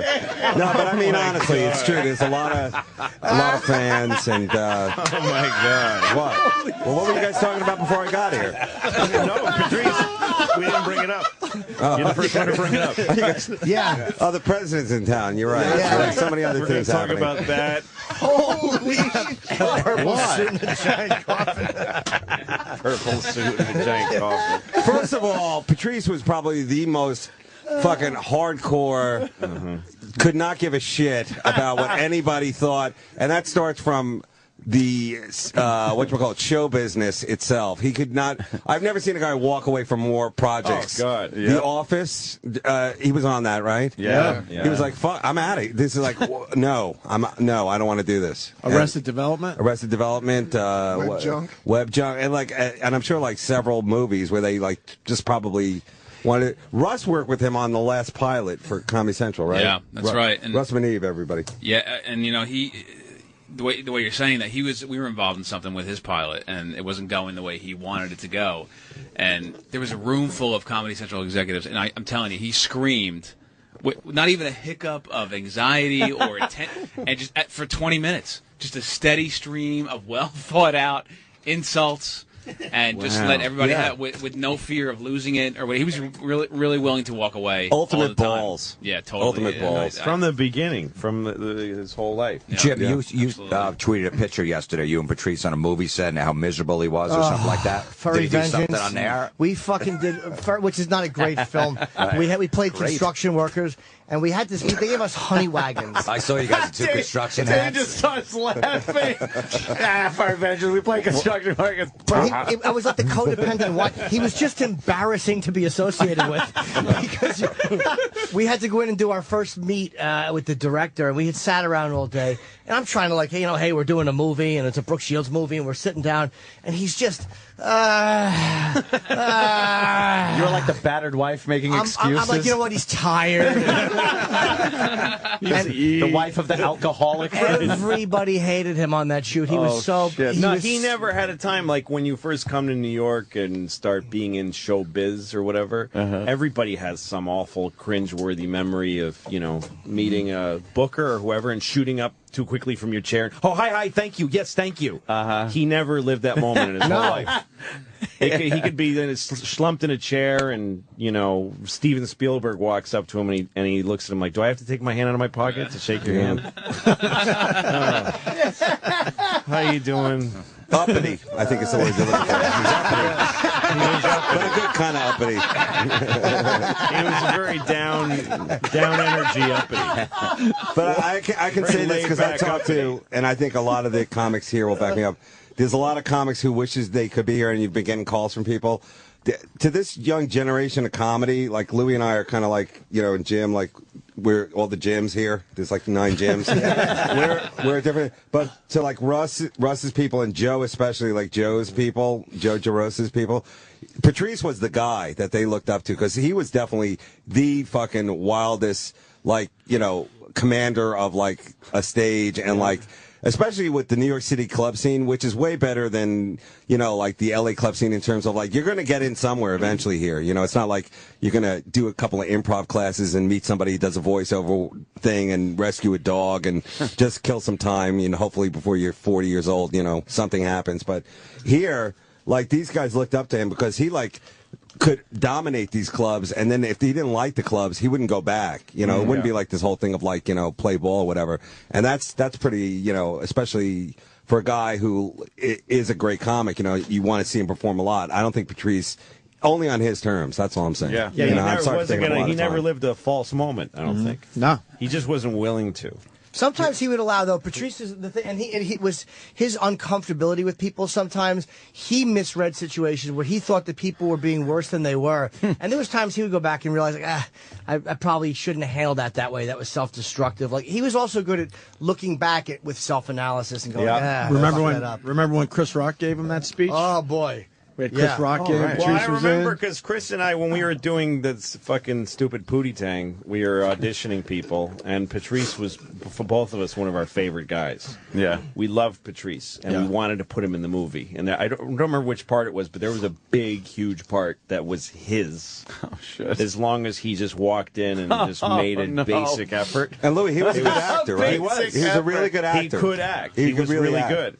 And so it was just, and anyway, Chris and I we were working on it together at the time and doing a bunch of things at once. And that audition that he did took place without us there. So we saw a tape. And we just see him walk in with this script at his side and his big hand. And he just looks at the camera like, do I have to do this right now? Oh, no. And he kind of picks up the script with this big, all right. And just starts reading the lines like, this is shit. I hate this. You could see the sweat on his face said, like, I had to walk here from wherever. Yeah. I hate this. And we're like, we really wanted to give him the part, but we couldn't. Wow. But we talked about that he was wasting opportunities because of how much talent he had. Yeah. And if he could make a few little adjustments to doing exactly what he wants every 10 seconds. I mean, he might have been seen by more people. It's hard because we love the guy because he was like that. And when he made it to 40, it was like, all right, you made it to 40 this way. Now it's working. It's just starting to work. But if he had taken, again, I'm angry he didn't take better care of himself. It's part of your job if you're given, he was giving a vital ingredient to America comedy. Right. And he deprives everybody of it now because he fucking wouldn't stop drinking grape soda. So, and eating McDonald's. Spike Lee loved him too, and he was in 25th Hour, and Spike uses the same guys over and over and over. Yeah. Really? And he does. I've seen all of his films. I don't see Spike in here, do you? Well, there's a good reason. There's a reason for that, Dave. Okay, go ahead. Please. This is called. This is a black bridge that was burned. I see. You think it was just white people he offended? He was he had a pilot. Like, Spike wanted him to do a project or to hold off on a project, like because it was between Patrice and another guy. But Spike really liked him, and Spike's like, please just don't go out to L.A. for pilot season. And Patrice just refused to bend. He's like, I got to go out for pilot season. And Spike's like, I just want you to can I just keep you on hold? Because he wanted to use him for that or something else. And Spike actually called him personally, which you really don't do. And he goes, look, I really would like you to do this, to hold out for me. And he goes, well, you're calling me. That's, this is my agent should be talking to you. This is my agent expressing my wishes. Oh, my God. And Spike's like, you won't do it? And he goes, no. And Spike goes, all right, then. And hung up on him, and that was the last time he spoke to Spike Lee. I've never heard a revisionist white man telling two black men talking story. That'd be like my mom describing a reach around donkey punch. He took all the spirit and emotion out of it. And then Spike said, "One gentleman puts his penis in the." Well, I didn't want to jig it up too much. You may have the road, Patrice, by my liege. How was I supposed to say it? And the one motherfucker's on the phone. Now you got my attention. Spike was all check it out. Yeah, like set the stage. It's Brooklyn in the deserted playground. Hung up that motherfucker, ate chicken, looked at white pussy. I don't do good black impressions. I just do me. That's pretty good right there. Thank you very much. That was pretty good. Oh fuck! You know what though? Fuck Spike Lee with his fucking. If he wasn't hiring him. No, he wasn't saying here's money, so don't go get that other money. But he wasn't asking him to go get maybe money. Maybe I'll give you this. So it was like a test. But now I don't remember the entire story, but he really. Fuck that shit. I'm not in a position to say fuck Spike Lee because I would love to do one of his pictures. Was this before Katrina? From Patrice's. Was it? From Patrice's dead point of view, that's easy to now take. Yeah. Yes, exactly. Fuck Spike Lee. I'm going to say through dead Patrice. And because Patrice, Spike Lee, Patrice don't give a fuck about Spike Lee. And because Patrice is dead and can no longer help me, fuck Patrice. I'm with Spike Lee. Jesus Christ. I'll side with the director who's alive. Yeah, that's right. Louis is the only living director in here. That's right. No, but Joe, you made a movie recently, right? I made a short film with Bobby Kelly. Oh, there we go. And Bill Burr. If I don't say that, I'm going to get screamed at. Wow. Great, you fucking shithead. You fucking Arab cocksucker! You didn't say my fucking name when you mentioned the fucking movie. Jesus. But these guys, Kurt and Joe and like Jay Okeson and Mike Vecchione, these guys like knew Patrice in the day, right? Like back in like he like kind of like shepherded you white boys. Yeah, he really. Go ahead. It's nice to white boys. No, he really was like. He was, man. Because you guys used to tell me. Because his whole principle was like, never let somebody give you, hold something over you they can take away from you. So that's what, like, at the roast, dude, that was like the most tense, shitty fucking job. And like I had to work with him because he wouldn't talk to the writers. Like it made like a whole stink. He had his manager call. I don't know if they thought I was in an office separately, but they called the writer's room just to talk to me. So the head writer, Ray, picks it up and goes, here, it's for you. And because he just wanted me to go over his jokes with him. So they're really territorial with that shit, dude. Like, that was like a whole thing. And he didn't give a fuck. And I watched Ray talk to him. And Ray's a fucking really good writer, but he's like the same kind of like, the same way Patrice would be as a comic. He's like that of writers where he won't like. Ray's a really funny dude. Yeah, he's a funny dude. But so I watched Ray on the phone, like trying to talk down, but like tell Patrice how it was going to be, and I just saw Ray silent, and his neck turned red. And I found out later, Patrice he told me, man, I don't give a. You ain't the head writer is shit. Like I don't give a. Don't ever talk to me that way. Like he just like slashed him down. I was like, wow, dude, you could do that? I mean, this just happened. You could reason with Patrice and get him to change his opinion, you could. But it had to be voluntary. You never, ever, were going to beat him or intimidate him into changing his opinion. No, he wasn't. He didn't choose his battles. He didn't go, I think it's better to let this go. That's true. Fight another day. Yeah. He's just like, no, I'm not doing this. Right in front of me, I'm not doing it. But his performance, and we'll all agree on it. I mean, like. Just like even the specials he shot, like usually like when you shoot a special, they never capture the guy. Like I think 88% was captured with him. Like I saw at least 1/2 hour with him where like it just totally fit. Everything was right, and the crowd got him. And it was good to see because him and I used to talk all the time about, like, we do these we do these shows different places, and, it's like, these people were not getting me, I get walkouts, that kind of stuff. And, like, for him especially, because, like, I'm a bit of a fag. Like, I'll, midget joke my way out of it. He didn't have any of that in there. He'll fucking go harder and harder, He was one of those guys, yeah. When it turned ugly on stage, he'd be like, okay, you want to do it like this? Yeah. Now, he wouldn't dance around and try to find a way back in with that. There was so many. Oh, okay, we're enemies now.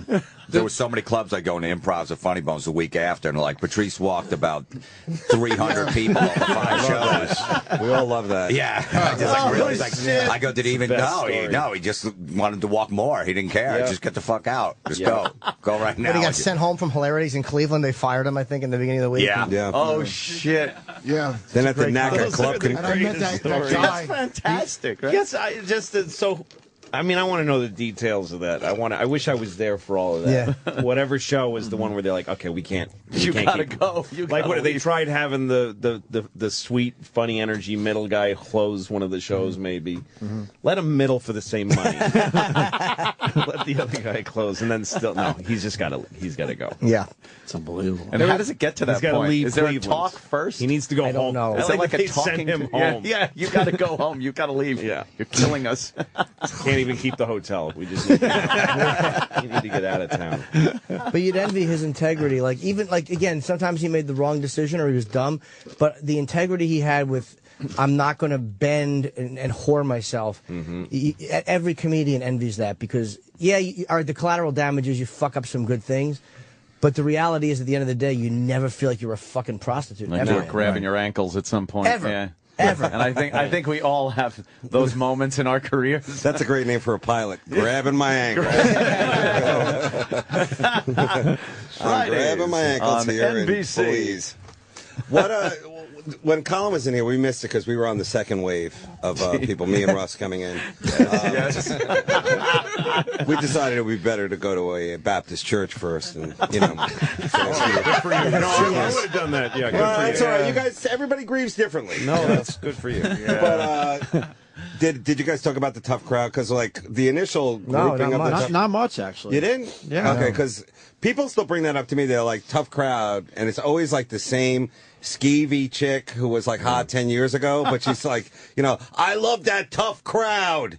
And then she would go through like, about you guys and how you guys all, gel together. And there really was a gel. And I think we all did bits on that. You were on it, I was on it. times, yeah. But like you guys definitely They were had the core, that. yeah. Yeah. You and Patrice and Geraldo. Nick and Geraldo and Nick, Keith Geraldo, Robinson yeah. and Colin. I mean, it was one of his favorite things he ever did. It was one of mine. Colin getting bashed every fucking show. Oh, What my host allows himself to be attacked? And did you guys kill it? He would just be wearing shorts or some shit, and you would attack his little Irish legs. I was watching one recently where we were slapping. It was Pat Cooper was there, and Voss and me and Patrice, and it was 5 guys instead of 4, and then you would just tag out the guy, like if he said something hacky or something awful, and you have to go to the bench. We had a bench, and whoever said something really hacky or if a joke bombed, you got fucking tag teamed out. That's a great bit. Yeah, it was just an original way to do a talk show. Watching him slam people on that show was I remember watching him and Marin on there one time, and Marin's fucking hilarious. So they started talking about the Bible, and Marin goes, "What if it ended when it needed to end? What if there was a third testament?" And he started into this Mark Maron thing, like you can hear it start. He goes, He goes, and let's say the third testament opens up, and he got that far, and you just hear Patrice off camera go, "Shut up, Mark."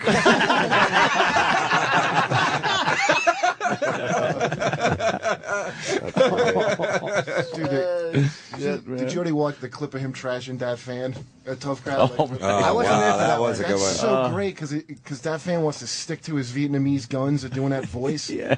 And Patrice just won't fucking. He's like, "Will you pull out of the Vietnam Matrix?" He'll have no part of it. Yeah. And he's just. I mean, because it's all his insults. It's like what you were just talking about. All his insults are like insightful. Like he scanned you and figured your shit out. Yeah. That's Exactly, man. Yeah, he didn't just throw out shit that was surface insults. he knew what the fuck would get you. He profiled people extremely well, extremely well. Quickly, too. And that's why when he smashed you with something, it was like, oh. It was personal. Yeah. You'd walk into the Comedy Store and he'd stare you down for like 20 seconds. You knew it was coming. You're like, all right, fuck, and then you whatever. got a personalized bashing. The worst, no stab. No, he's been looking at you with the red Terminator screen, like doing an analysis, breaking it down. He walked people. He walked people in regular life, not just in show. I remember he walked the crowd in a restaurant. I swear. One night at the Cellar, all the waitresses from Caroline's went down. They were all dialed up and they all looked hot. And we were all like, "Wow, we're gonna try to fuck all the waitresses from Caroline's tonight." And they single file walked out. And I go, "Where are you girls going?" They go, "Well, it was fun until Patrice showed up and got going." Because he just sat there going, "You stink. I bet you're fucking pussy." But you know, he did stink. They all did stink. Yeah, they did. I mean, that was a great day. He was right. The worst was when you'd fucking start dating a girl and you'd bring her into the cellar and they were all there and you'd see the look and you're like, oh fuck, this is, first of all, I'm gonna get attacked in front of her and humiliated because you don't feel like a real comic when fucking 5 guys are just kicking your teeth in. Why would you bring a girl? Yeah, why would you bring a girl? It was a tactical error. Yeah. You know, you want to bring her to the cellar. Technically, it wasn't a girl. That's brutal. Yeah, exactly. We're not supportive. There's a girl on top. Were you coming from the Mark Twain Awards? Come on, little lady. Dude, do you This remember, is starting. Jim, do you remember that when you came in? You came in with that girl, and I remember you came over and asked him not to be. That was your mistake. You asked him to not be a dick. Like you came to some girl and sat at the back. That ain't and gonna Patrice work. was sitting like a middle table, and he kept screaming. He goes, "Hey, hey, Dr. Octopus!" It was when he was making fun of you for opening up for Dice. So you came with this girl, and you tried to sit her away from both the table and the middle table. Yeah. And it was right after the Dice thing, so he starts doing this Dice voice at you at the top of his lungs. He would not leave you alone. And you're like, "Can you please? I'm with a girl." And then it was like blood in the water, like just like a shark would not stop. I don't remember. I vaguely remember asking him, like, just not please, not tonight, not right? tonight, please. I really like this one. This is really. I need. We argued about that one time. I'm like, I need everything to work for me to fuck. Like I can't. It has to all work out. You brought for her me to the wrong pussy. place. You thought you were just gonna walk in like that. This is Henry. It's his place. Yeah. Did he really like, Henry? It's Jim. I remember pissing girls off and getting laid as a result. I mean, actually, one time we did Mohegan Sun. It was right after this. My ex dumped me. And he was like, he was trying to cheer me up. So we're sitting in that horrible. Sure that worked. That cafeteria. You know that cafeteria where in the casino. He picks out this big fat, like the fattest Dominican girl I've ever seen in my life. And he just starts talking about fucking me, like really openly and this randomly in a cafeteria. And I'm horrified, like, dude, don't. He's like, yeah, no, he's got a big dick, I heard. Why don't you take it? And dude, this girl called me up late. Like, it fucking worked. Wow. Did you bang her? Now I called he had no respect for me, too. I called my ex to come back up and fuck me instead of I should have fucked that fat girl. See, there's a lot of shoulda, coulda, wouldas in this room. You know? Hey, it's about Patrice. Yeah. Dude, she called me up in the middle of the night and asked if I was hungry. It was amazing. That was at the Mohegan Sun in the cafeteria? In the employee cafeteria, he just picked up a God, fat we live the Dominican. worst fucking lives in the world, don't we? Yeah. He'd get you laid. The only stipulation was you had to fuck a girl that looked like Patrice. I know we're talking about him like he was fucking like he was Nicholson in the '70s. He helped you fuck a fat chick in a cafeteria. I didn't even do it. What a life! Wow, what a shame! Yeah, what a Can't loss. believe that came to a halt. Trying to hook up with a fat Dominican chick in a fucking. After she just did a double shift, and she smelled like fucking food. I should have done God, it. I really should have done it. I should have fucked that fat chick. For the story, yeah. Did you guys do that roast of Patrice at Boston? was that Boston Comics? I believe Boston. Because I remember all the comics were like, hey, there was like a big wave of people like, what's all the excitement? Where's everyone going? They're like, they're roasting Patrice over at the, like it was like a lynching in the 20s. Just like freckle-faced guys who are no longer comics and just like weird, like ventriloquists were running over, magicians, everybody like, we're going to get him. And then all these long faces leaving because Patrice can hold his own. Yeah. Like a wildebeest. Like in that animal video where the wildebeest like saves the smaller beast from the lions. From the lion, yeah. Yeah, like the that. He could hold his own. I remember that. I think I remember that. Is that where Keith bombed? Yes, I think that was the one where Keith went up and tried to just improv. Like, why are we roasting this man? I remember that. Yeah, that was the one. Yeah, he came in late. He came in late, and just went right up to the fucking. Nothing prepared at all. And that's like 2003 or something. Yeah. And that because we were off the air, man. And I remember I wasn't sitting next to you, and one of the comedians pointed out how I wasn't sitting next to you and how I sold you out because we were off the air. That's how I know when that was. I think it was funny, 2003. Man. Yeah. Jumped on Colin's coattails was the joke. Yeah. Went from us to him. Yeah. That's sad. I love his bits about being paranoid as a black guy, like not one. If he threw away a soda, that was fucking he brilliant. didn't throw it out on the street because it might land next to somebody, like some dead girl. Dead white girl. Yeah. He'd be the Coca-Cola killer. The Pepsi Cola rapist. He's like go over a hill and land by a dead white girl. The Pepsi Cola rapist. And he'd always get a receipt, so it was marked what time it was. By gum. That's actually, you know, I think there was some truth in that too. No, That there a was. fucking, You can tell that's why it was funny. But that's what it was like a totally other thing. Yeah. It's like I remember reading a thing about Rocky when they made that movie and that Stallone was peddling the script. Nobody wanted to make it. Right. And then whoever made it, the guy, producer, said he's reading yet another boxing picture. Like there's so many. Who's going to want to make this? And then he goes, and then 3 pages in, this guy's talking to his turtles. And I'm like, what is this? And it made him pay attention. That's what Patrice was like. He's like, here's another big black comedian on stage. Yeah. I'm going to watch him with one eye open. And then he's talking about this Pepsi Cola rapist thing and these silly, weird, totally different insight into being a huge black guy than anybody. And you go, wait a minute, a whole other thing. I thought you were going into a different direction where you were saying trying to convince him of something was as frustrating as talking to turtles. Like you have a better shot at winning an argument with them. But we all agree he was black. He was black. At the end of this, we're all going to say he was black. Oh, man. Really? And from Boston, too. He was a black guy from Boston. So, Louis, do you think you ever met him like as a child? No. Oh, no. Because you're from a different town. No, Boston, totally segregated. Would you say Boston is? I mean, I don't. We know. Giantly different. Like Nick DiPaolo probably never saw me. Never. No. There was maybe in a school bus. Did not walk on the same street. Nick wouldn't even sit on the couch with him on Tough Crowd. No, every time I had a Boston comedian over, like sometimes a Boston comedian would call me when I first moved here and ask to stay with me to try to be in New York. And we'd be like on the Upper West Side, and he'd be like, "Why you live in a black neighborhood?" Like literally all the time. So you see any black people, it must be a black neighborhood. Yeah, for 20 blocks. This is black neighborhood. But Patrice. I don't know what part of Boston he was from. Roxbury. Yeah. Right. Well, that's a good place, right? He was the best to argue race with, though, because even when hours, because even when you didn't agree with it, he always had a great point of view. It was like, and you always had to respect what he was saying. It's like it wasn't just the typical black guy sounding off about race. Right. It was a well thought out point. Yeah. And he was right about white racism. Like he knew more about white culture than any black guy I've ever. One of the most white people. Yeah. I've talked to 3 or 4. Yeah. No, and he was basically a very. Yes. I just realized who was talking. Yeah, actually, it was 2 of them, and you talked to them both twice. This is too. I thought it was 2 totally 4 This different is guys. too white on black. Let's ask somebody of a different creed. Russ, you're kind of Asian. You have to stand in for our only celestial in the room. No, but he was fair. I mean, it wasn't like Jim said. It wasn't a knee-jerk black, response. He was fair, and he stood up for white people as well.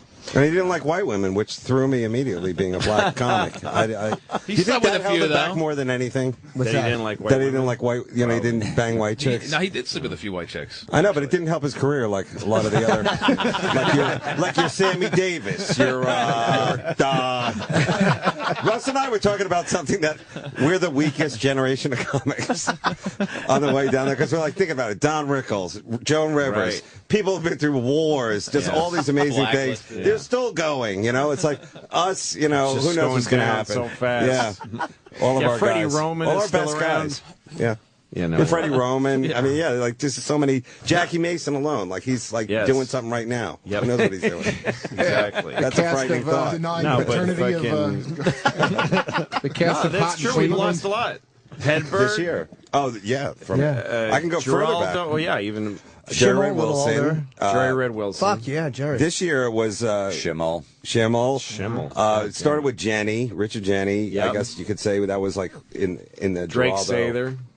Oh, that Died yeah, the that same guy. way. That was what. Yeah, that was the shooting himself. Wow, this is depressing. Patrice Stefano. Hedberg, Geraldo, Mike DiStefano, Freddie Soto. Yeah, Freddie Soto, that's right. Yeah. Jesus, Yeah. Jesus, comics die more than rappers, dude. They really do. They It's do. amazing. Rappers are healthy now. They live a good life. Yeah. Yeah, they're all drinking wheatgrass. What happened to you guys? Criminals. Vitamin water. Wheatgrass and Red Bull. Is there anything the fans can do, like any donation set up by the, Yeah, by we're the gonna, family? honestly, or, what I think is we're gonna figure it all money out. Or like, no, but I think a show of support.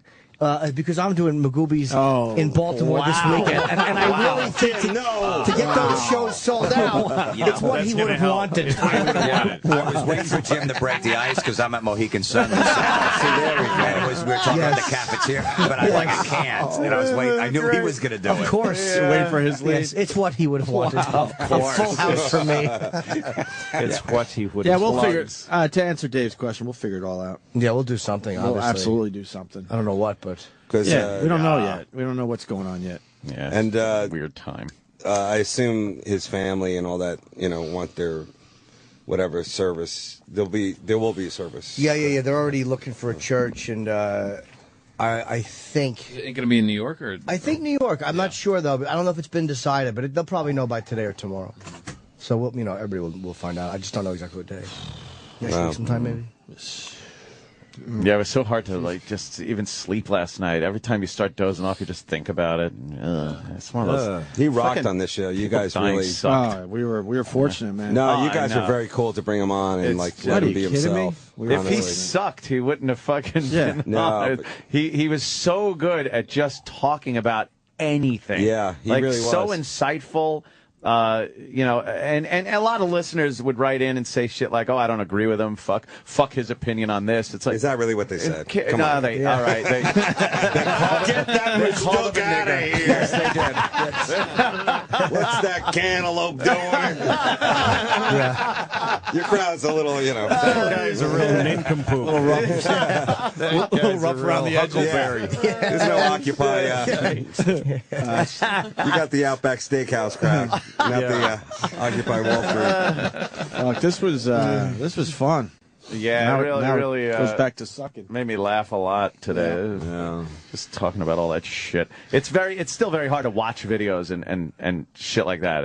Impossible to digest at this point. Do that. Yeah, it's impossible to digest at this point. It's a goddamn shame. I was on my way out to see him, and I got the phone call yesterday morning. Did you get to see him in the hospital? Yeah. Took that U-turn, huh? I didn't see him. We went the day before Thanksgiving, me and Matt Frost, and you just talked to him for a few minutes. He couldn't hear you. I told him everybody was asking for him, and hoping he could hear, but kind of hoping he couldn't, because he was on morphine. It's like you don't want him to know. Yeah. And, it was very, very sad. He wasn't responsive at all? No, not at all. I don't believe so. Matt Frost said he might have made some type of a gesture, but you don't know if that's just. Jesus. Oh, that's horrible. You don't know if that's involuntary. Yeah. And for somebody so mentally outspoken, that's just it. Yeah. To be like in a locked-in syndrome. It's That's terrible. That's horrible. It's a fate worse than death. Did he you think he recognized? I don't seeing you know, guys? because we didn't know he was going to die in a few days, but by then I think he was very heavily medicated again. It was just, so I'm almost hoping he didn't know or it filtered in somehow. Yeah. I don't know.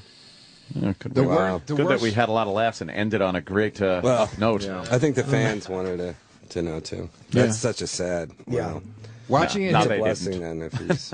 No, I know. Yeah, because somebody like that, you don't want to think that they're put in a position where they're cognitive, They know exactly what's going on, but they can't express themselves. Because that's what he did so well. Yeah. Is just Do you know how bizarre it is to have a one-way conversation with Patrice O'Neal?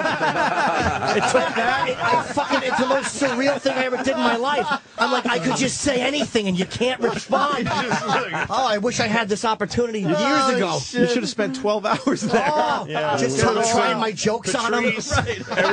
Patrice, everybody misses you. We hope you're well. Black people are responsible for their own plight. And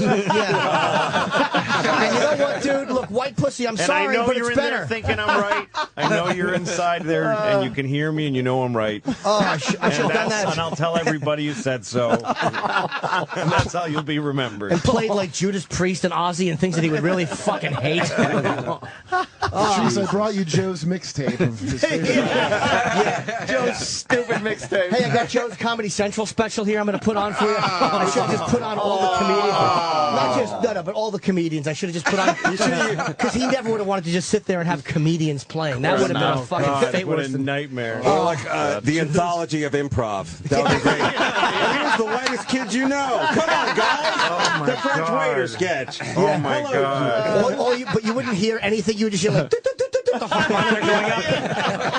The ultimate focus group. There was nothing worse for me than being on stage as a seller and Patrice had to go to the bathroom. I'm walking by that stage and I'm just shaking his head at you like, you stink. Nothing worse. I would just pray he didn't have to go piss when I was on stage. I got that look every time. I used to go on the road with him to open for him sometimes, and he'd sit in the wing, like of the stage or whatever, and you'd walk off stage. You'd have a good set. You'd walk off stage, you get applause, and he'd just be shaking his head, going, I guess I'll go try to clean up that fucking mess. Well, I had my recorder on the side, where Patrice was sitting, and then I go home and listen to the tape. The whole tape was him telling me how much I suck. That's great. So funny. First time I met him, Jamie Duke, I might have told the story recently, but Jamie Duke was a local booker. He had set up a college. It was me opening, Patrice Middling, and Dom Fig headlining. You remember Dom? Oh, God. And it was He became the vampire of comedy after the vampire comedian. He was the vampire of comedy. What do you mean? Well, he decided. Well, he was Dom Fig for about 40 years of stand-up, and then he decided to be the vampire of comedy. So he put in teeth. Oh no! And he started He put white makeup on. White makeup on. But he would wear a fanny pack on stage. He had a fanny pack that he had his stuff in, but he didn't take it off. He was like the vampire with a fanny pack. But he would do. I asked him gently, "So why are you being the vampire comedy?" And he said, "I'll be on every show because I'm the only vampire comedy." Yeah, so they'll have to have me on every show. I will be on every show. Did it work? Yeah, he hosted SNL. He's in the new Twilight movies. It was a noon ahead of his time, dude. It was an afternoon gig in a fucking college, and it was horrible. And I bombed, and Patrice, who I'd never met before, went on, and he didn't do much better. I might have had a 1, maybe he had a 2.5. Wait, he did a college gig? Yeah, this is many years ago. That is the ultimate bad booking. And then Dom Fig went on and fucking had like a -3.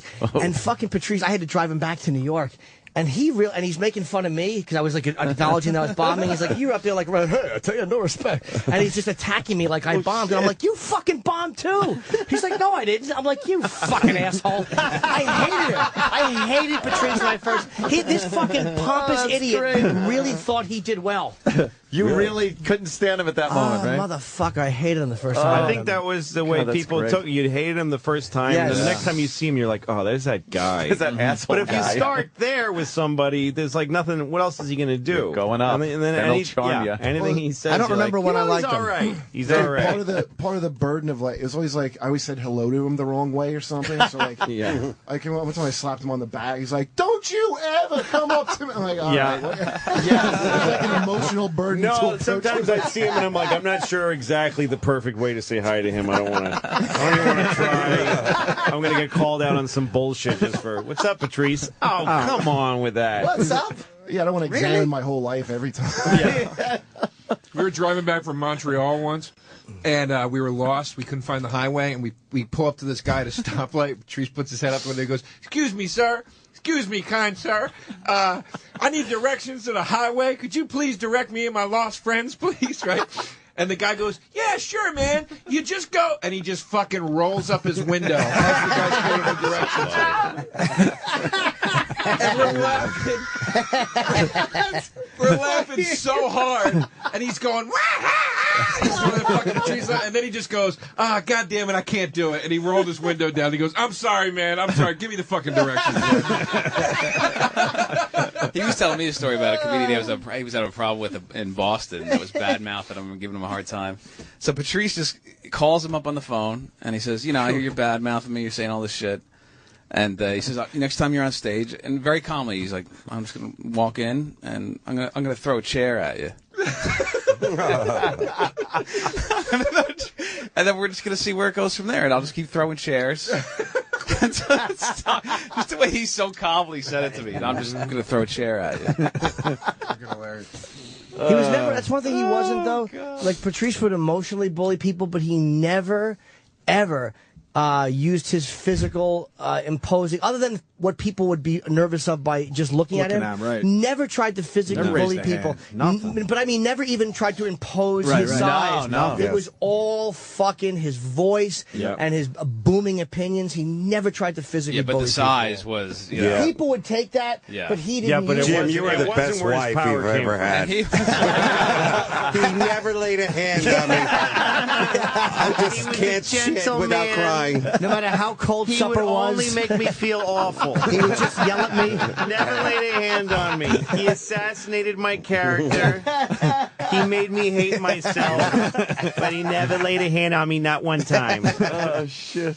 Yeah, he would never do that. He could never, not even close. He all could just, psychological damage. It's like I said earlier. Why bother? He didn't need to. Well, like I said earlier, he totally diffused his huge size with what he had to say. Because he was smart. And he was really smart. As soon as you realize that, and the best was watching a comic try to fucking go back and forth with him, and it's like, you're one of those guys who doesn't understand that he's a lot brighter than you. Yeah, he's going to really humiliate you on a visceral and he was level. the first guy during the 9/11 thing, where during the war, where he goes, Muslims, you now are the new, N-word, you guys. Like, he was the first guy who did that, and he did it, a lot smarter and classier than I've heard it a million times since that. Yeah. And he was the first guy to make that connection, so. Even when he did Letterman, remember when he gets up there, he goes, Patrice, you're a big guy. He goes, you just call me fat. Dave. He goes, no, you just call me fat. That's okay, but you just call me fat. Like, right off the bat, his first time on there. Attacks Letterman 10 seconds into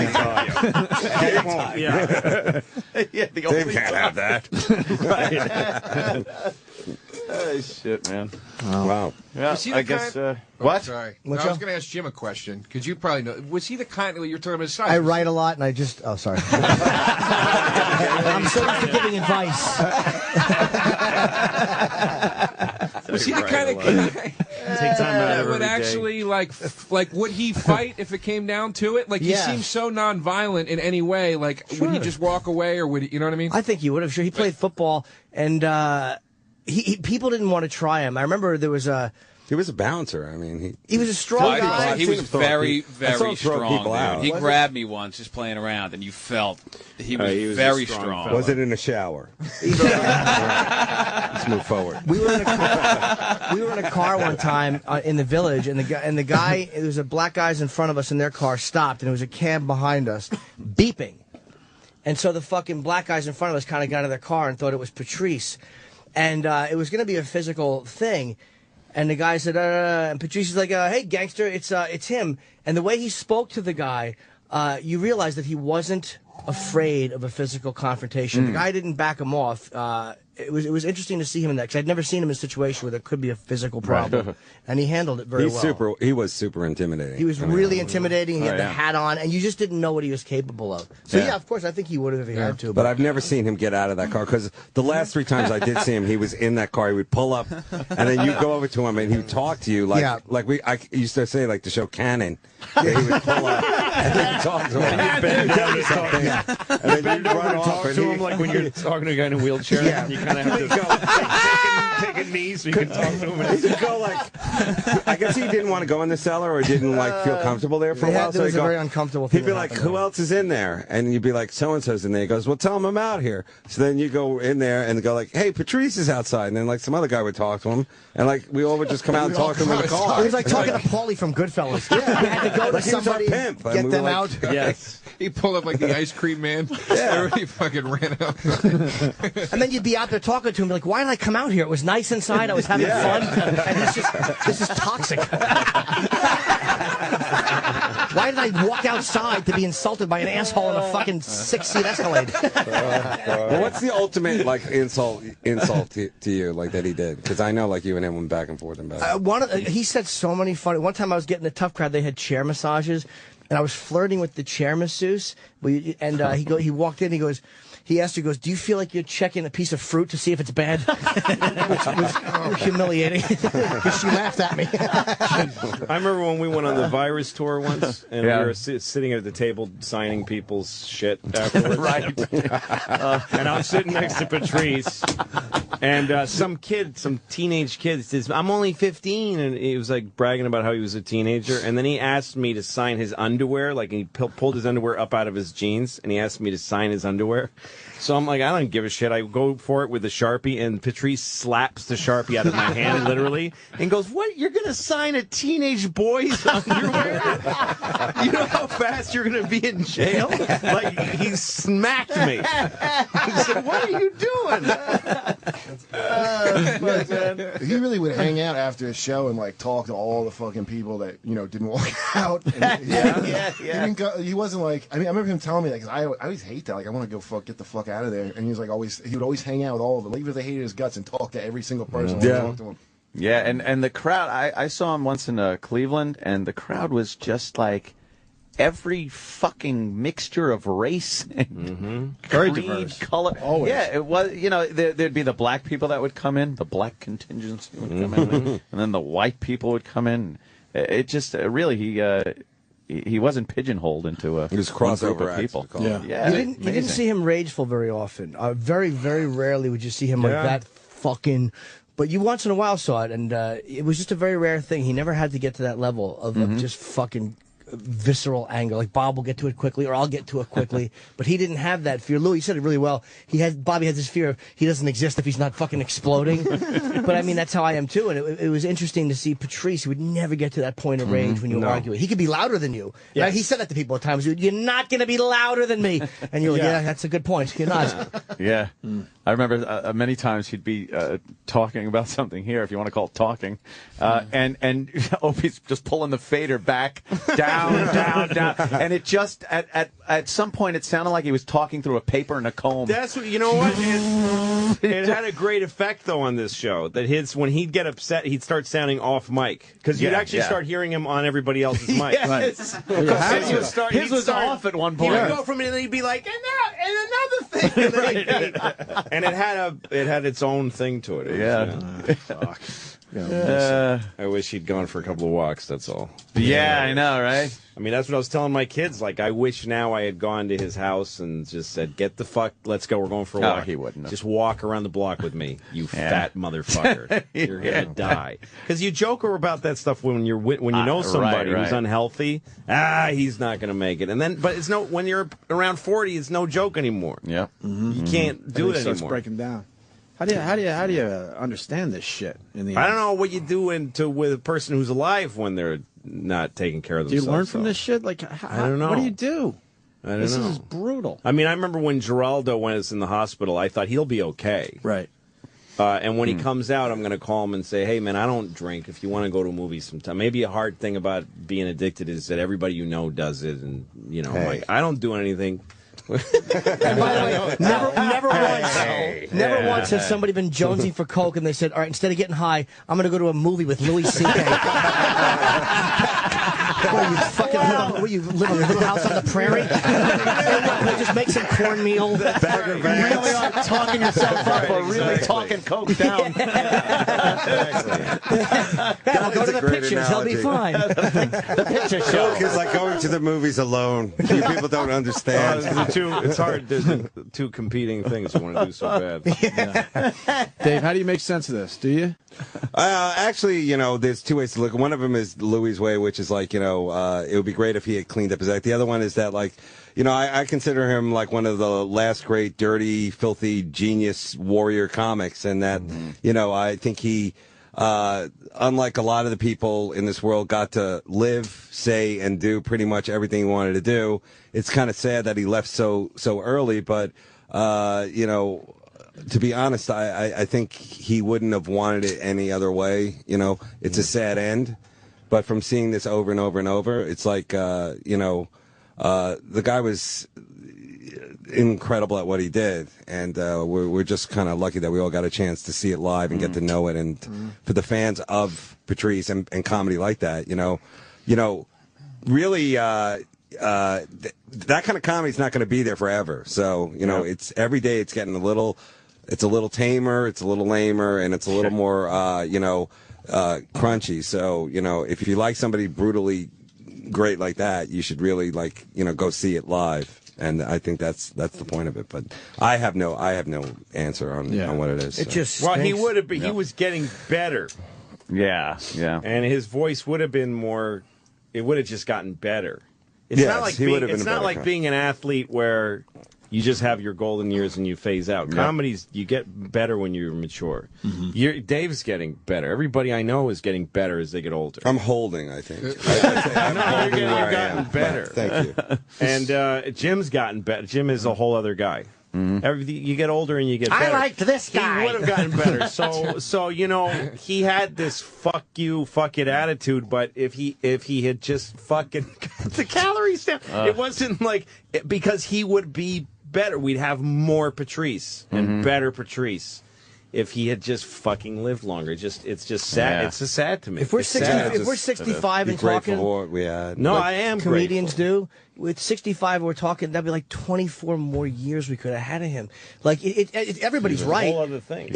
Like he did do what he wanted, and he did say whatever he wanted.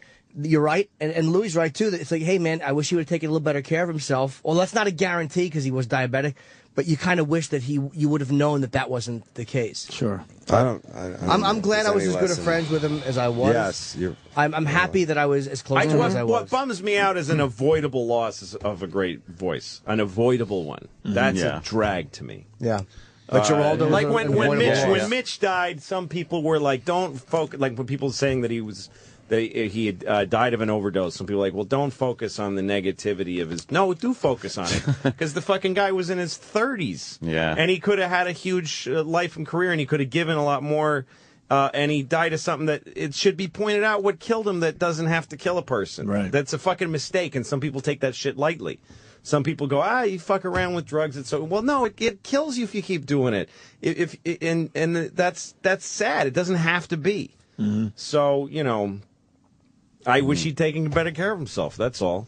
That's if there's any positive to come out of it, it's like if somebody's not healthy, it's not a joke. You could fucking die, and that's a shame. It's a message for the younger guys. That's all. Take care of yourself. Yeah. It really sucks how much hacks take care of their bodies. Hacks are always in great shape. Yeah, exactly. Prop comics. It's built into the act. The lifting, packing, lifting that suitcase full of props. Steve Byrne is cut like a swimmer. That guy's got a Sorry. I picked a name. I don't even know his name. I still know that's funny. That was the saddest moment to me yesterday was when I saw the Wikipedia turn over, because in the morning when it went out on Twitter, it didn't have the death on Wikipedia. Right, yeah. And when I saw Wikipedia turn over and it said Patrice died on this day, it was so sad to me because it was that moment where it officially became, number one, that he was gone, and number two, I was like, he's officially one of those guys now. He's this brilliant artist that, just like the guys I found a million times, discovered, and then you go on Wikipedia and go, I want to learn more about this guy, and then you go, fuck, he's dead? There's an end this to it. This guy's dead? Well, Like, now that's he's embossed at that age now. That's Right. it. That's the end to it. Really yeah, sad. Yeah, that is. I hate the idea of not getting any new, something new that I when haven't he did a heard. half-hour special back when we did them at the, there was a bunch of HBO half-hours that got done, and he did one when I did one. And Did you do one of those half hours? I didn't remember. I did that. a half Okay. hour, and it was a new thing for him. Like, it was something that he was unsure of. And I remember the first show he did, he almost like froze, like he couldn't get through the show.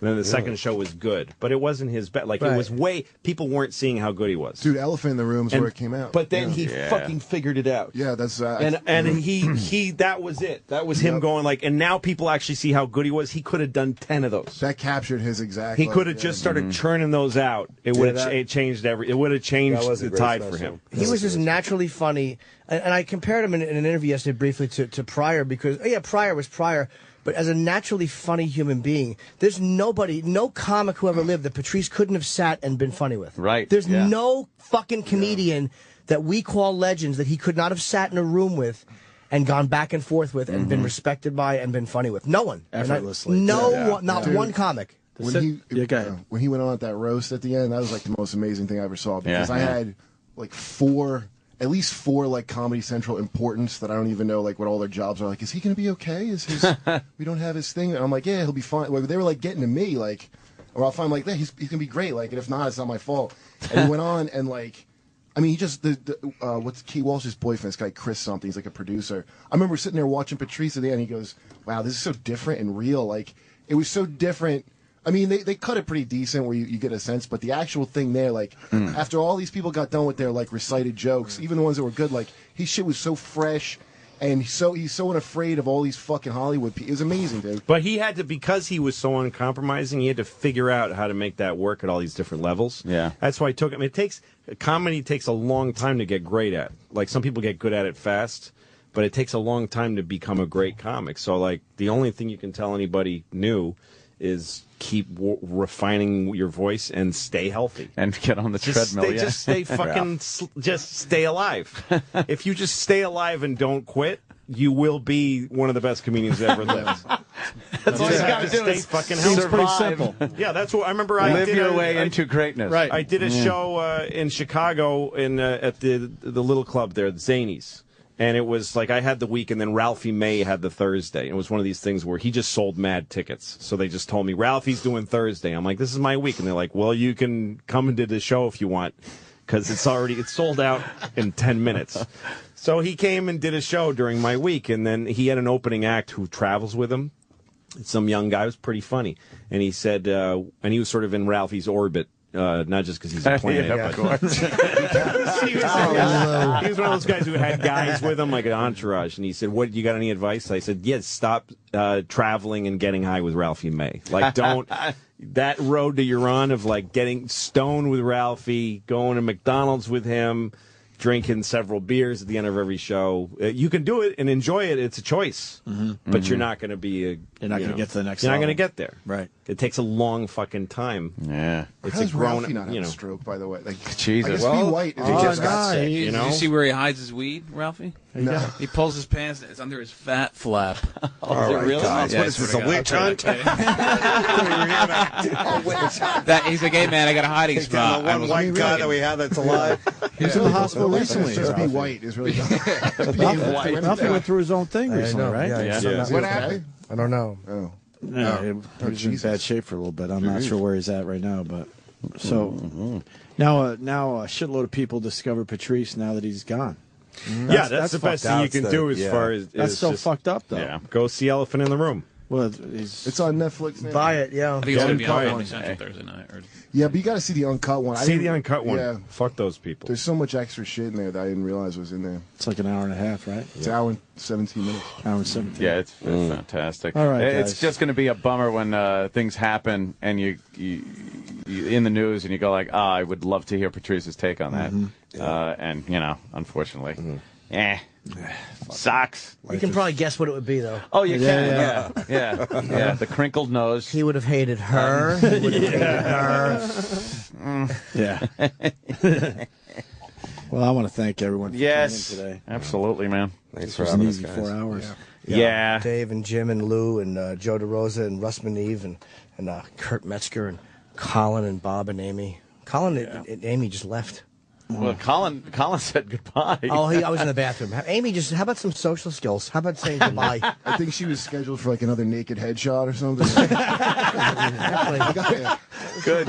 There were a lot of comics that wanted to come in today to do their, to be a part of this. So, guys, that was really cool. That was really cool that you let us come in. So, thank you. Well, tomorrow we do the same Just to get us to 10 o'clock. Yeah. This was kind of the warm up. Yeah, we were like the guys who did the first show. Tomorrow will be Steve Martin. I think you know the surviving Hudson brother. Holy shit. The original Mork before they went with Robin Williams. The pilot Mork. The surviving cast of What's Happening. All right. But thanks, guys. Everyone's good? Yeah. Patrice, we miss you. Bye, Patrice. Absolutely. I don't think he's listening, though. All right, guys. That's it, I guess. Better way to end this is just fucking hit something. That's it, I guess. Better way to end this is just fucking hit something. That's it, I guess. Better way to end this is just fucking hit something. That's it, I guess. Better way to end this is just fucking hit something. That's it, I guess. Better way to end this is just fucking hit something. That's it, I guess. Better way to end this is just fucking hit something. That's it, I guess. Better way to end this is just fucking hit something. That's it, I guess. Better way to end this is just fucking hit something. That's it, I guess. Better way to end this is just fucking hit something. That's it, I guess. Better way to end this is just fucking hit something. That's it, I guess. Better way to end this is just fucking hit something. That's it, I guess. Better way to end this is just fucking hit something. That's it, I guess. Better way to end this is just fucking hit something. That's it, I guess. Better way to end this is just fucking hit something. That's it, I guess. Better way to end this is just fucking hit something. That's it, I guess. Better way to end this is just fucking hit something. That's it, I guess. Better way to end this is just fucking hit something.